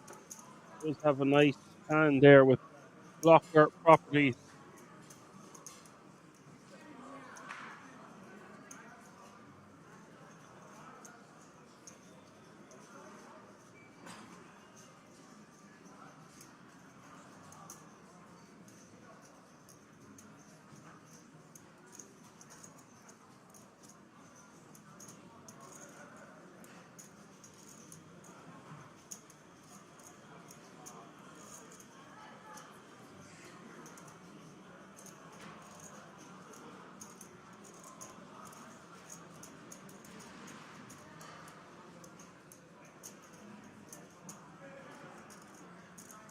He's just going to be saving some face here.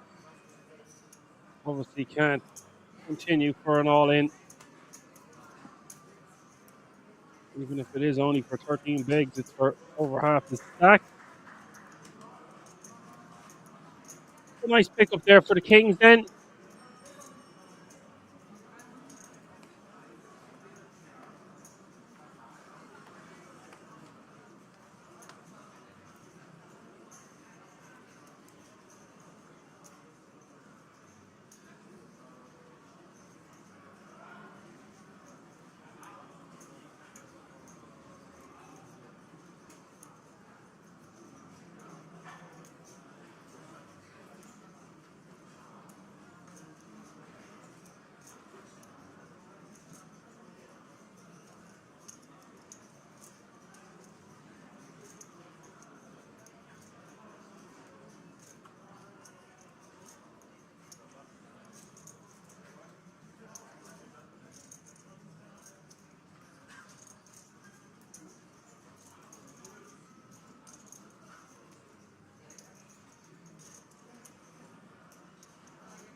Oh, it's Ross Omaha, not Ross Omaha. He's on the board with ace 6 of hearts, decides to let it go.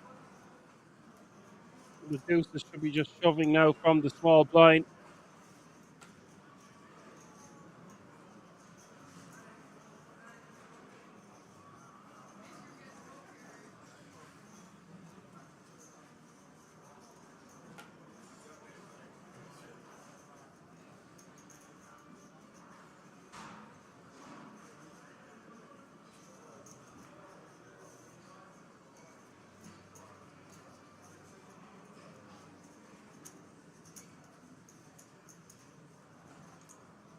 Martin with a really nice hand here. But the issue is, it's just a 6 kicker because of the ace, of course. I think it's just going to be too much of a stack to call with 8 still remaining.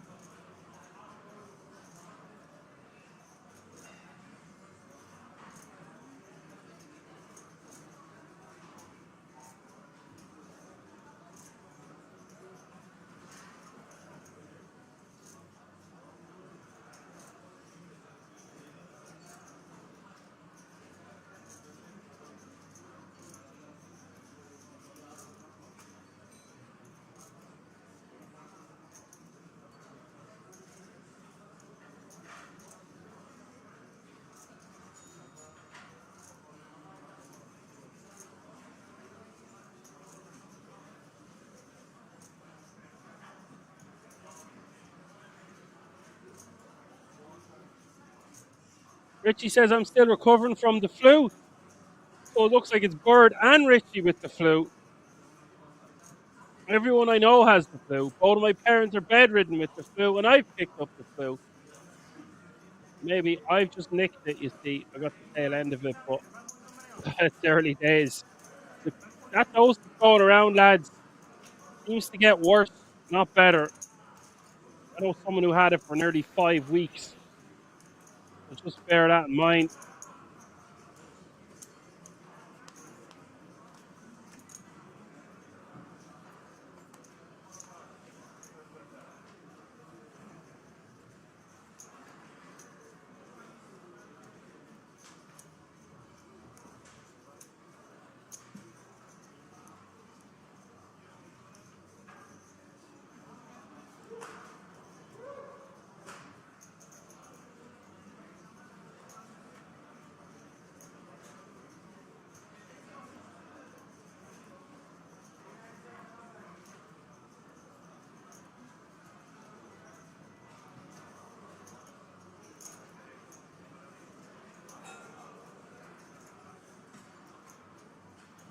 I think I hear some commotion going on outside. I'm going to check after this hand, lads.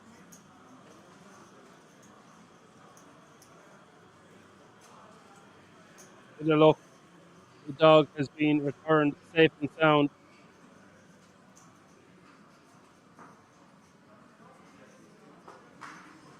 If only for a short while. Oh, if he's back, he knows he's in trouble.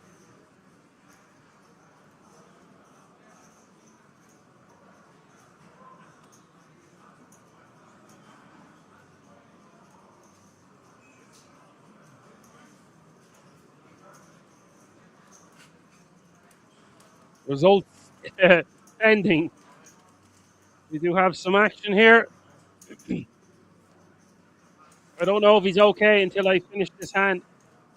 At least I haven't missed an all-in and call situation. The black ladies of the night for Mario. 2 6s for 11 on the button.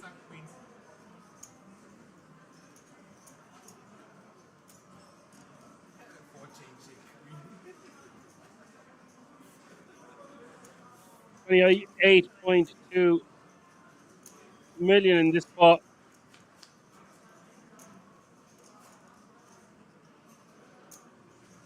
There's King, King, Jack on the flop.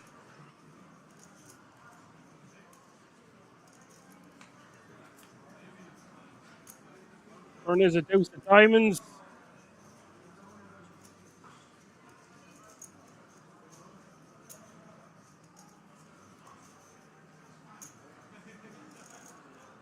However, needs to be a 6. 1 out in the deck for Alon Levin. Fantastic flop for the big blind here and the turn. The river is the 9 of diamonds. We're going to say goodbye to Alon. Even in 8th place, takes down nice chunk of change for his efforts. €6,950 to be precise. I mean, 7 players remaining now, all guaranteed a minimum of €9,200. I will be back ASAP Rocky. Rocky being the name of the dog. I like to call Ricky instead. Shout and go, Ricky! Okay. Hope I'm back with some good news and not some bad news. See you all in just a moment.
All right, guys.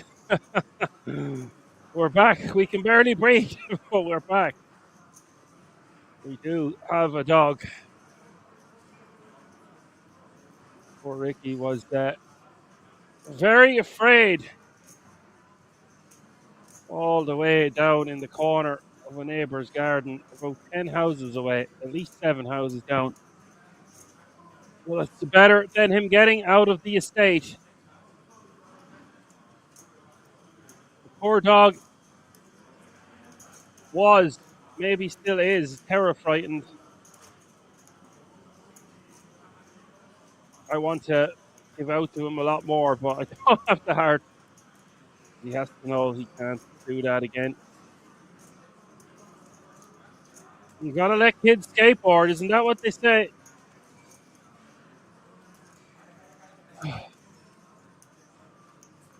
Still 7 remaining. 9,200 euro is the current payout. 3,000 euro difference between 7th and 6th.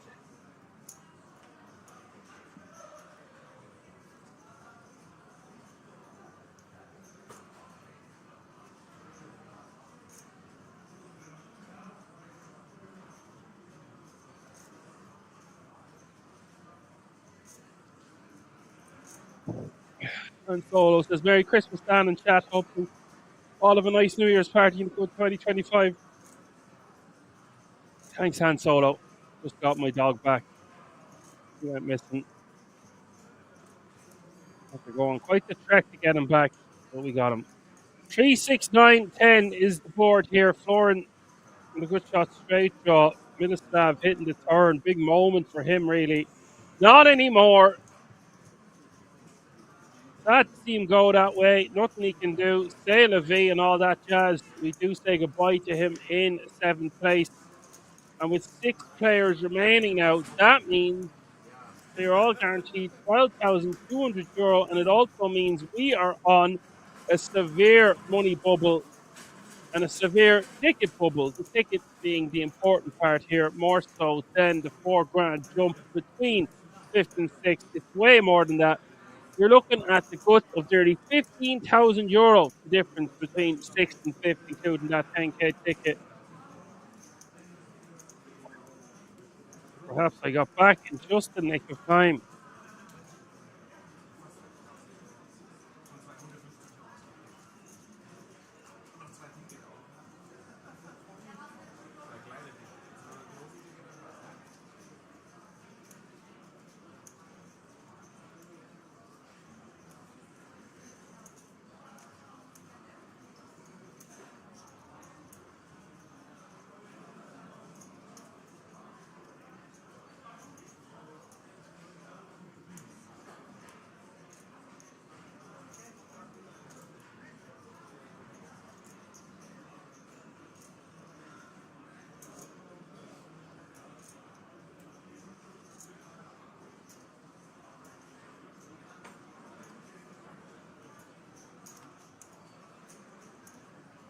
Richie says, Dan, it's too bad you don't do FT on GG commentating. I am at an FT. Oh, I do plenty of GG FT commentating. It's just me commentating at the screen when no one can hear me. Actually, don't. It doesn't really need to be the final table. I'll just commentate at the screen anyway. Getting my practice in, you know, for the next stream for Kings.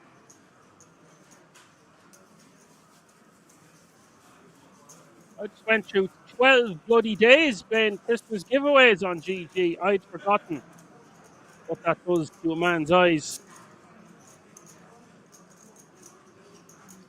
Can't be missing any of those free rolls. It is squeaky bum time here. Underpants stuff.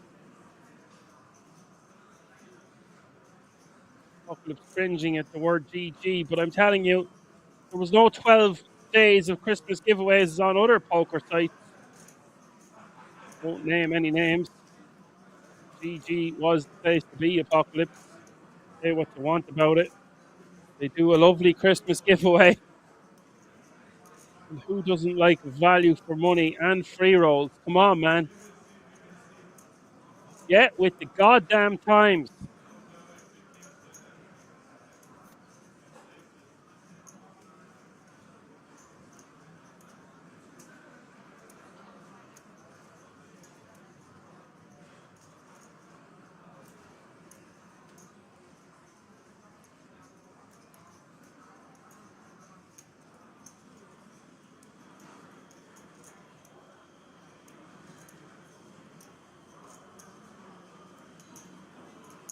Starting with them in. A 5 of hearts, and Warren's going to call.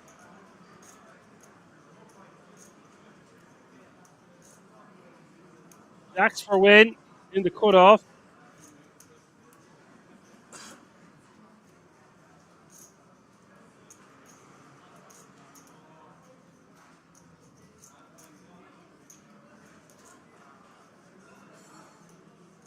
Just 20 bigs here.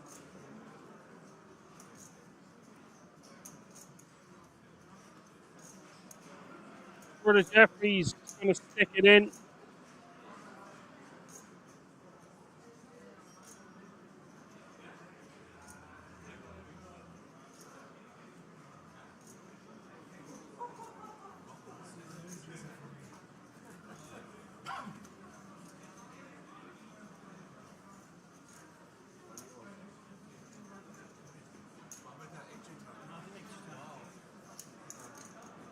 Oh, wow. Ross Omaha waking up with a monster. The Kings of Kings. This is incredible timing from the big blind.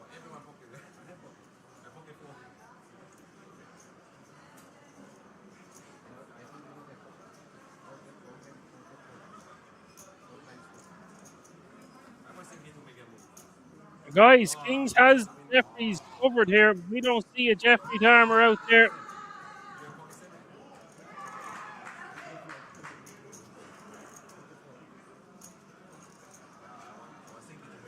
You lose some win here.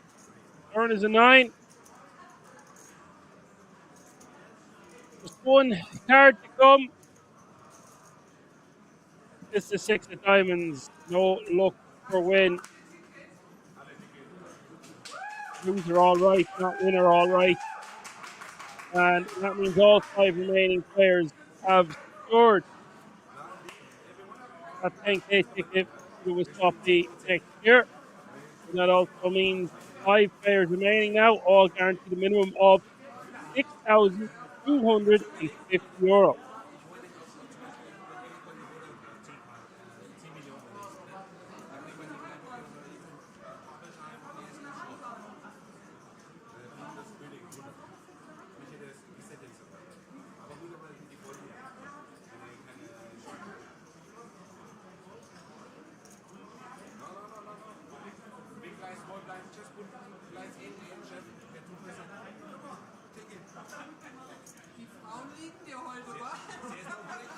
Oh, damn, the one folded pocket 7s. Yeah, well, he really couldn't get involved there anyway. With that much action going on behind him. Doesn't he know it's always 2-7? Why do you have to be mad? It's only a game.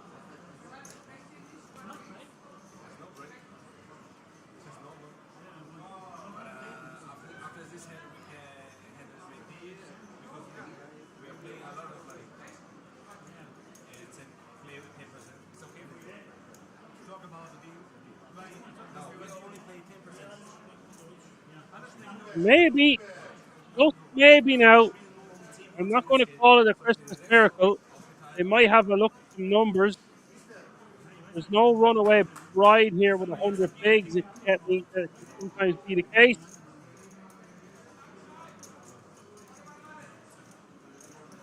No spoilers in the chat, please, Richie.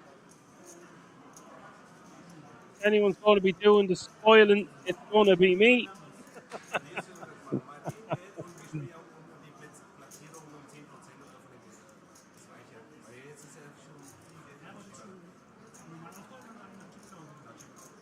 Oh, there's 4 left at your table. Oh, yeah, go get him, champ. My apologies. Actually, I would like to take this opportunity to apologize to absolutely nobody.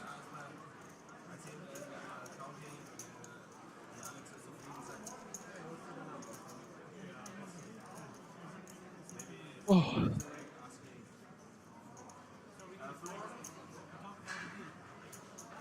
And that could mean we are going to go for on a break for some discussions. It gives me an opportunity to see if my dog has recovered from the scare out in the scary, bad, big, bad world. There are still a lot of chips in play. He's far from a big, big, bad wolf he was reared. Even though he kind of looks like a wolf on a good day. There's 100, up to 200 bigs still in play, folks. There's going to be a lot of more action to come. Hope you're enjoying this one. We're going on a break. We're coming back. We're going on a bear hunt. See you all in a few moments.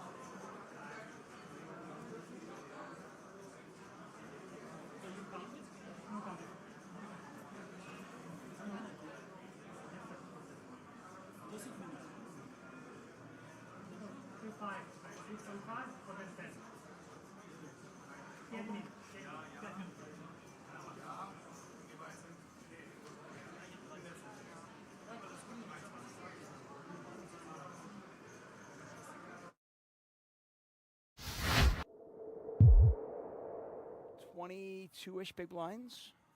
It's a cruel game we play, Suckman. If he had found maybe a slightly smaller bet size, Chrissy puts a little more money in the pot. He ends the hand with more chips in his stack.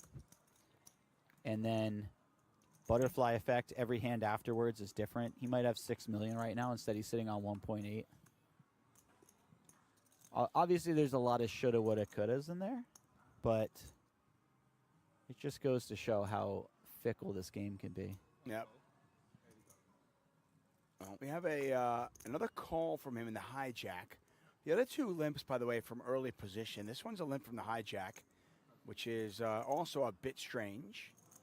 Actually, they're strange, a little unconventional, I should say. Oh. He does it with aces.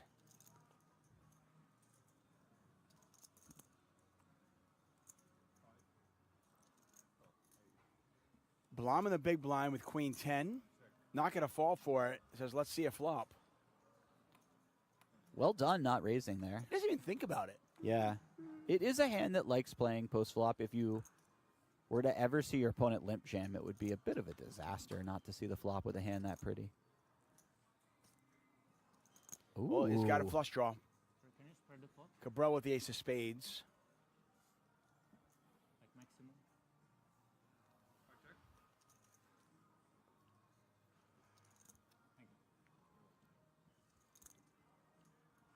Victor looks like he's going to lead here. It's not just because he has a flush draw, but also he's the big blind. So he knows 3-7-5 is a lot of me when I check back from the big blind. I can have 7-3 offsuit here. I can have 6-4 offsuit. I can have all of these strong hands that hit this board that my opponents will never, ever have. Maybe the small blind has a few of those.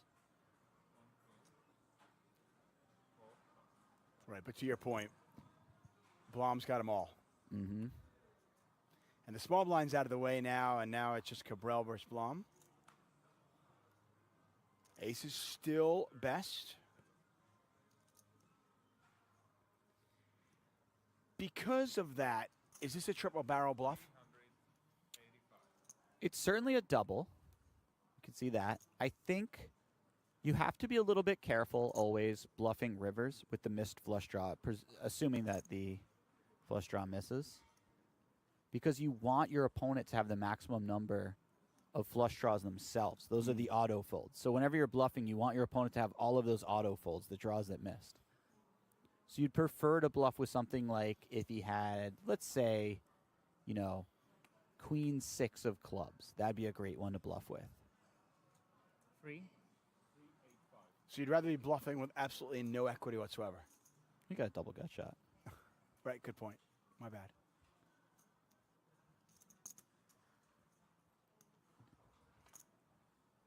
The river, I mean, though. Ooh. Oh. Blom hits a pair. That's a tricky card. Because when Cabral calls twice, you're actually getting quite thin if you were to pile it in with top pair. So Blom hits top pair and checks. Cabral with less than a pot size bet remaining. Does he pile it all in?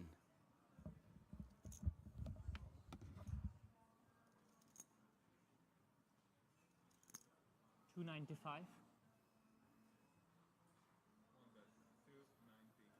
He decides not to go all in. He just goes 295,000,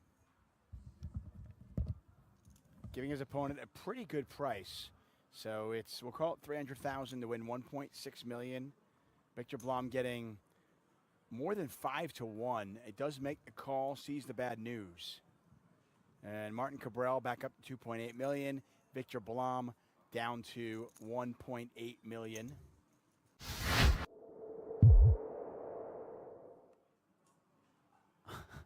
Eight players remain. We're still talking about the 9 of diamonds from earlier on. And you will be in good mood? Probably Victor not gonna Blom, happen, but I severely short stack's going to go with it. He finds an ace. Just 5.5 big blinds. Has maybe a little bit of fold equity, right? Definitely. At a final table, Yeah. especially, 5 big blinds is more than enough to receive some folds. He's This will getting not it. be folding. Yeah. We saw Foxen fold ace queen before. She's not folding it again. One thing I will say about Chrissy, she picks up a lot of hands. Yeah? I'm not saying she doesn't play fantastic when she has those hands. Certainly not saying that isn't true. Foxen all in, and Blom knows he's in trouble. Ooh, Cabral actually has a hand. 550? Yeah, but Chrissy putting in 14 big blinds, I just don't think that he can even consider calling. It's closer than I'm letting on, but I mean, it's 1.3 million to win 2.2. I think And a chance to knock out 2 players. Cork, please. 1390. There are so few hands that he is dominating, and there are a number of hands that she would shove that are dominating him. Yeah, no, he's never ahead, but he's getting a really good price, and he can afford it. Well, she might shove something like King 10 suited over Blom's jam. But yeah, there's very few of those, and there's a lot of hands that dominate him. And it's not a particularly good price because he has to win that main pot. He doesn't have as much equity in the main pot. And then the side pot, he's probably behind against the hands that she's shoving here. Well, not probably. He's behind the hands that are shoving here. He is getting a little bit of a parlay with the ante in the middle. He's in the big blind, so he's already put 100,000 in. Again, there's 2.2 million in the pot. It's about 1.3 for him to call. 1.29 to be exact. And he's on a 5 million chip stack. We have 8 players remaining. And Victor Blom, by the way, is all in at risk. Isildur, possibly moments away from being out of this. Exit stage left.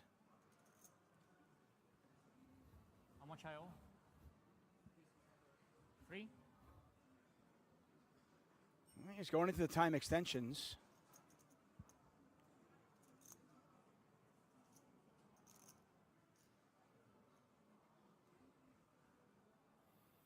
I think he's sincerely thinking about this one, though, as opposed to the other ones where he was clearly Hollywooding.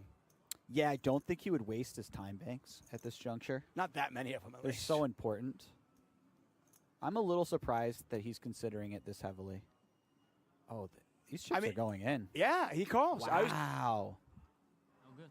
Wow. Royal flush. That's semi-bad Royale. news for Chrissy. Well, I mean, she goes from being 77% to winning the hand to now she's 40%. Yeah, well, she's a little better for that big side pot, right? Yes, But yes. he's live. She doesn't love to see that. She'd love to just ISO Blom with 200K dead in there and just be way ahead. Maybe you make money. Yeah, she looks sick. I don't blame her. This is No? this is pretty gross for Chrissy.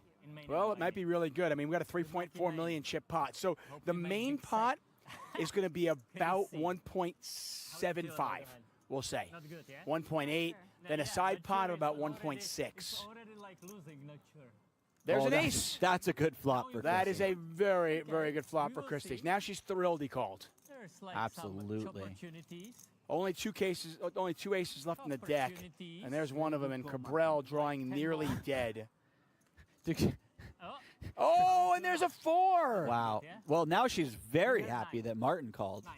She's actually going to make money in the hand. Yes. Now she needs a queen to win it all or a 9 to win it all. Very good call. Otherwise, Blom is still in there at 1.8. She's in there at 1.6, and Cabrera's down to 3.7. What a hand. For split pot. It's the 7 of clubs. Victor Blom finds a 4 on the turn and triples up. Foxen does add about 300,000 to her stack. Wait, 5? By the way. And as I said, I told you, Jesse, you were wrong. Cabral's got to fold that. Yeah.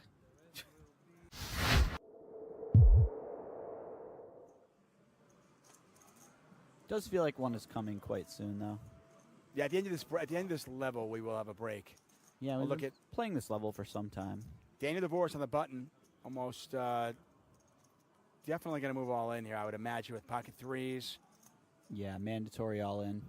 Divorce was a coach for Phil Galfon's poker training site Run It Once. Over 15 million in tournament winnings. He was born in the Soviet Union, moved to Canada at the age of 8, just 36 years old. And he is going to get some action. Cabral calling. Divorce, his tournament life on the line, 3.6 million in the pot. This is actually a huge situation. Yeah. Obviously, this is for Daniel Divorce's life, but if Cabral wins this, he's back to near tied for chip lead. If Divorce wins this, I think he might be third in chips. Yeah, it is. It's first and second, and then everybody else. Yeah. Thank you. Giaro. He'll be very close to Giaro third in approved. chips. Let's put it that way. Pocket freeze. Pocket freeze. So Not the former Giaro. coach for Run It Once. Looking to fade the aces and tens, and there's a 10 in the window. That is a terrible window card right there. You knew. And Divorce needs a 3. Good for you, Victor. Good for you. Victor sleeping. And Mr. Who lost 6 million, happy. I think you are one of the biggest losers of this year, right? 6 million down. Pretty sick. I agree. One card GG remaining. Daniel, If it's not a 3, Daniel Divorce is out. Jack of Diamonds. I mean, not GG. Good luck. And Daniel Divorce, over 15 million in Okay, now tournament you can recover. winnings, Minus 6 million, now you can is go going up. to finish 2 off the money.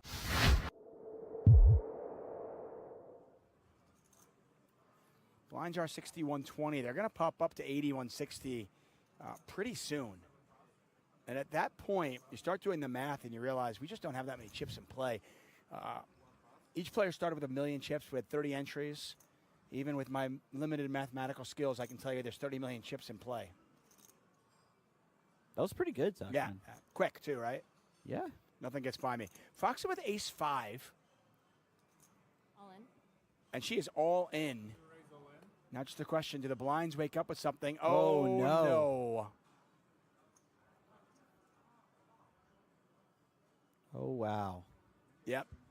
So this is about a, what, let's see, 13 and a half big blind shove? Yeah. Somewhere in that vicinity. 14 big blind shove? You generally tend to shove a lot of the offsuit aces that you're playing, and if you're doing some min raising, it's with some of the suited aces. When you reach a final table, things flip a little bit in that regard, but not always. Ace 5 off is just a great candidate for a bluff jam. You get a few better aces to call or to fold, I mean. And ace 5 is just a particularly good low ace. Cabral re-raising. Mustafa. Oh. And there's another ace. in- Yeah, seeing that ace is just brutal for Chrissy. Yeah. I don't think that she saw it, but, you know, as a viewer, as a fan.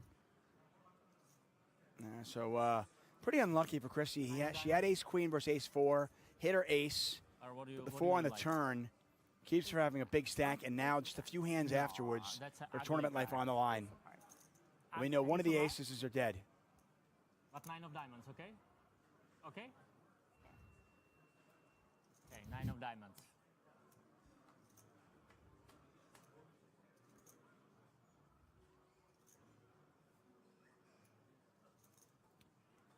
She can win with running queens, by the way.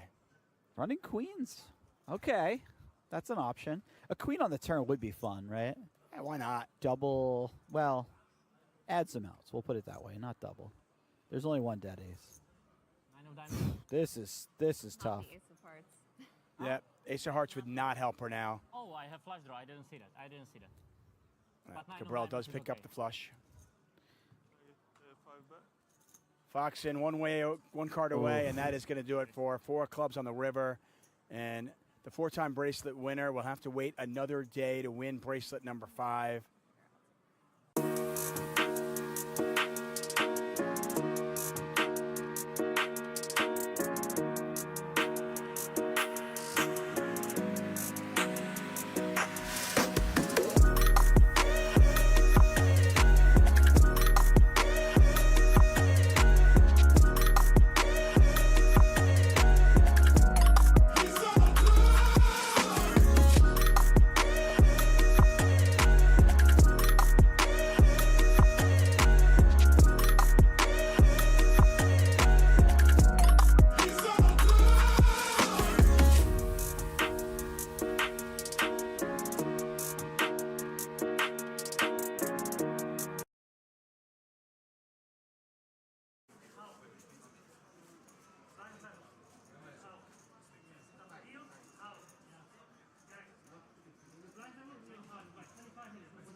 Alrighty, folks, we are back.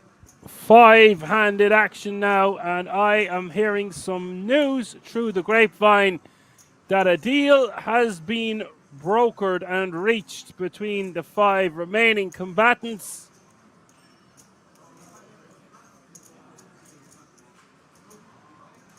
You see So seat 4 is going to take home €43,455.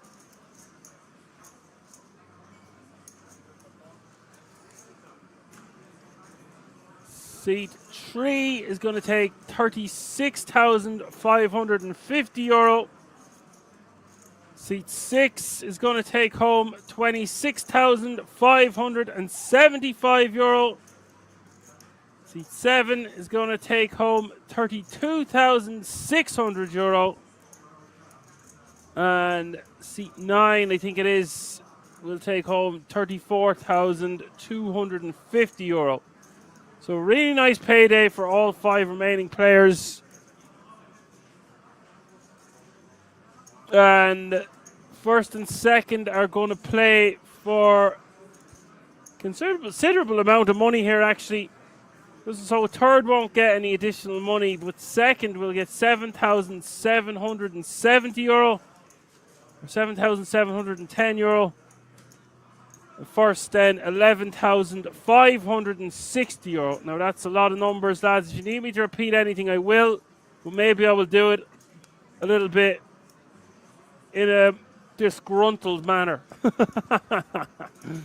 Shovel up and deal, boys. Knee in the house. Took the words right out of my mouth. Says, what a prize pool for a 150 buy-in. Yeah, just incredible. Really and truly. I was going to say they're driving home for Christmas, but I mean, driving home for New Year's with a boatload of cash, really. Or a bootload for a car, anyway.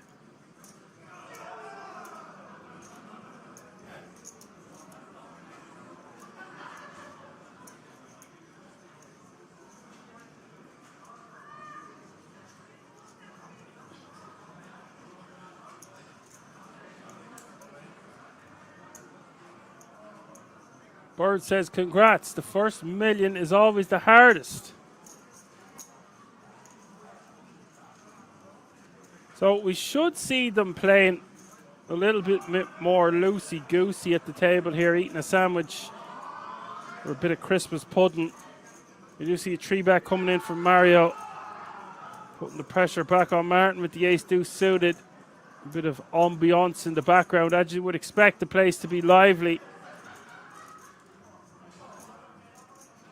Buckley says, I'm also from Northern Ireland, so never been a fan of the Republic anyway. Sorry, Dan. Oh, yeah, it's all coming out now. You do what you got to do, Apocalypse.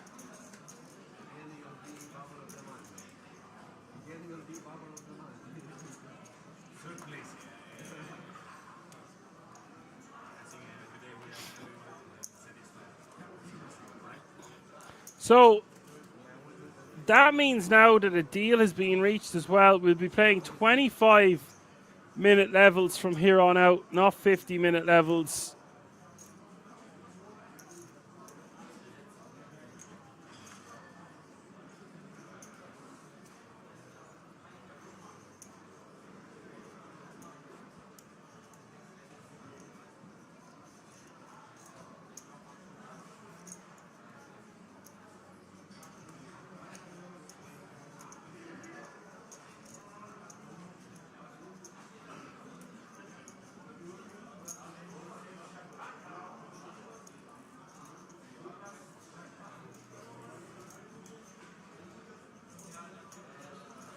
Ross now looks like that's the commanding chip lead here with 58 bigs.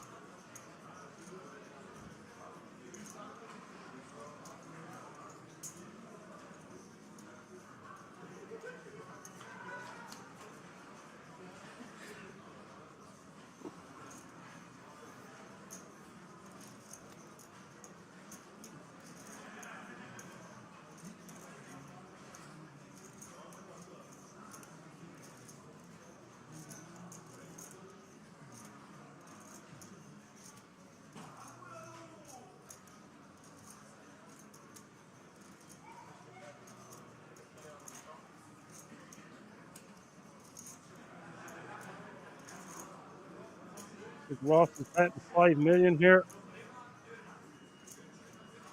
Not Biggest fan of this bet. That ace is going to hit the big blind more, or sorry, the button.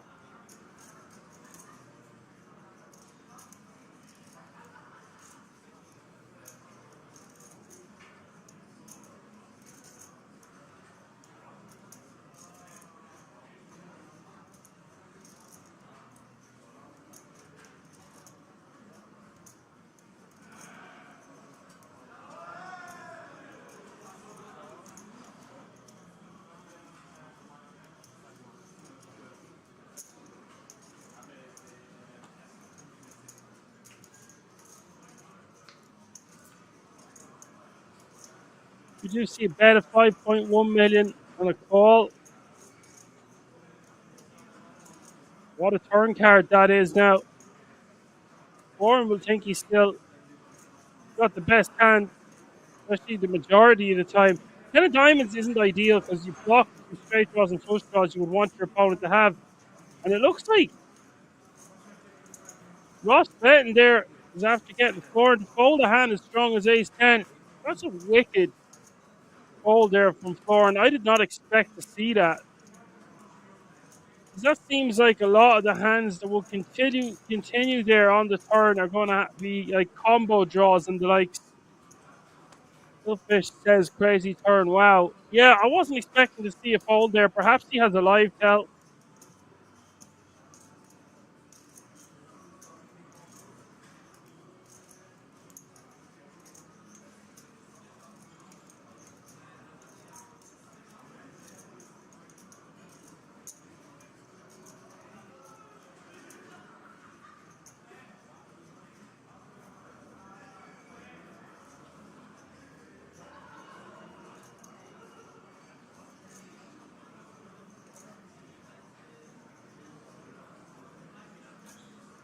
Philfish says also a snap fold. Yeah, that's the. That was the more alarming thing about that there. Just decides to fold pretty much instantly.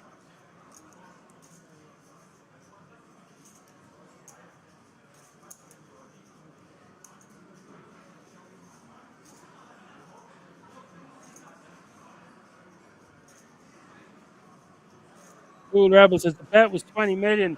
Yeah, I understand what you're saying. The bet was 20 million, but don't have the best hand there a decent portion of the time, considering he's got ace 10.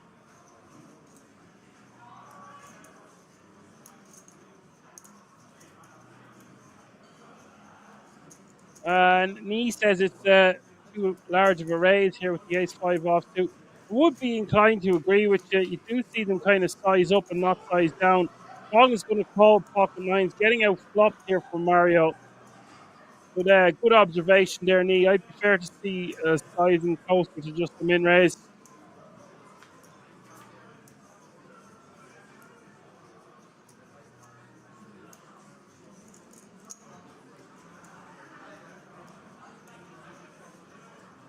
What goes check, turns the king of clubs. Mario bets 3 million.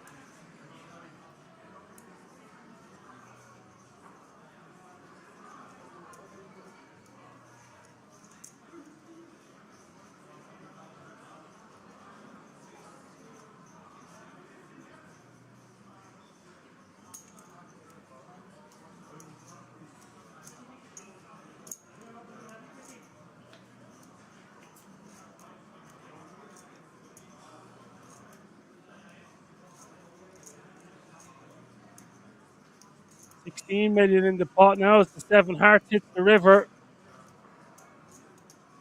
7 of hearts rolling off.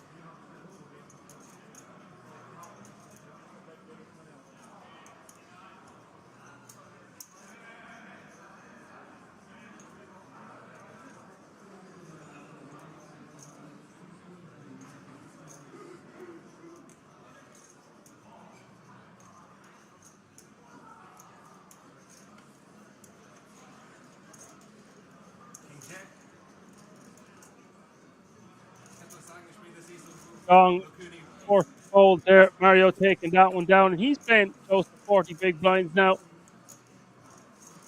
Interesting what way they want to proceed with this five-handed battle once the deal has been done.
We do see some action here. Mario shoving on Florin, and I don't think Florin's going to be folding. Ends is just going to be too much hand, surely five-handed here. Even if it says under the gun against the big blind, remember, under the gun here, five-handed is going to be in late position.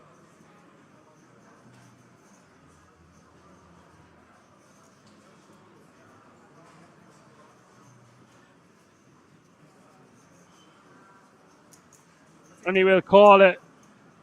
Here we go, folks. Massive pot developing.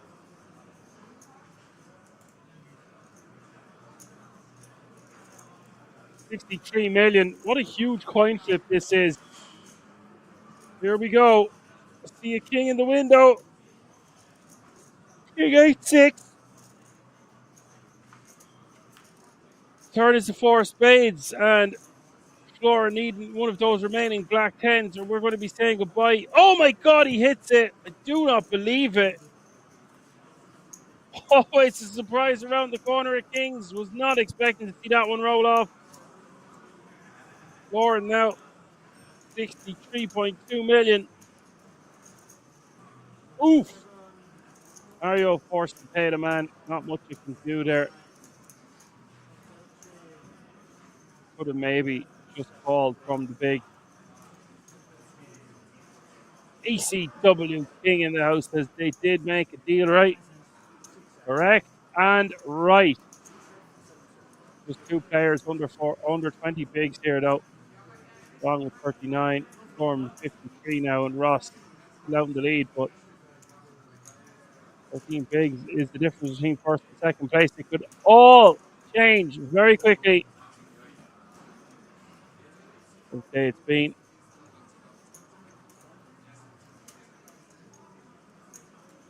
all players have locked up a minimum of €16,250. Actually, sorry, 10 payouts are wrong. Of course, we've done the deal.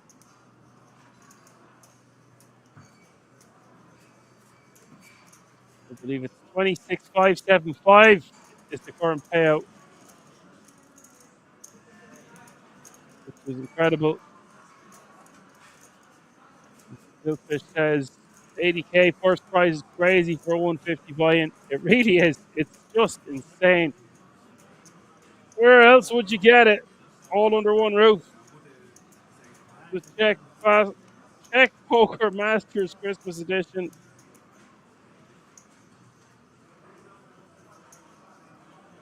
And it has to be said, it doesn't appear, granted they're not sick, it doesn't appear that any of the remaining players are as tired as I am right now. So, still a bit of life in the old girl yet, with 5 remaining.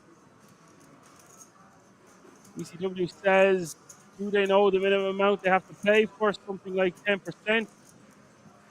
Something around that area, I believe.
Ross, the king queen offsuit here under the gun.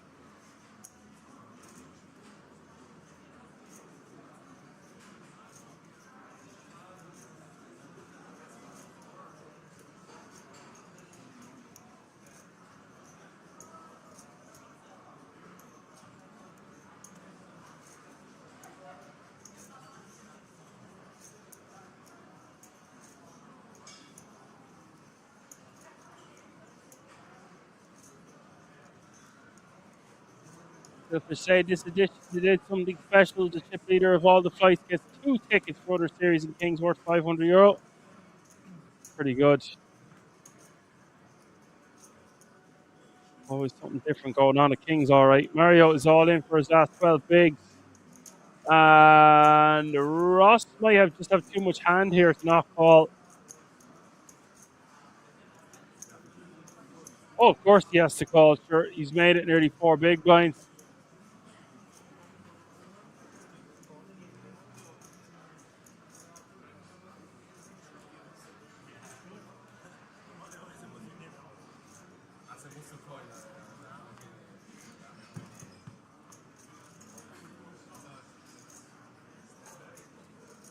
ECW King says Ticket Mania. Ticket Mania indeed. We do have all in and call here, folks. 31.8 million in this one. King Queen against pocket 8. Here we go. Jack 4 is the flop.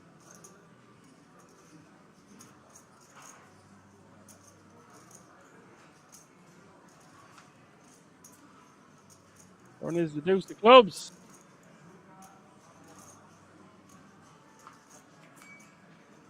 River is the 10 of diamonds, so Mario's going to double up this time. White on his face, now playing 27 bigs. 27 bigs.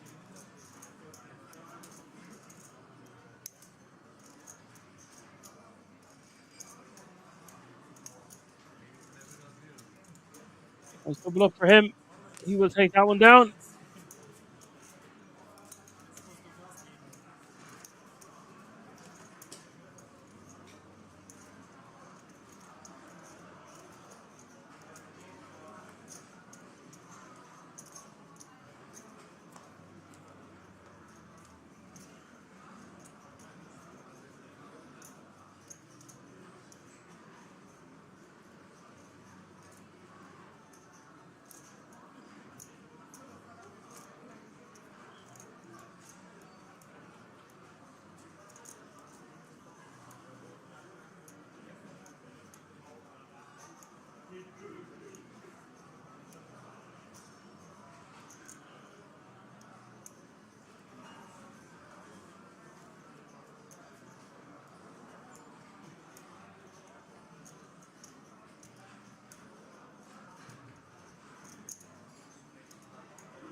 Born to the raise here to 2.5 million with the Jack 8 offsuit. Ross going to call in the big, and the flop is Ace 4 deuce.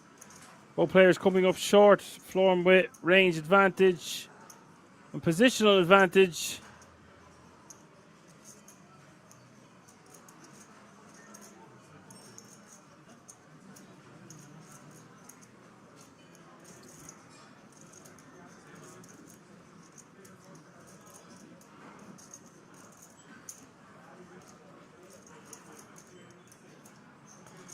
$2.6 million is the bet from Florin. That's going to be the end of that. Suddenly now Florin well over 60 million once again.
You've heard the man. Blinds are up. Big blind is now 1.6 million. Small blind is 800k with a running big blind ante of 1.6 mil.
Dong taking that one down.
They are swapping chips around nicely here.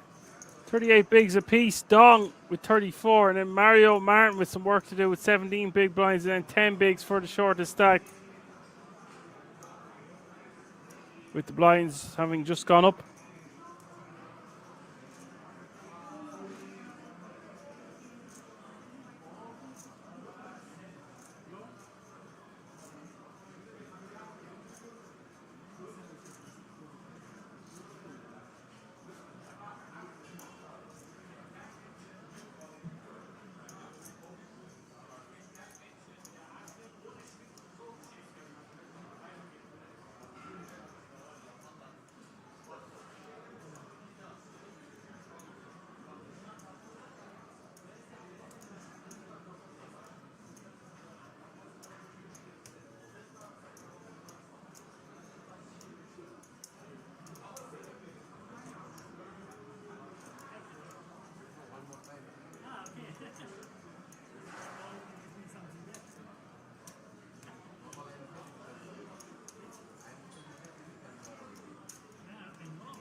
We might see some action here as well. Mario's all in. Florin wanting to count. He's got a very strong hand here. Ace-9 suited. The problem is it's for so many big blinds. Wouldn't be shocked to see him edge pass here.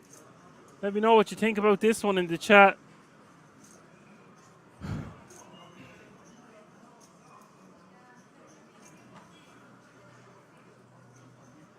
Maybe it's just a little bit too much of hand considering the deal is being made.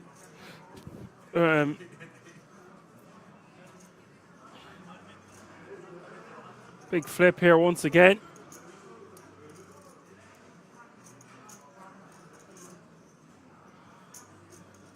8-3-3.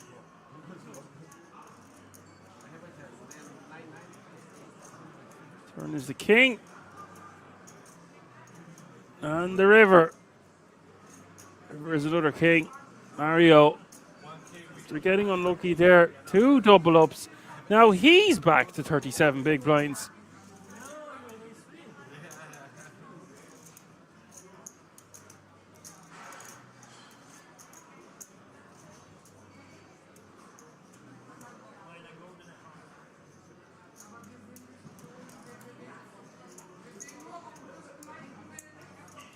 As Bird says, oopsie. Oh, I wasn't sure what you were trying to say there, Bird. Didn't know if it was the UPS man. I didn't know if it was code word for something else, but yeah, on closer inspection, oopsie, it was. I think, Ace-9 offsuit, definitely a fold. Ace-10 offsuit, we're getting to that territory where it's going to be tough to let it go. Ace-9 suited, maybe just want to be putting that one into the muck. Now, if you put that in normal circumstances, it's going to tell you to fold in an ICM calculator, but we have to remember we have just done a huge deal, and a lot of the prize pool is already ours. I think we'll see Martin shove this one 10 bigs.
Well, Martin is going to rip Insky here from the button. Not much happening there the last couple of hands.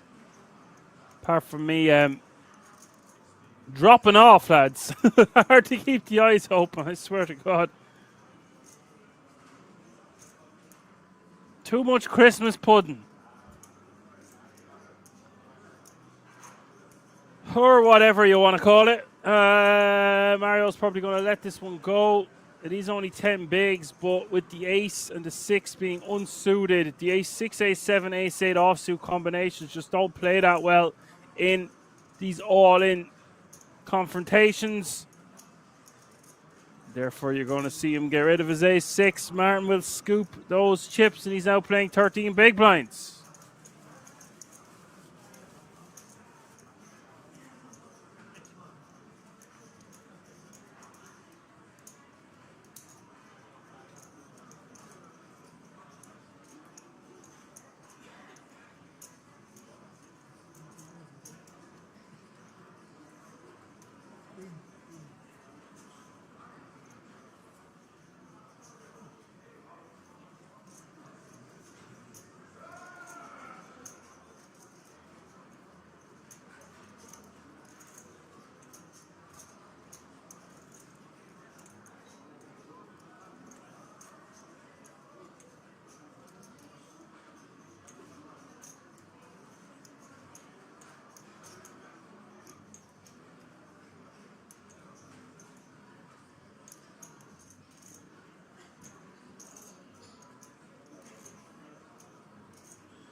We could see some action here, folks. Florin picking up the kings of kings in the small blind. Dong has a monster, ace 8 of hearts.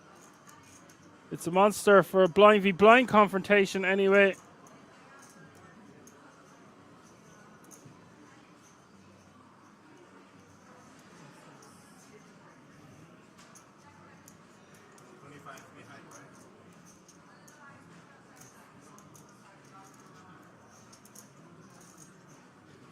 Question for Dong is, does he want to just rip it right here, right now, or is he going to just call?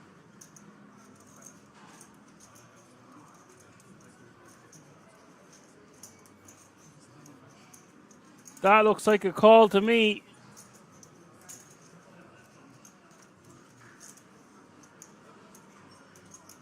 We'll call for the 3.2 mil and we're off to the flop. Flop is ace 10-4. Dong out flopping Florin here.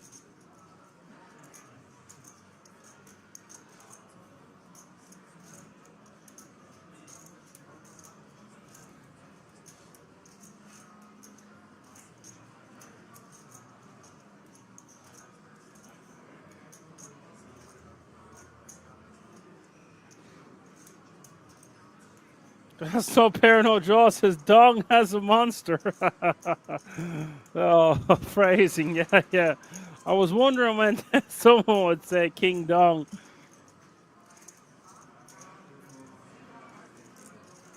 There was a guy online, actually, for years, Monster Dong. He was brilliant at poker.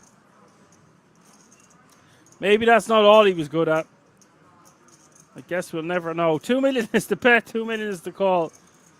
15.2 million in the pot now as we hit the turn. Turn is the 9 of spades.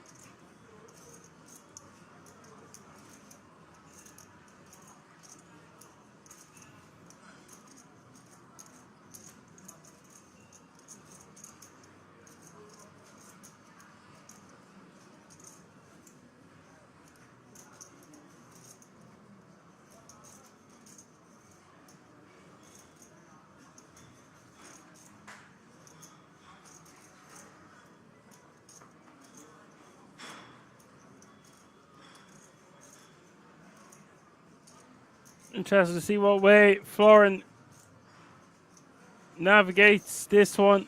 A lot of flush draws on board, a lot of straight draws on board, and it's unlikely Dong has an ace in his hand considering he just called pre.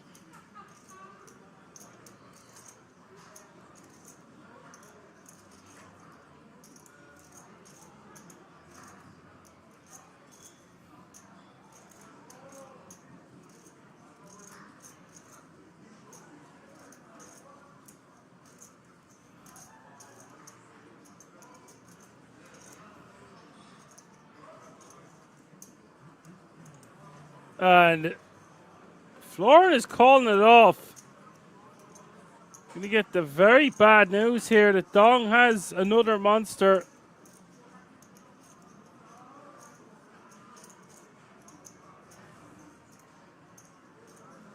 Here is the 8 of clubs, and we are going to lose the very popular and talented Florin Bilan in 5th place. That means 4 players remaining now. ECW says, best Asian name I ever saw was in a Chappelle skit. He was called Fuck Hugh. I love Dave Chappelle. One of my favorite comedians ever, I would say. Right up there with Kevin Bridges and Tommy Tiernan. And George Carlin. And Robin Williams. Dice Clay.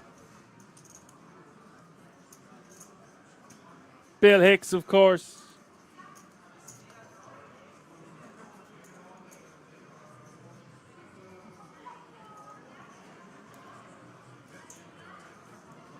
Norm. How could I forget about Norm? Yeah.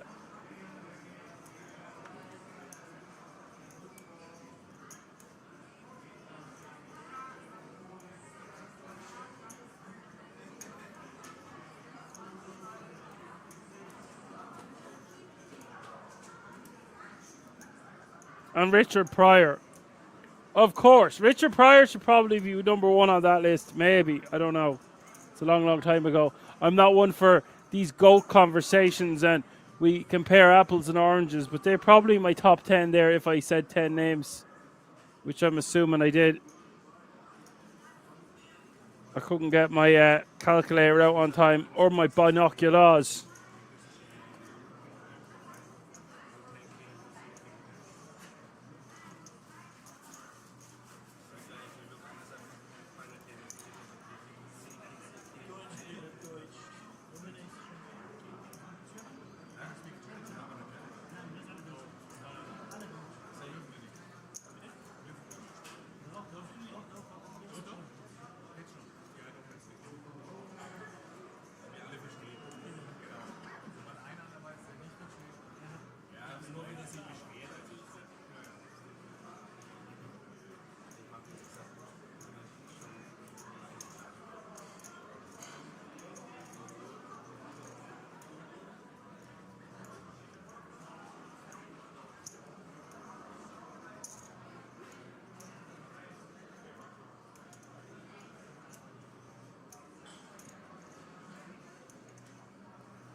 Mario with the min. Round to Ross in the small, who's going to call with his King Jack. Queen 10 deuce is the flop.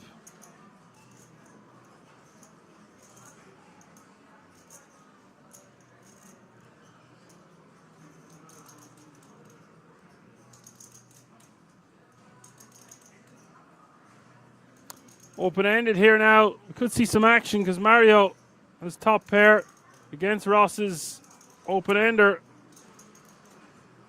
This pot getting bloated now. 4.7 million is the bet from the small blind.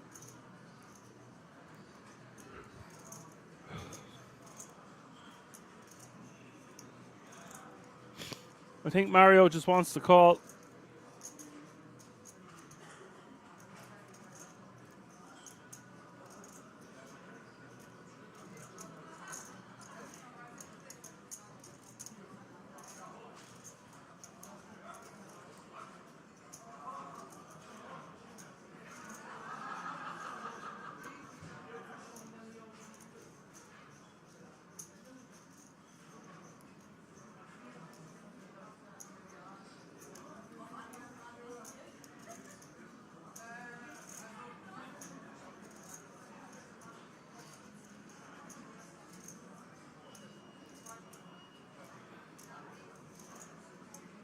$5 million is now the bet on the turn. Again, I think Mario just wants to call. Look at those odds he's getting. Getting over 4-1 on his money. Only needs to call here like 20% of the time to be profitable. Or needs to be good here 27% of the time.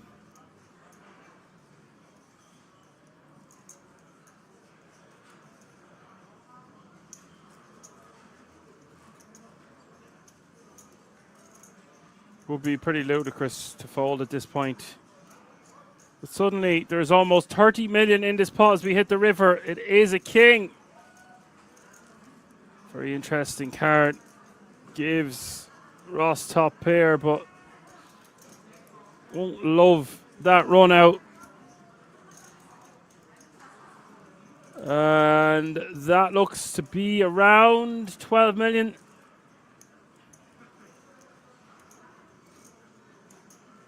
And now we just call. If we lose, we lose. That's life. Getting too good of odds here. You see 40 million in the pot, 11 to call. You do the quick maths. Will be quite the hit if he called and he was wrong. Okay, he was just deciding that.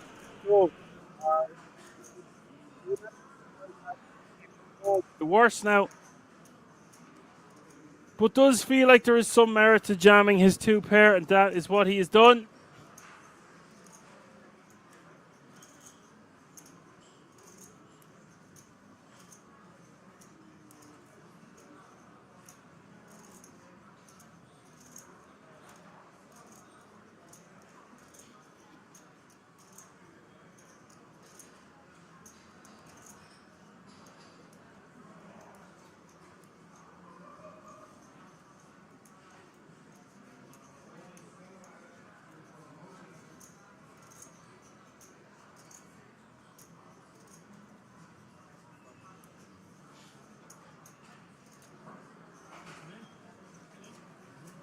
Pogdom says, are any worse hands calling? I don't think so.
And we do see another all-in and call here. Standard stuff pre. Dong with the King-Queen suited. Martin with the Jack-10 of hearts.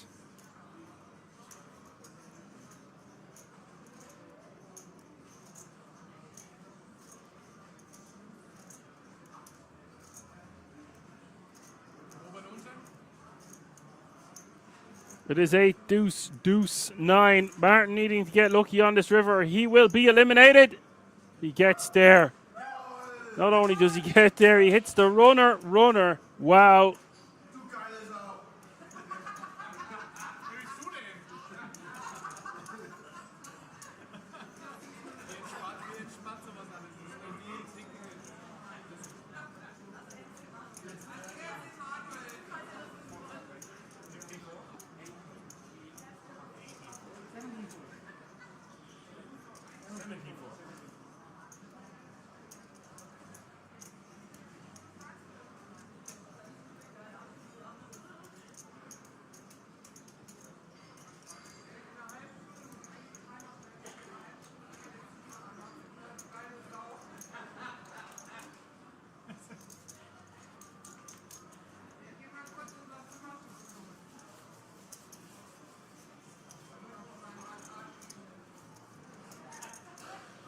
That is a big double up there for him. And now 2 players under 20 bigs, no player above 40.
Rico or Reco, Recop says Vamos. Vamos, Vamu.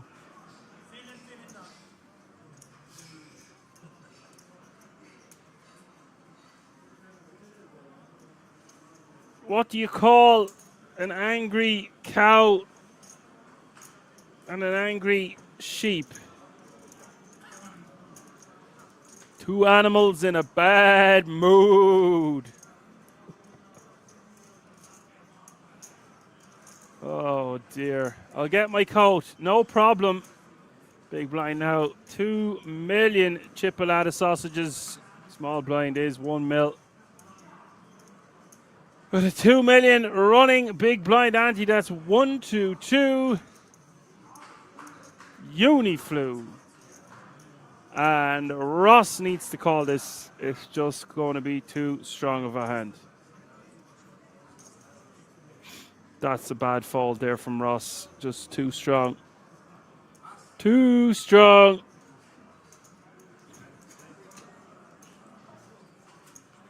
I'm glad to see somebody's still laughing out there.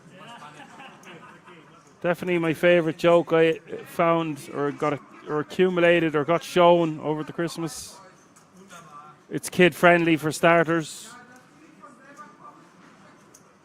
It's kind of a 2-pronged joke, which is great.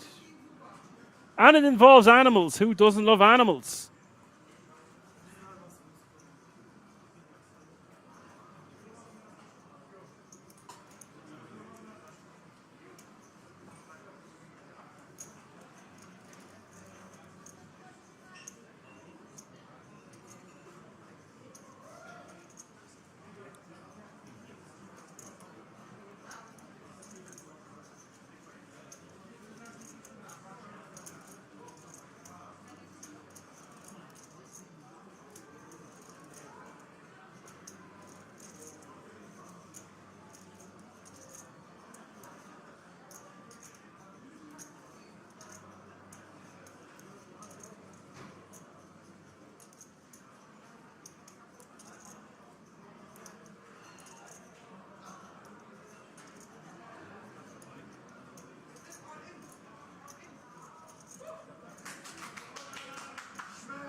ECW King says from Action Man Dan to dad jokes Dan. Yeah, I'm not even a dad yet. I'd have to have a girlfriend first, or even maybe go on a feckin' date.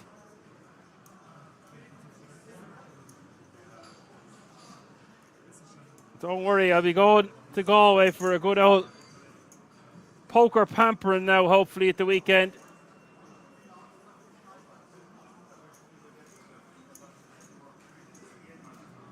I haven't had a good poker pampering in a while. It's a great combination.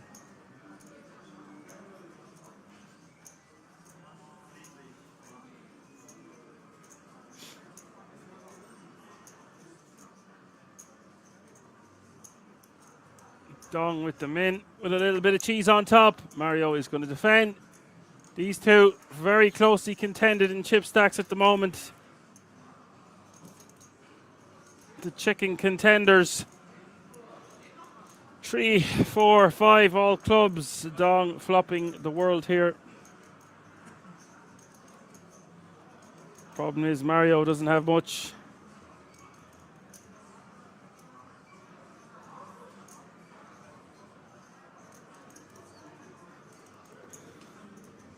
Mario Rosenstocking. Faced with a 3 million bet.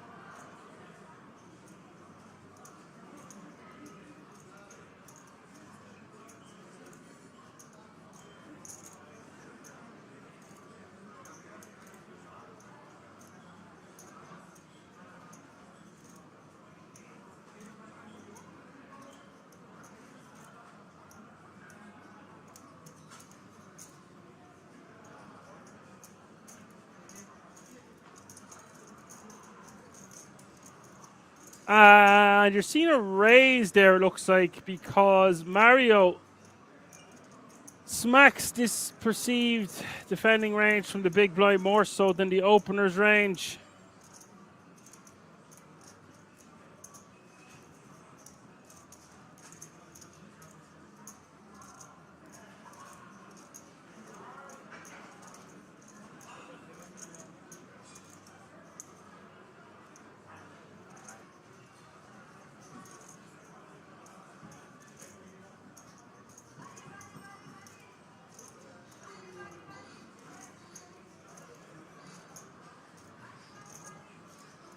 Mario betting 9 million this time.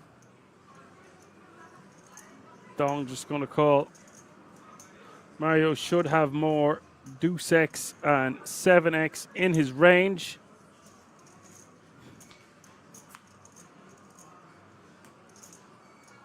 And now there is a straight on board.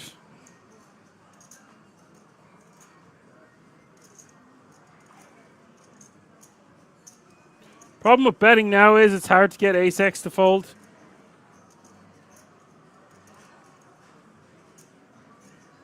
Whoa. Whoa, bro. That's a lot of moolah.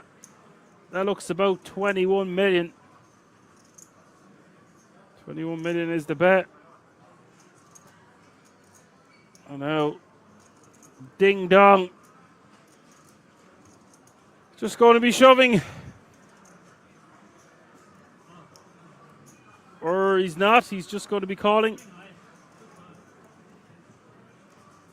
There's a pretty big bluff there from Mario.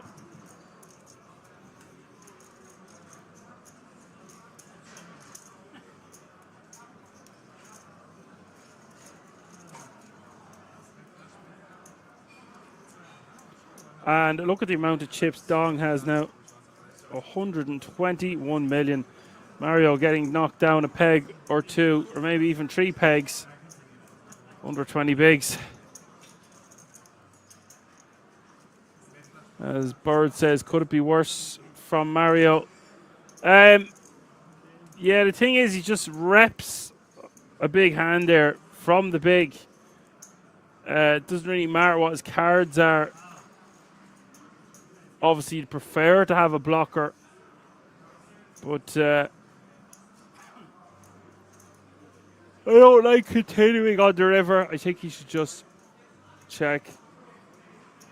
Because our opponent isn't going to fold ace-x. Actually, I don't know if the ace-x matters as much, considering there's a straight out there already. But hard to get your opponent to fold. I suppose you're going to be chopping. Well, pair no draw, says Mario. Lucky he didn't decide to shove all in on the bluff. Yeah, it seems like that's the sizing you would go for, right? If you want to try to get your opponent to fold when it's probably going to be a chop.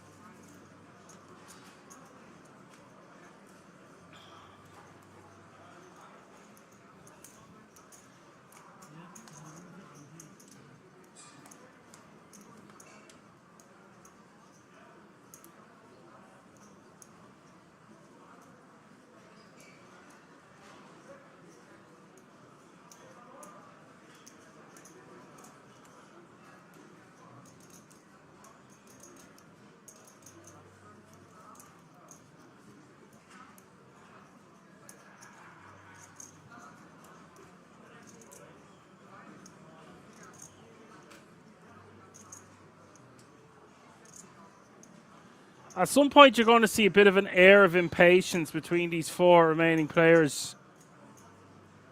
I would say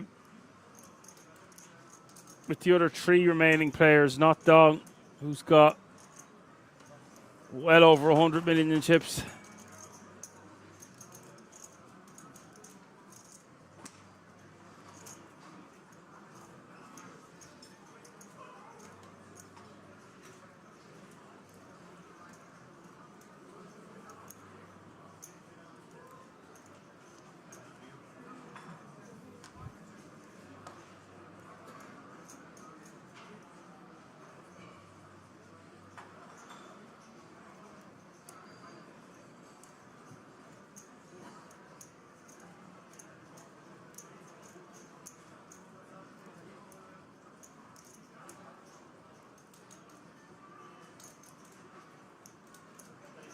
That's just going to be a virtual shove here from Mario.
Button shoving with the ace-8 suited. 11 bigs. We'll be taking this one down. We'll add those chips to a stack.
Would you see defend? Probably king three suited. The flop is Jack. 8-5. 5 million is the bet from Dog. Mario. Rest of it here. Flopping top pair.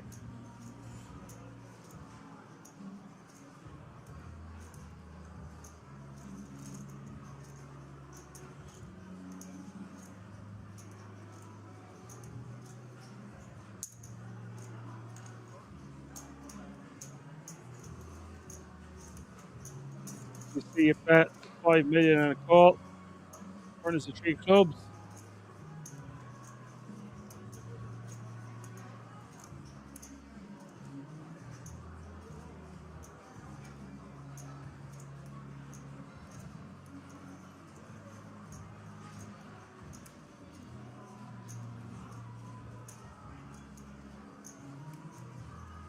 Strong with a pair now. Caught with 24 million in it. I was going to say, does he want to bet or just check? He's betting, getting close to stack pot ratio being 1-to-1 here.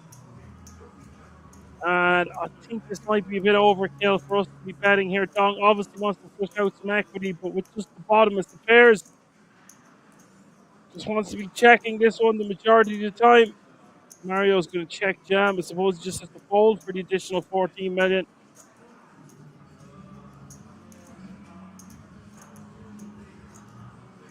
But that's exactly what you're going to see happen. Mario is going to rip. Dong's going to want to count, but he's not going to be able to continue here. That's a big pot here for Mario. Take this one down uncontested. Occasionally we might see Dong calling because he's so priced in. You beat all those draws, etc. I just think if we're going to price ourselves into call, why not just check behind on the turn ourselves?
And that is why you were seeing him commit to chips.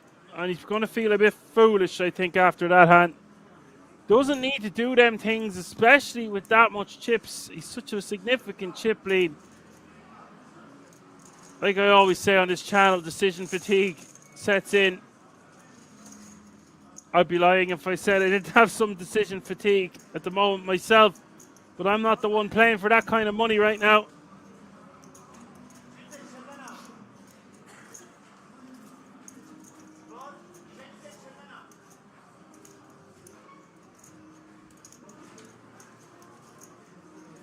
There you have it. Still 100 bigs in play, plus still a long way to go yet. Dong losing a lot of chips there, putting Mario back as the chip leader. Mario going swings and roundabouts, this fella. Such a large double up for him. Now playing 39 big blinds.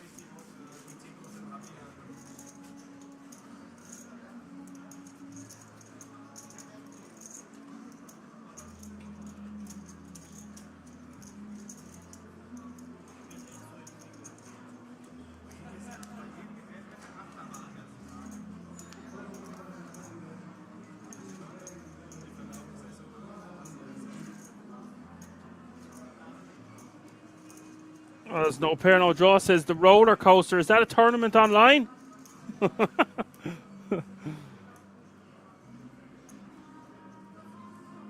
It's always a roller coaster. Roller toaster.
Could see some action here. Ross shoving 22.4 million from the small blind, and Martin's going to have to snap him off with ace queen.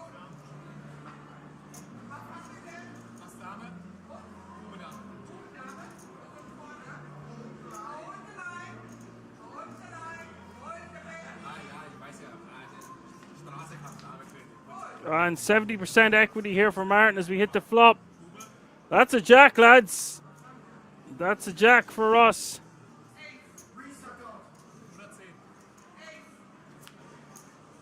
Turn us a three of diamonds, and looks like we're going to have more people doubling up four-handed here. River is the nine of hearts. Martin forced to pay the man. Huge hand to lose. Nothing he can do, of course.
That's only going to be 6 big blinds as a jam here from Martin.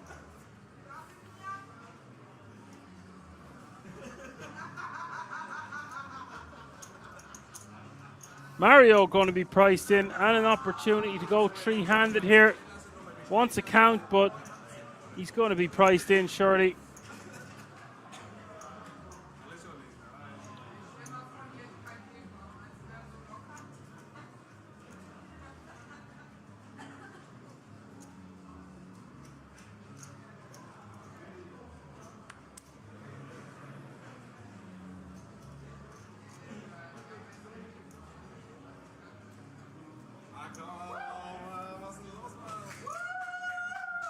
Really, really don't like that fold there from Mario.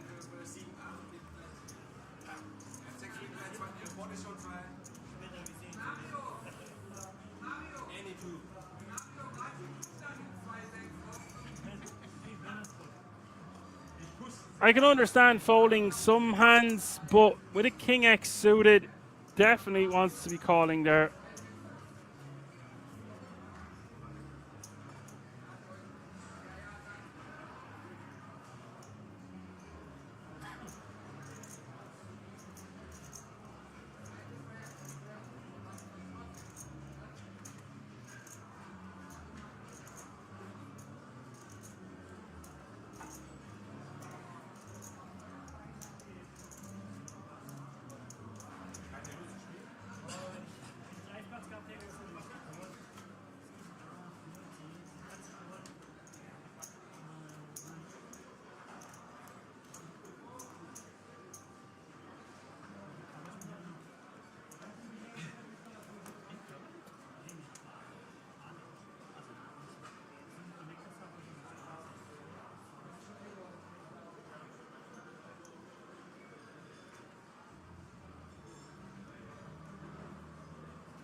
Dennis Pow says why. ISO says chips are flying.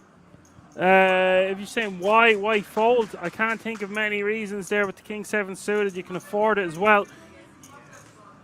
Once you get it through, you get it through. And he takes down some chips, but that King 7 suited is a big mistake. You've got the opportunity to eliminate a player. Go three-handed for this fantastic title.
Martin going for the rejam. Very nice hand to do it with there. The King Jack off suit.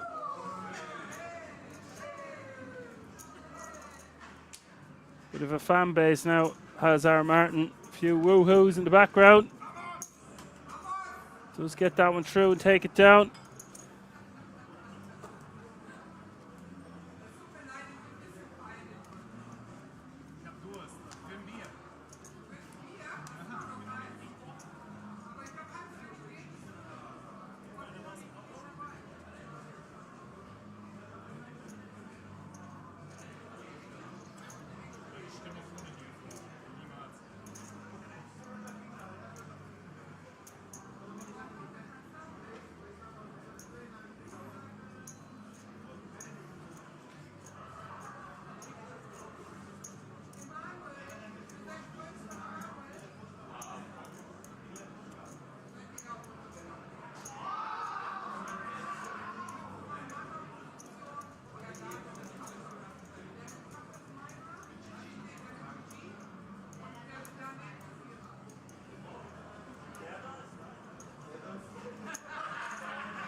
Don going to bet 4 million here.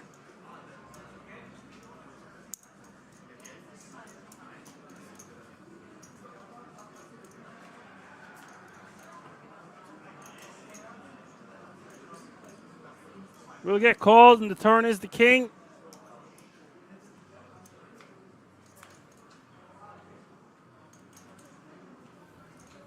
Turn's going to go check, check. River is the king of diamonds.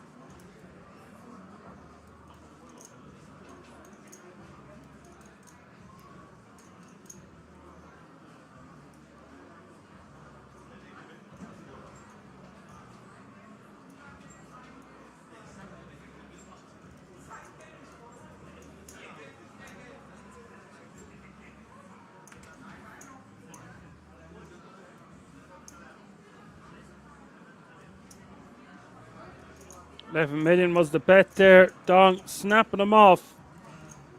Dong back to 100 million pretty much once more.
$13 bigs now for Martin. And he is going to rip the lot.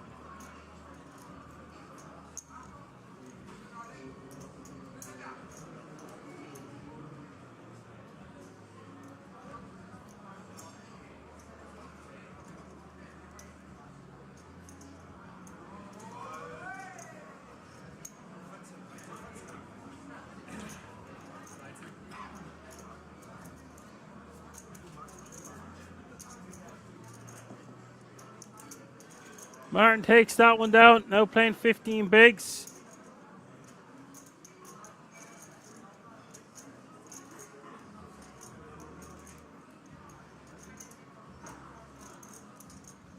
Three players below 20 big blinds now. 37 bigs for Dong. That's how they're looking here, four-handed.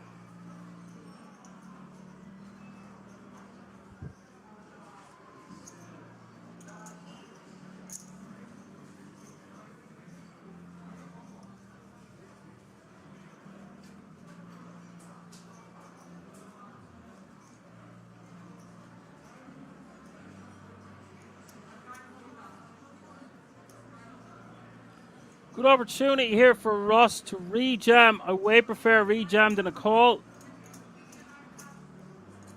Just decides to call.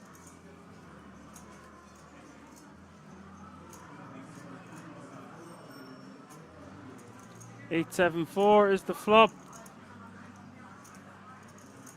Two spades. Just go check, check. Ross likes that turn card.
Dong with a nice hand here. Ace Jack suited.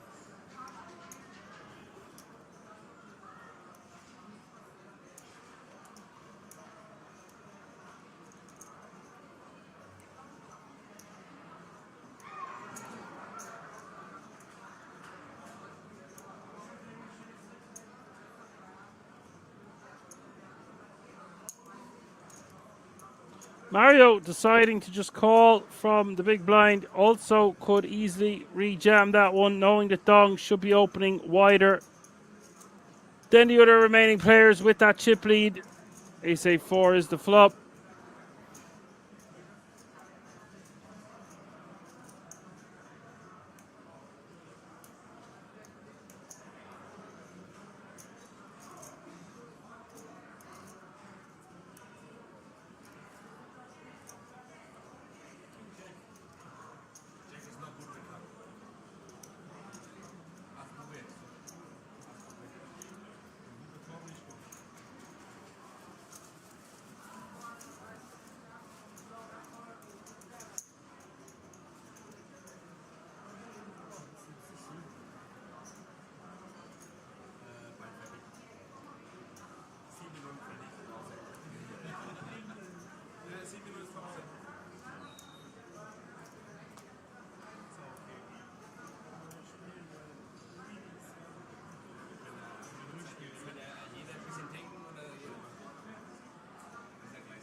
$5.5 million is the bet from the button, or the open from the button with 9-8 off suit.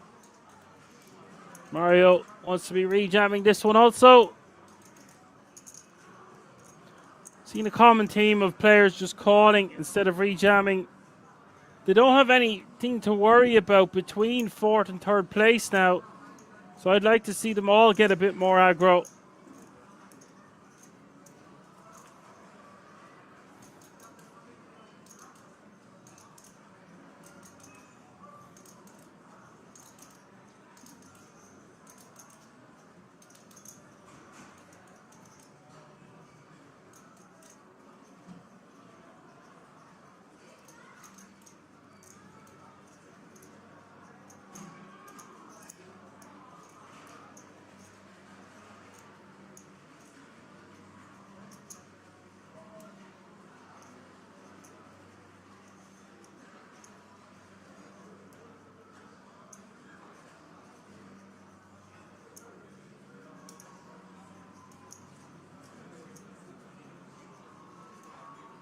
$6.2 million is to continue there for Martin.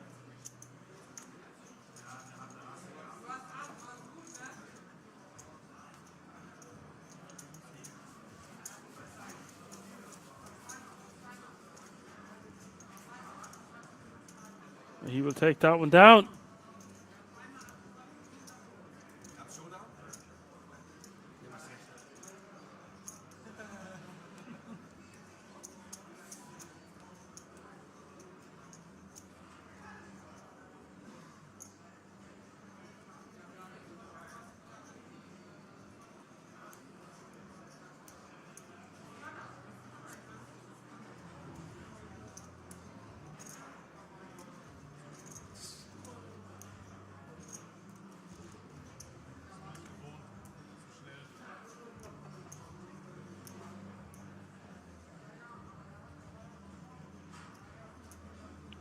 Both bigs here for Mario.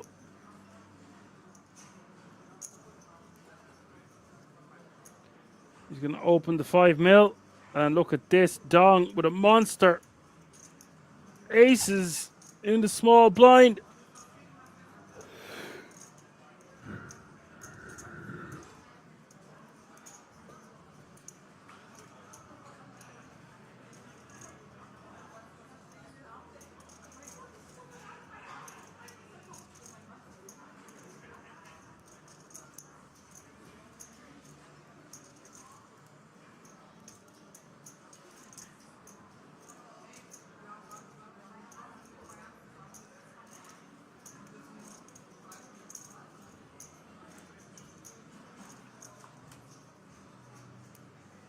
Getting three-way action to the flop. Jack 5-4.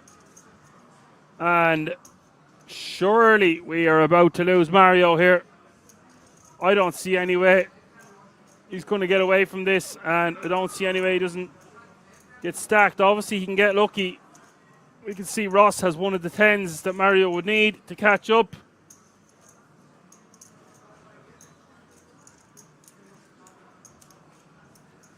And Dong just wants to slow play this. There's no reason in getting out of hand here. Just call. Obviously, if you can see his opponent's going to stack off, he might just want to put it in anyway. Make his hand look like a straight draw, flush draw, a combo draw. So just puts it in.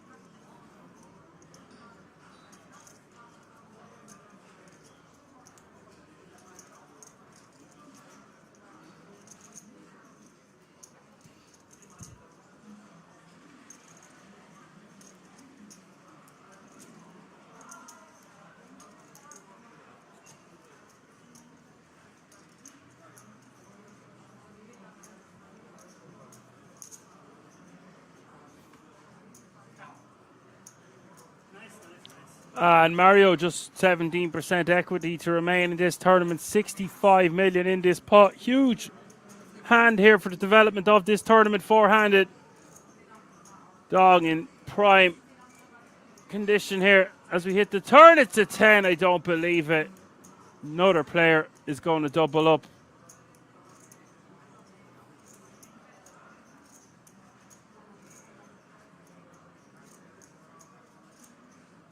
And the river is another 10. Dong forced to pay the man. Nothing Dong can do, of course. Nothing Mario can do either there. Got to stack off. Sometimes you got to get lucky.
There's no pair, no draw, says poor Dong. Ding dong, the aces are dead.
And J.R.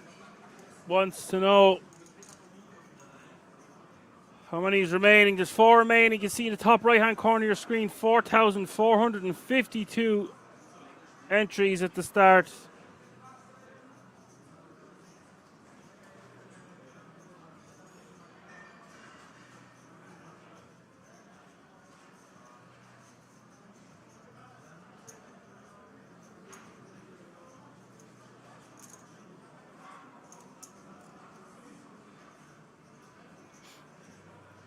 7 million was the bet.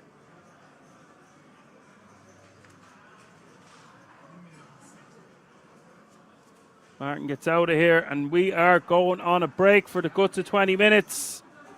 Don't go anywhere. Lots more action to come. They have done a deal, but all 3 players have doubled up. All 4 players, really. Look at this. 29 bigs and 30 at the top. 15 and 14. This one's far from over. See you all in a few moments.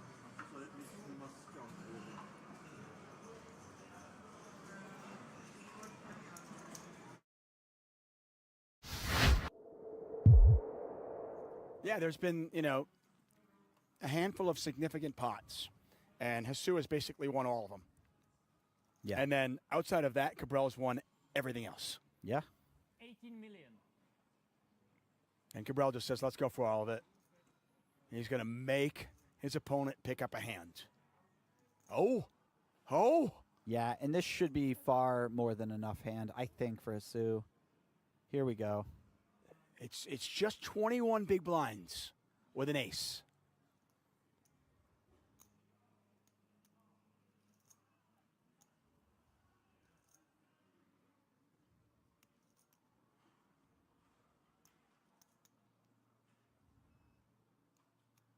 Would Cabral play ace-king, ace-queen this way?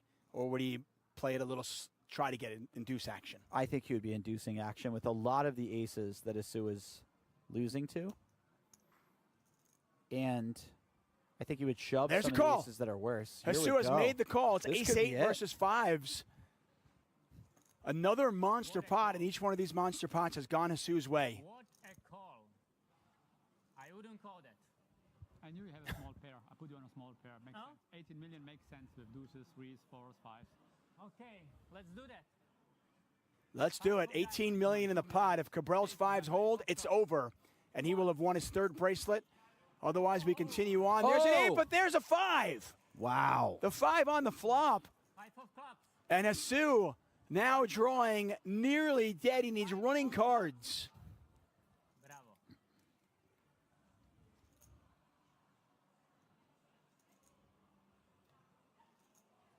And that's it. Wow. The river irrelevant. Martin Cabral has won the 50K No Limit Hold'em Diamond High Roller and his 3rd World Series of Poker bracelet. You should. Okay. You can see the bracelet in the bottom right corner of your screen. I was going to say it must be an old movie. Yeah. What do you mean? That's what they're playing for. Me not seeing it, me not knowing it. I think it's 2000. Okay.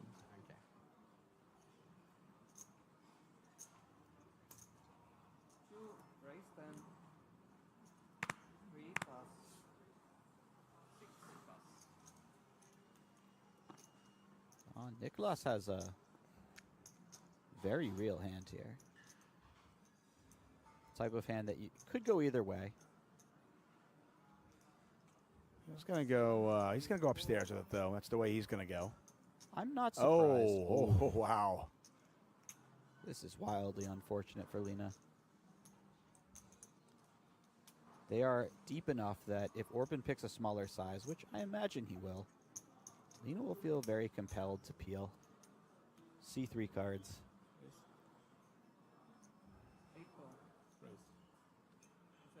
Did he just Yeah. call? No, I believe he raised to 100,000. That makes more sense. Okay. Yeah. So it is somewhat small sizing. Yes. Well, he's in position. He doesn't have a full starting stack. He's representing a very strong range of hands. Now, of course, Orpin can have some bluffs as well. Maybe some suited aces, something like that. But the type of hand he's saying that he has is ace-king, maybe jacks are better, something like that. Tens are better. Oh, us that wouldn't mind jacks or tens. Kings, though, not so much. Let's see if Lena wants to put 60,000 in there. There's 154,000 in there, so he's getting about 2.5 to 1. But he's got to play the hand out of position. This is one of those spots where you don't feel particularly good about your hand when your opponent puts in the 4-bet, but you still have a very, very high-quality suited connector type of hand. So if you do see the flop and you're behind, a lot of good things can happen. And look at this price he's getting. It's only 60,000 more. It's not like he has to put in a tremendously significant portion of his stack or anything. Hand 40. We've got some fireworks. I saw one heart, and I got a little bit excited for Lena, but the next two cards did not cooperate. That was a real letdown of a window card, wasn't it? Well, not if you're Orpin. Orpin's very happy with that flop. Yes. Orpin knows Lena will just call out of the small blind versus a raise with stuff like pocket twos, pocket threes, even potentially pocket eights sometimes. And if that's the case, Orpin has nothing to be worried about. You know, every now and then his opponent's trapping with pocket aces, but if that's the case, he was going broke either way. Tiny bet, just 40,000 in the 210. What do you do in these situations where you're getting a good price, your opponent hasn't bet much, but it kind of feels like death by 1,000 paper cuts? You're just going to take 40,000 here for it, and I keep getting the right price to call because, well, it's so cheap. Well, if you're me, I personally don't like giving my opponents the pleasure of those paper cuts, so I tend to fold early on if I've noticed a trend of them doing that when they have it. For What if you're Lena? This is grounds for a check raise. Yeah. And I want to pretend like my strategy is better, but time has shown that Lena is the guy with the better strategy almost every single time. Yeah, it's so easy in poker to be results-oriented and look at this particular spot and go, well, what is he doing? But how often does his opponent just not have a hand? Yeah. Even if your opponent has something like ace-king, ace-queen of spades, for example, they're in a really tough spot right away. Yeah.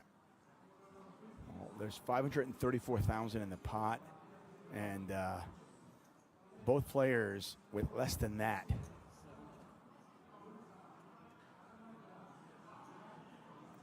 Yeah, so Lena's decided it's time to wave the white flag here.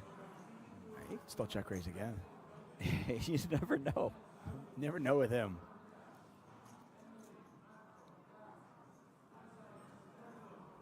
I wouldn't put it outside of the spectrum of possibilities when it comes to Lena. I wouldn't expect it, but when you watch some of the best players in the world, you learn to expect the unexpected a little bit. Oh, wow. The 5 on the river, which would complete the wheel if either player had an ace in their hand. Yup.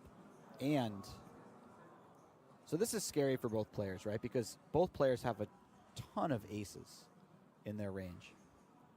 But if you're Lena, this might be one of the worst hands that you have in general, so maybe you want to bluff this one. I'm, of course, wrong, and he decides to check. Well, Orpin checked back the turn. It's going to go check, check. Orpin had the check back face, didn't he? You had the turn. One time bank, please. I got home that night. Did you really have to make the second 3-bet? Was that really necessary?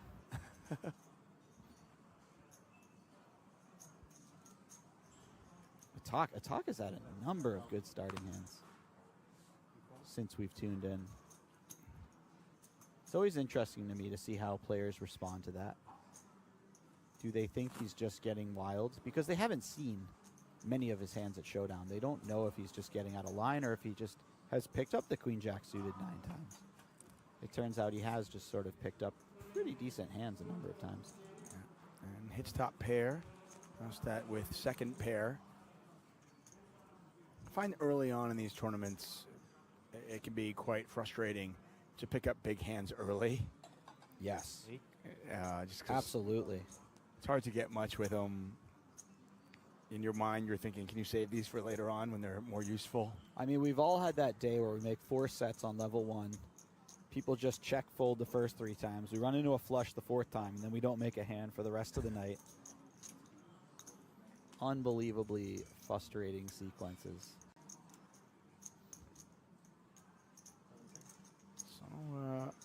Some chips go in the pot on the flop. Do they happen on the turn as well? With Queen Jack on what is a pretty wet board now. You get 2 hearts, 2 diamonds. Couple of straight draws out there. And sure enough, Tack gonna bet once again, this time 31,000. So 31 into 42. Yeah, I quite like this from Attack. There is a number of draws that he could have and continue to barrel. So you, of course, want to mix in as many value hands as is possible. Nicholas going to get stubborn here. Down. Oh, hello. Look at that card. The offsuit 9. And what's the play here? I mean, are you still checking it? And he does. Yeah, and for a talk, this starts to become a bit thin, running the triple barrel with this hand. Of course, it's still a reasonable third barrel. When the fact that hearts and diamonds missed, the straight draws missed, does it make it a little bit more appetizing to put a value bet out there? Absolutely. You feel as though your opponent's going to be compelled to call with just about every queen, a number of 7s. And now we'll turn our attention to the other side of the table. And is this enough hand to check raise? I think versus this size, my answer would be certainly. Now, if my opponent went, you know, well over pot, maybe 1.5 the size of the pot, I might feel like, okay, we'll just call and play it safe. But against a size like this, you just feel as though your opponent has 1 pair at best. And look at that. Wow. The check raise from Melina, the quick call from Attack, and there's the bad news. And look at that. So you mentioned like a ton of hands for Attack, picking up hand after hand, and still he's now below starting. And Lena all smiles as he gets a lot back.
All right, guys, welcome back. Just in time to see this all in, and should be a call here from Dong.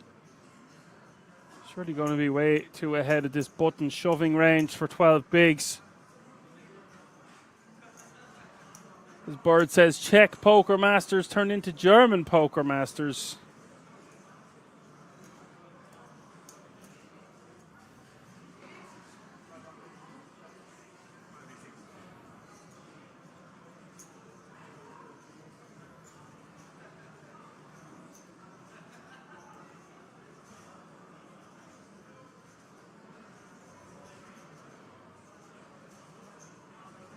He does commit the chips. JR says, what a dream tourney if it's only $150. It is only $150. They done a deal 5 ways. They still play on for some money, heads up. Still 4 remaining. It's been going on for a long time, not going to lie. Every player that's remaining has doubled up at least once. I would say some of them twice. It is 8-7-5. Turn is a queen, and that is home and dry here for Ross. With an 80 million chip pot. Dong going to be left with 10 big blinds.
Someone asking what was the 5-way deal?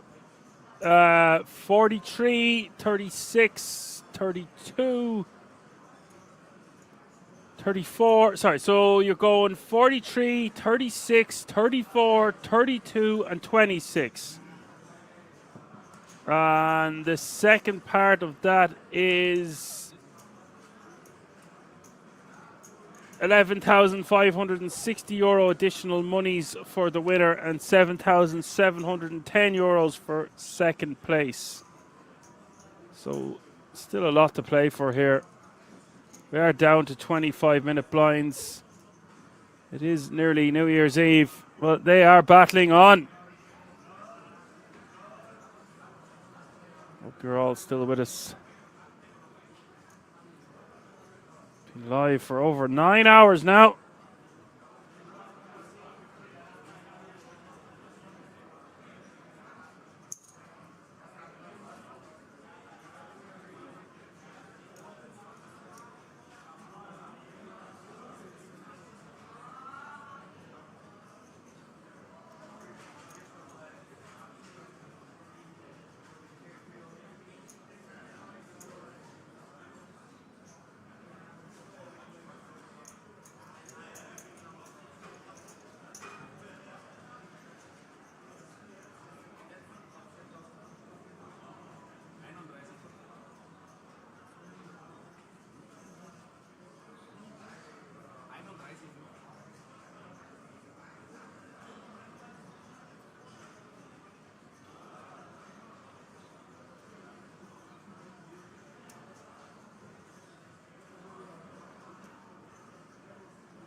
Mario, min raising.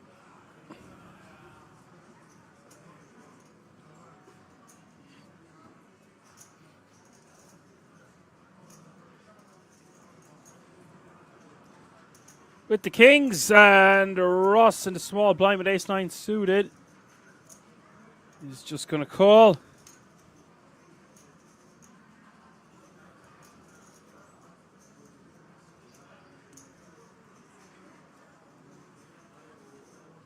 Martin should just be putting this one in the bin. The king and the 8 unsuited, just not going to play well, even if you are getting like 6-1 on your money. And he will pitch it.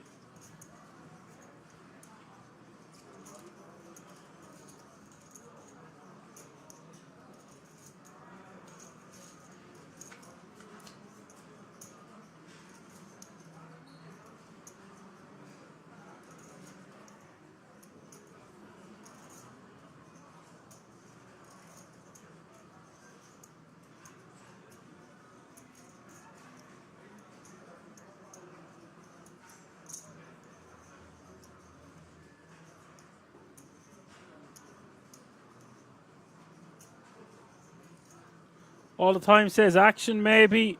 He's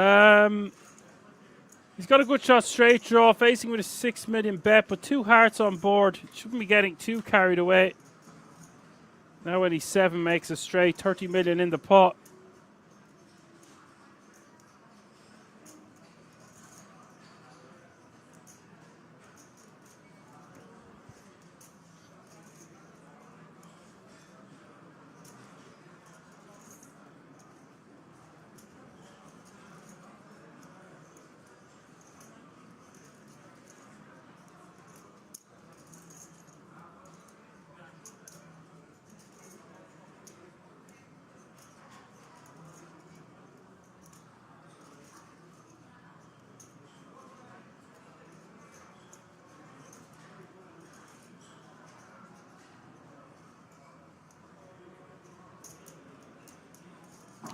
$11 million is the bet.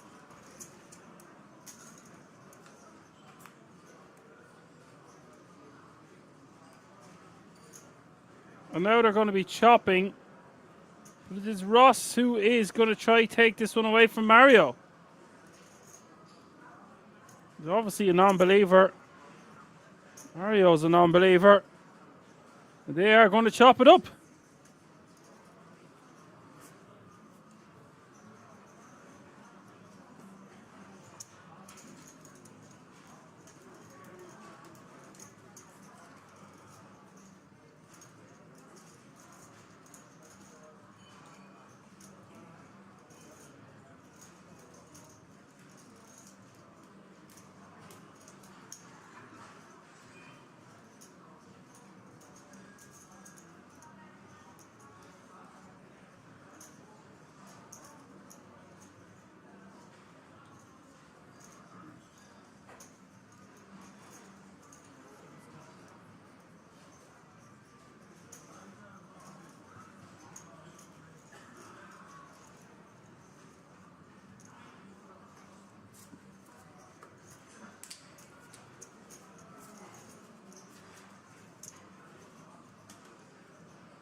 Nice call there from the Kings on the river, a non-believer.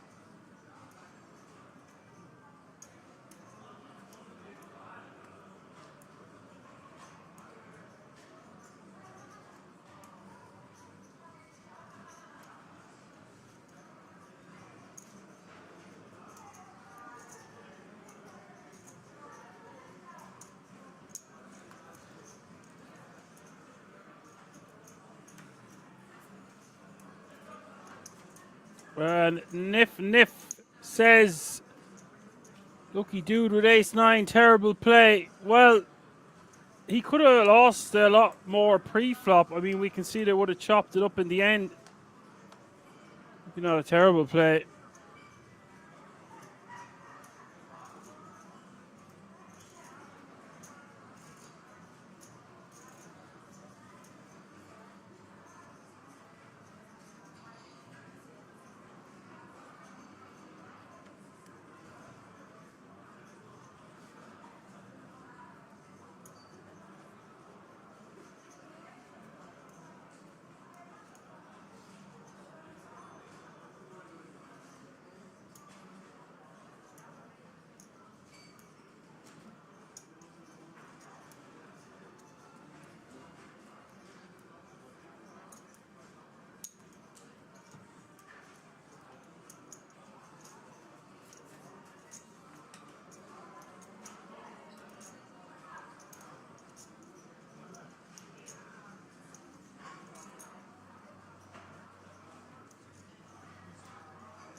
Dong taking that one down with the Jack-7 of hearts.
The average stack has dipped under 20 big blinds now. It's something to keep an eye on.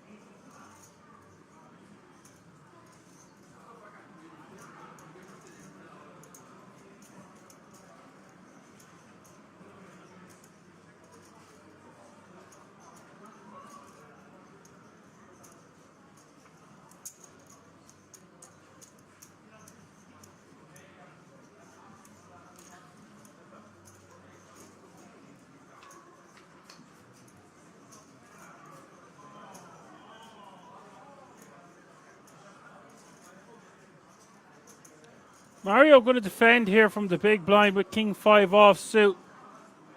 Not the most ideal defend. Very hard for him to 3-bet fold off that stack though, and King is going to play well. Four-handed facing the open from Dong. Dong going to bet 6 mil. Mario puts his hand in the muck.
Martin all in for 12 big blinds.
And Ross has a huge hand here, but facing a shove for 44.5 million, so 15 bigs. He might just let this one go.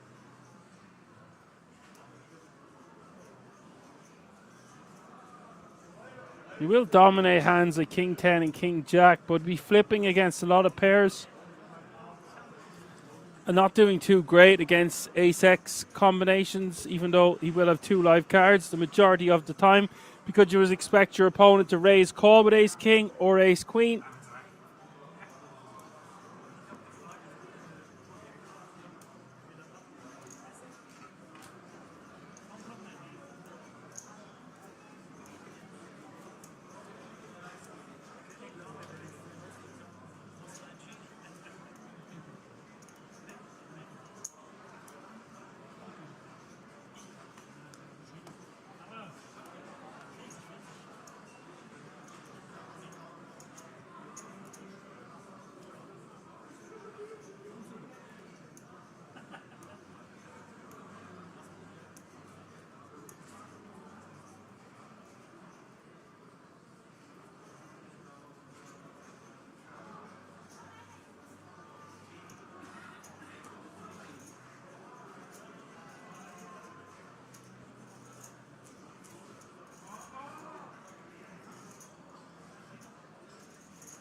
Mario with a good shot, straight draw. Martin.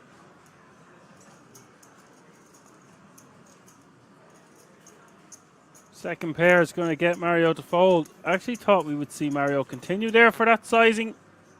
Decides to just let it go, fair enough.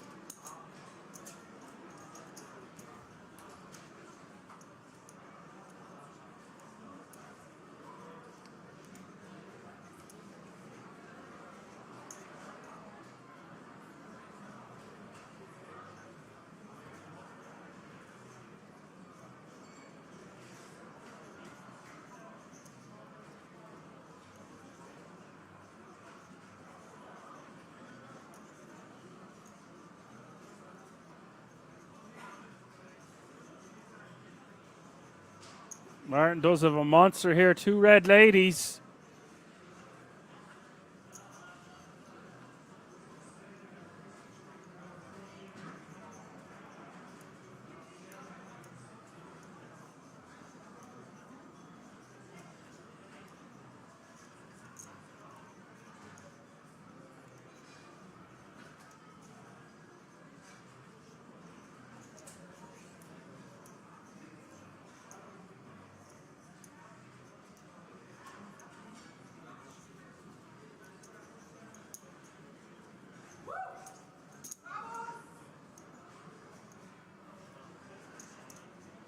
Does take it down with the rejam.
Mario just shoving here from under the gun. Seems a bit overkillish to me. Blinds have just gone up. Small blind is 2 million. Big blind is 4 million. With a 4 million running, big blind ante, that's 2 million, 4 million, 4 million. Still 4 players remaining. As Dutch Koala is raiding with a party of 13. Thanks a million. Johan, the main man, says hello. Bird says hello again. What's up, guys?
Average stack is only 13.5 big blinds now, lads.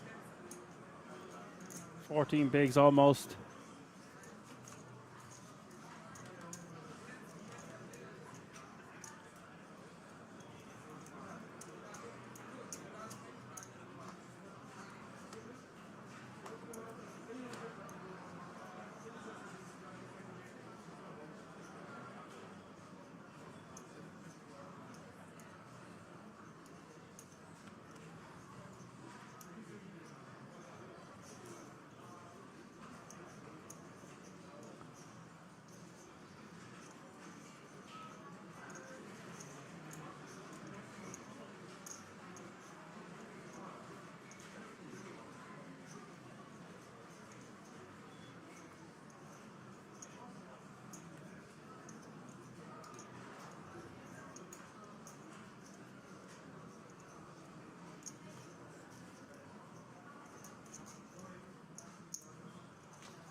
Harold Vandermolen says, nice job, Spoorman.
Martin takes it down.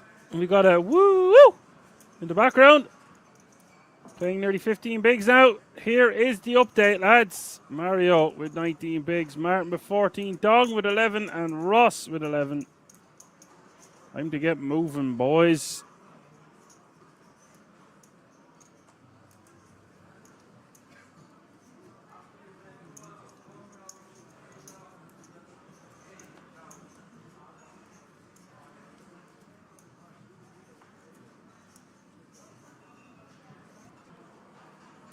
Getting a bit of a history lesson here. I play online with the nickname Spoorman. Spoor equals bad English.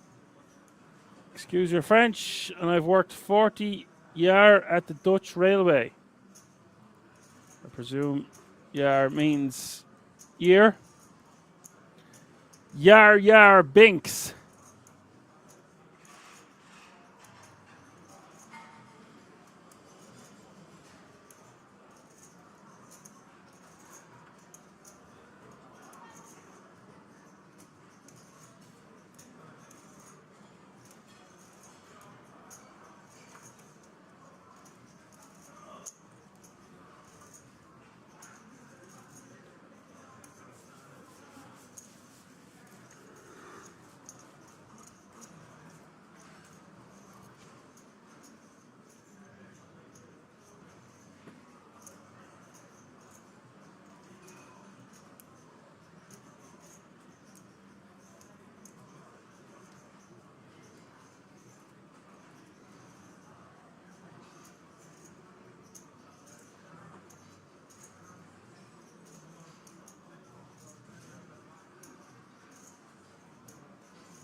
Martin's turn to rip from the button with pocket fives. And he will take it down.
We've got action here because Dong is all in from the small, getting called by Ross.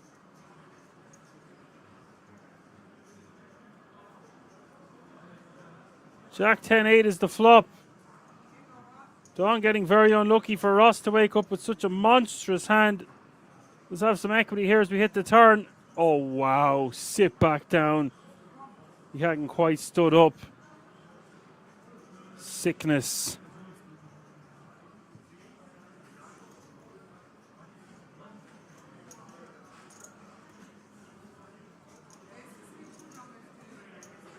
Oh, my God. That's pretty sick if you're Ross. Seems to be taking it well, but clearly reeling on the inside. And who can blame him? Going to be left with just 0.4 of a big blind. Every time you can successfully steal the blinds and antes, by the way, you're adding 10 million to your stack. Incredible.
Now we do see him get the last of his readies across the line here with a very sexy ace-king suited.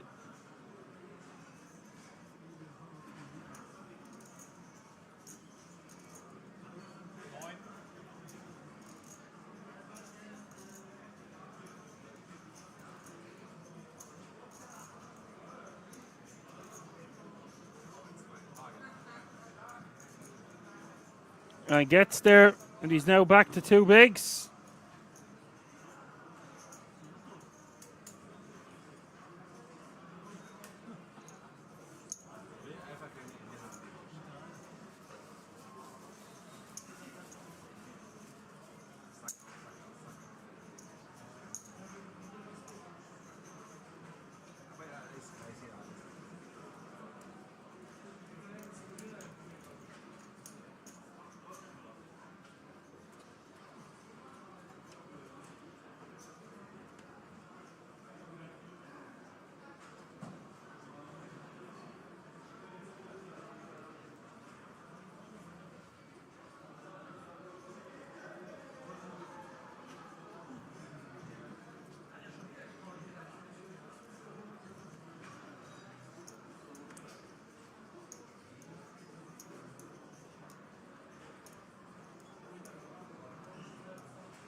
JR says, what did he miss? He left to go get food. Well, if you snooze, you lose the dumpling. Aces were in the big blind, but it was Queen 3 that got there, turning a straight.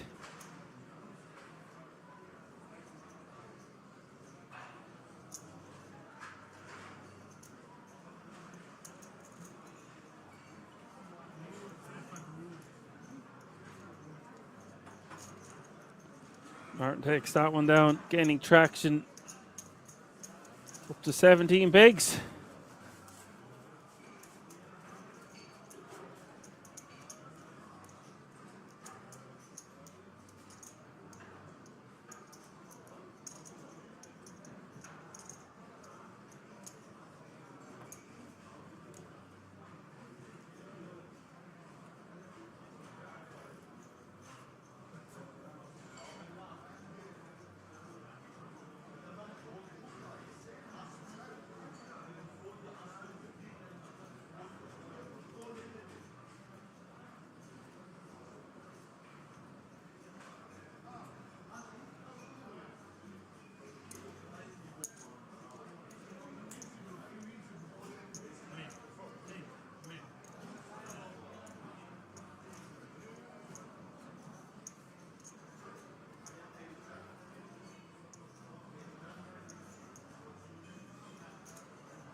And on that run out, ace 7, 9, king 5. We do say goodbye to Ross.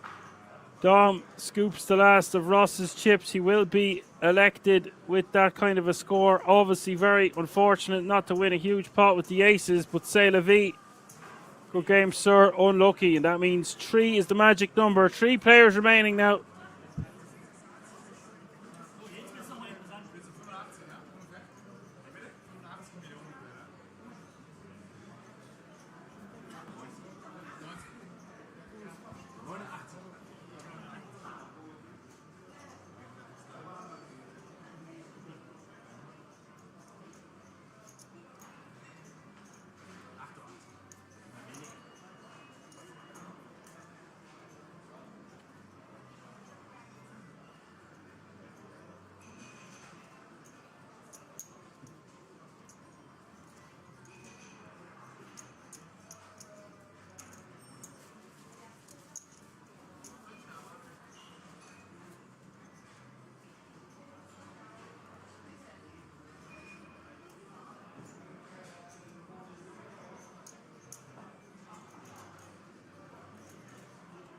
As Johan says, well played, sir. Yeah, very well played indeed. And we suddenly find ourselves in a weird situation here because there's a $7,000 pay jump between third and second. Let's not forget about that.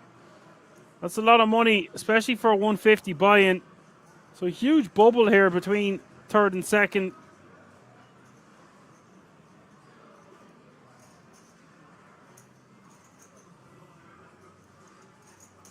All the time says best of the deal he got, right? My eyes are burnt out in my head all the time. I need to get glasses. I actually don't know who got the best of the deal. We're live almost 10 hours now. I just can't simply remember.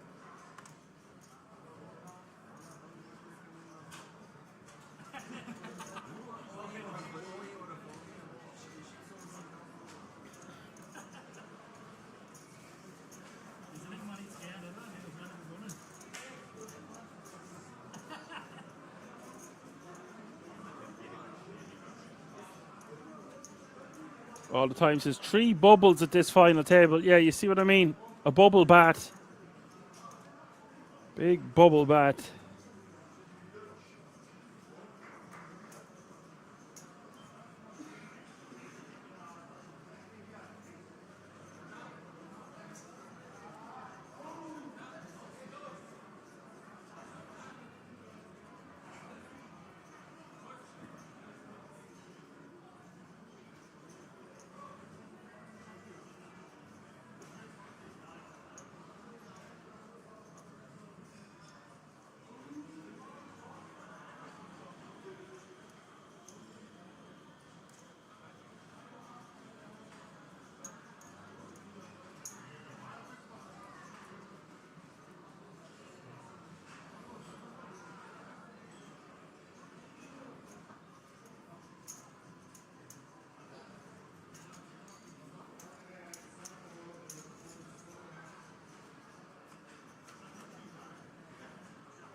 $10 million is the bet here from Martin on the King 10 deuce flop with the Queen 9.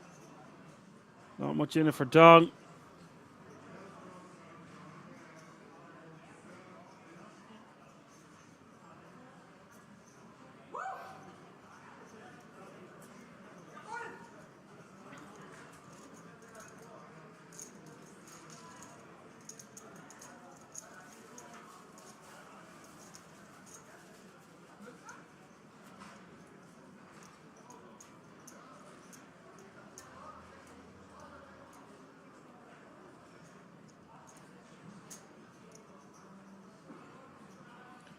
Johan says I have to go. I have to go potty. See you all next time. Merry New Year, Johan. Should be out of office for 2 weeks, I think, from tonight. I'm getting Alan to do it next week, hopefully. But alas, I will be back.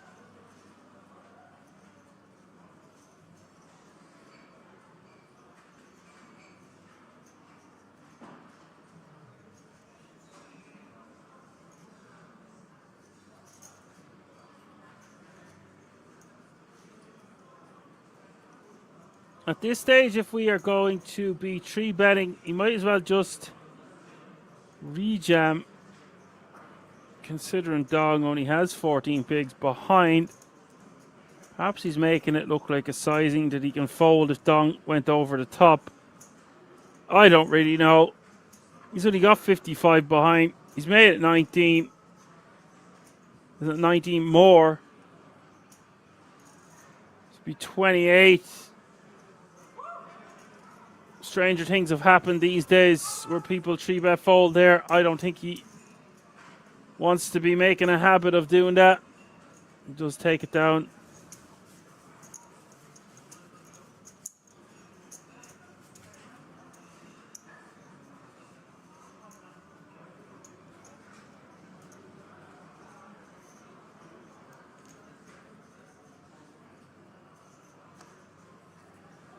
ECW King says, let's hope for a crazy 2025 for Kings.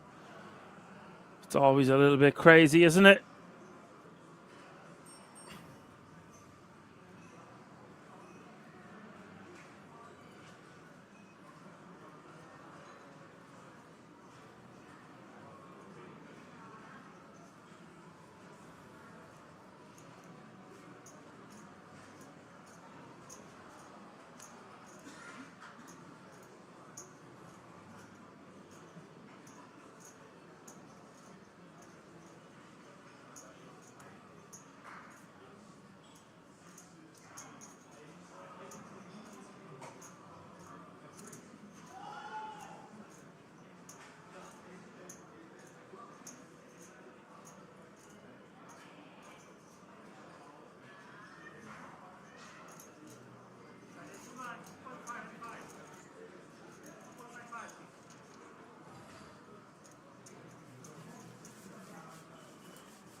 You've heard the man, the blinds are up.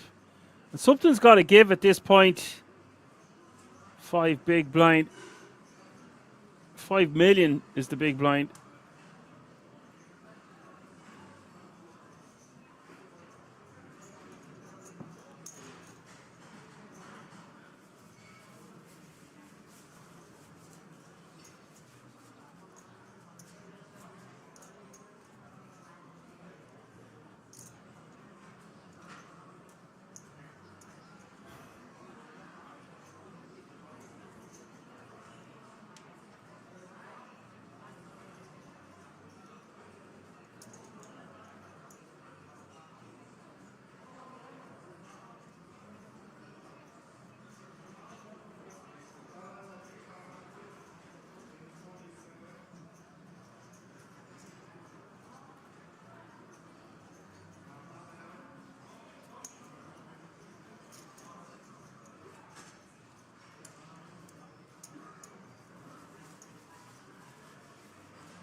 Dong choosing the wrong moment to shove all in here, folks. He's gone with the 5-3 of diamonds.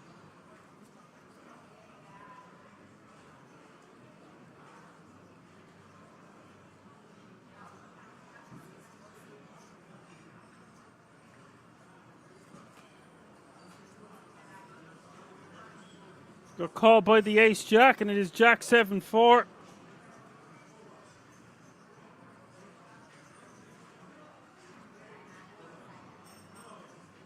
Turn is a queen, and things looking extremely bleak here for Dong, needing a 6 on the river. It doesn't arrive. It's the deuce of diamonds.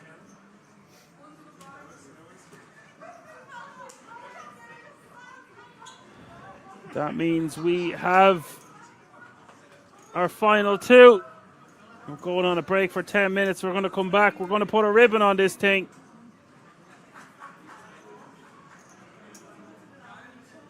Don't go anywhere if you've been with us throughout the day.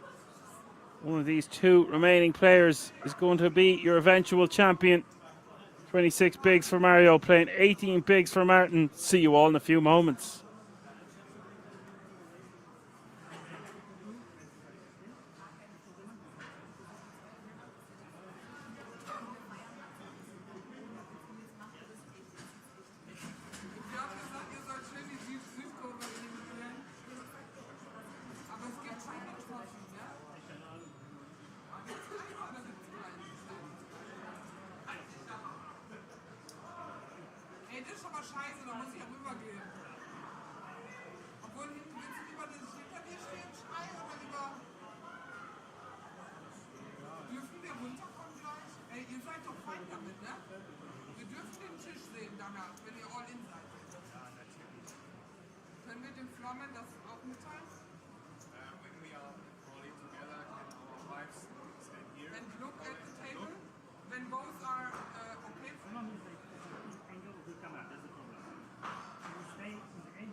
Stand behind you, just stand behind you. I can leave it at like stand behind the chair.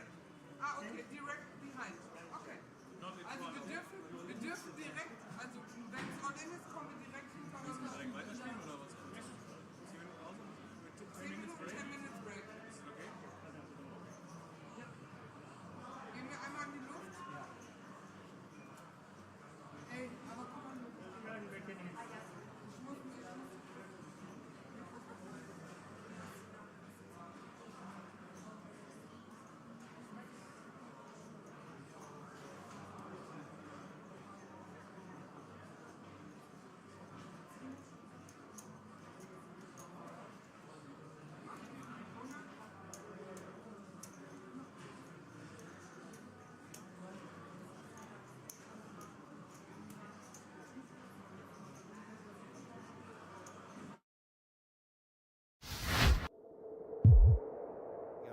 Checks back the 7-7 deuce, 2-spade board.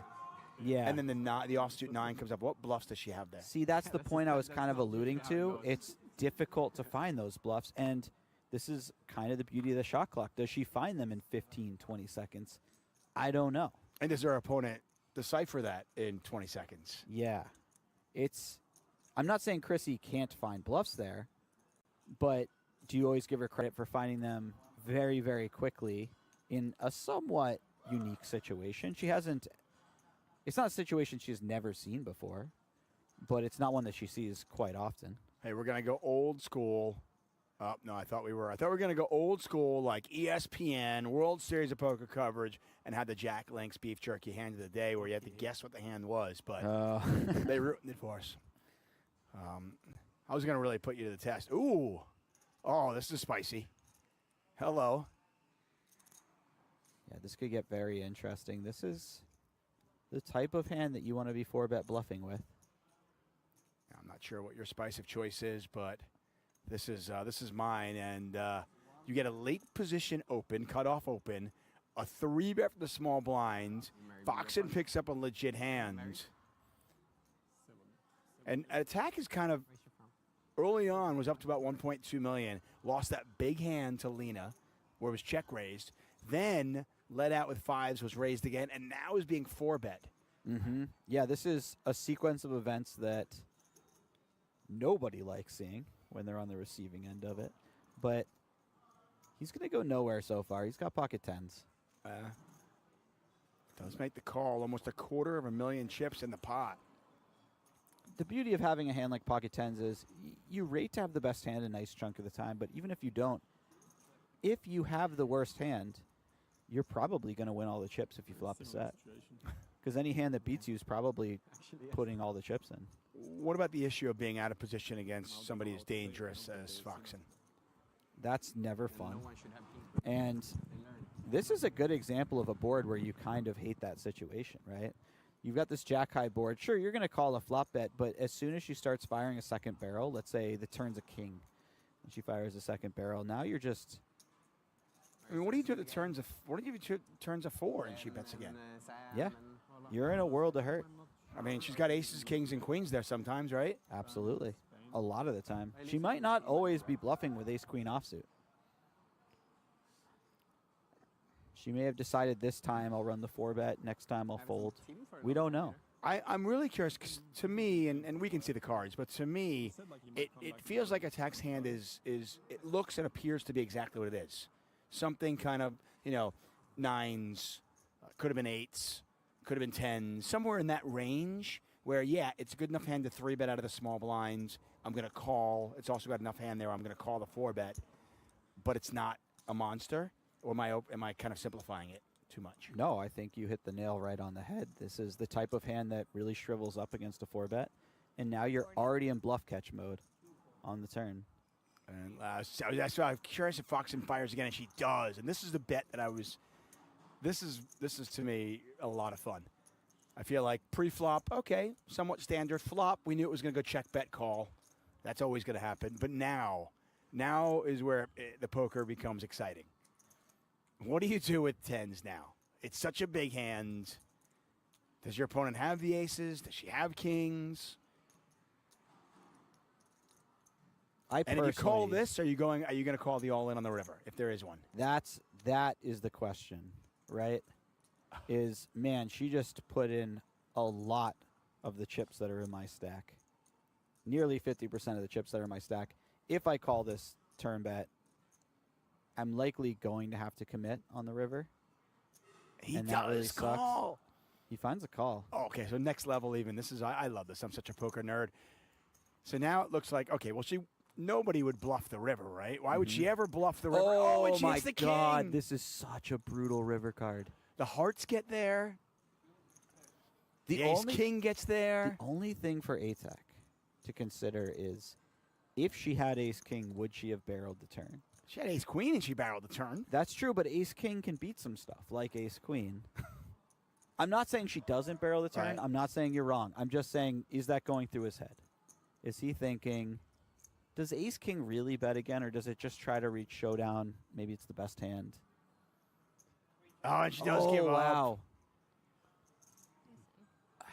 And that's unfortunate for us, because I would have loved to have seen what happened if she shoved.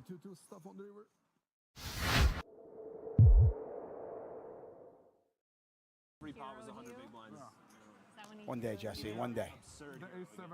Hopefully one day soon. That thing is beautiful. That is really absolutely gorgeous. That was sick. So, done a little bit of research, didn't make it hard. Apparently, Nicholas Astet, Lena, opened from the button. Surzat Hisu, remember our German friend, 3-bet to 75,000. Astet then 4-bet to 150. Then we had a 5-bet to 300,000. And Astet moved all in for the remainder of his 800,000 stack. So we had a 1.6 million chip pot. Ace-king versus kings. And Lena's ace-king, no good. And Hisu now up to over 2.2 million chips as a result. Wow. It's been a nice day so far for our man Hisu. Check, overpot, all in, call, guys aces. And Ben shoots his hand into the muck, and I'm like, Ben, you know. This is a very interesting flop right here. You got a pair and a gut shot versus a open-ended straight draw. dealer turns them over and it's ace-6 for ace-high. Like, I was gonna guess ace-2. Yeah, no, it's ace-6, and then like Ben is like, no, that's not my cards, that's not my cards. I mean, like I didn't like run around too much on it. Just like I know maybe he was like embarrassed, whatever, like huge pot. And then, like also I know he usually doesn't max. There's a specific selection of hands that are actually happy to continue on a board like 7-5-3 two-tone, and it's somewhat rare. Yeah, I mean, if you think he's like... It's somewhat rare that you see both of those types of hands at the same time, because the cards tend to interact, so they block each other. And we have one of those situations where both players have towards the higher end of their range on this board. Yeah, more often than not, when one player is 8-6, the other player is 7-6, the flop comes out ace-jack-4. Or on 7-5-3, one player has 8-6, the other player has queen-jack offsuit. Right. Something along those lines. So these are the kind of spots I find really fun to watch. I'm intrigued to see how Bedell plays this. He's checked. Dvorak bets 120 into 148. This feels like too much hand to fold at this point. There are so many potential bluffs. Dvorak, stuff like ace-6 suited, king-6 suited, 8-9 is a double gutter, 9-10, 8-10 suited are all gut shots, and 2 overs to a 7. Oh, wow, look at this river card. Yeah, this is just ridiculous. It's absolutely gross for Bedell because he sits there on the turn, maybe concerned that he was behind. He's probably in his head thinking, okay, give me a 4, give me a 4, give me a 4. He hits the 4 that's not a spade, by the way. The non-spade 4, and Dvorak rivers the absolute stone-cold nuts. I mean, when you Dvorak talk about has coolers, 4-13 behind. This is a cooler. Yeah. You just don't even think about the 8-6 suited when your opponent raises from early position. No, I mean, Tom is, at this point, right now, he's loving life. And now he's thinking, oh. Now he's thinking, oh, that's too bad. I only get half the pot. Yeah.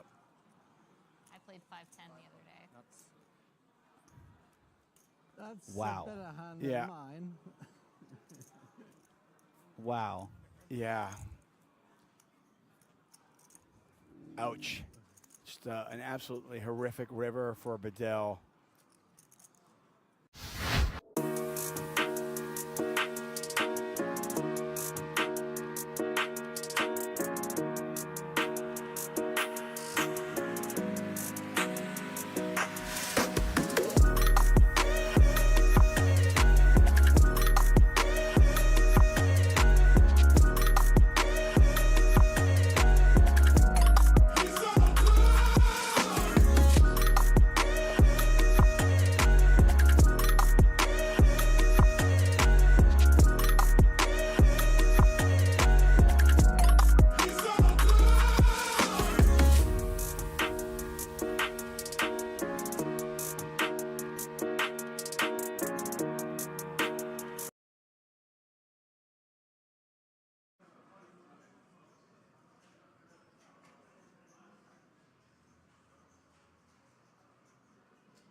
All right, folks, we're back.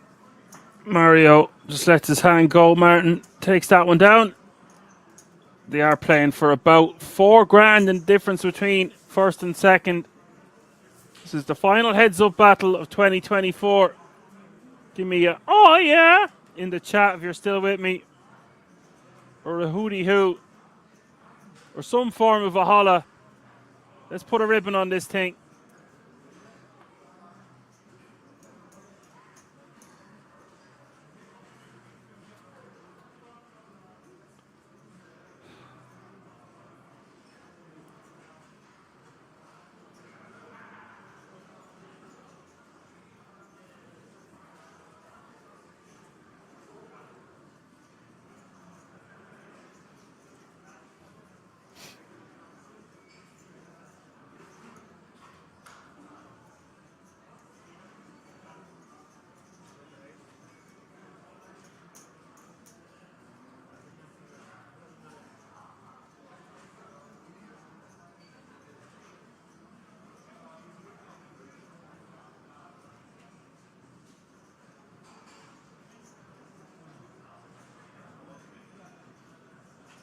Mario with the rejam with the ace-6. Martin lets it go.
Mario takes that down with the 9-6 offsuit. Does have about double the chips of his opponent.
We do see two pair here for Mario on the Queen 6-5.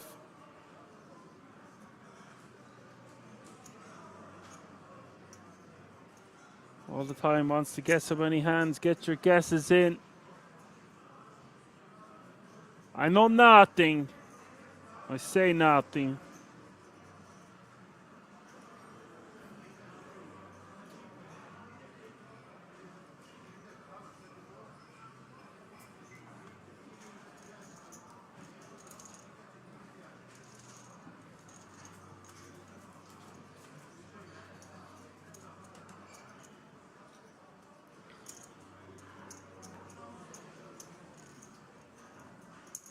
takes that one down. Not much going on for his opponent.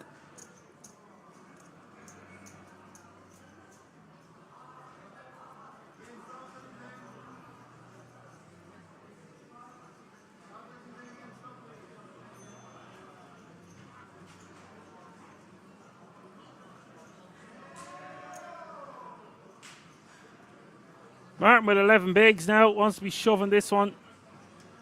Ace deuce. Mario's going to be calling this, guys, and Martin with the opportunity to double up. As is tradition, heads-up battles have been taking quite some time recently. Is there to be another twist in the tail here?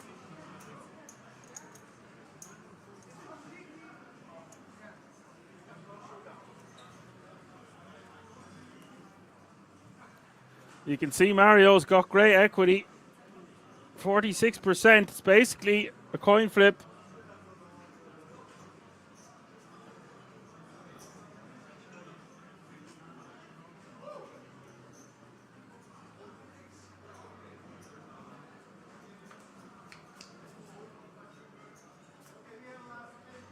King Queen 3 is the flop, and that's a brilliant flop for Mario. Martin needing an ace now. On the turn or the river. Turn is a 7. He's down to one card only. River needs to be a Barry. Or Mario Deck is going to be your champion of the Czech Poker Masters Christmas edition. Ladies and gentlemen, he has done it. I'm not going to lie today. Lulled in the action at times, to be expected from a 150 buy-in. But it's had its moments. Hope you enjoyed today's stream, the last stream of 2024. I want to give the biggest round of applause to all the moderators, all the regs, all the newcomers who built this channel throughout the year, the King's production team.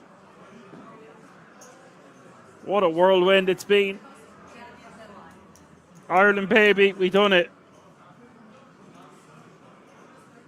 A lot of highs and lows this year in my personal life, and indeed some massive events at King's, some ones that were a bit lackluster at times, and we had huge events like the World Series of Poker Europe. Speaking of which, we're back next week with the World Series of Poker Europe circuit events. I think it's safe to say I am spent. I'm getting out of here. I should not be back next week. Should be 2 weeks before you see me back at the booth. Take care, everyone. Happy New Year. For now, I'm going to say my goodbyes. Catch me if you can. I've been Action Man Dan. Good night.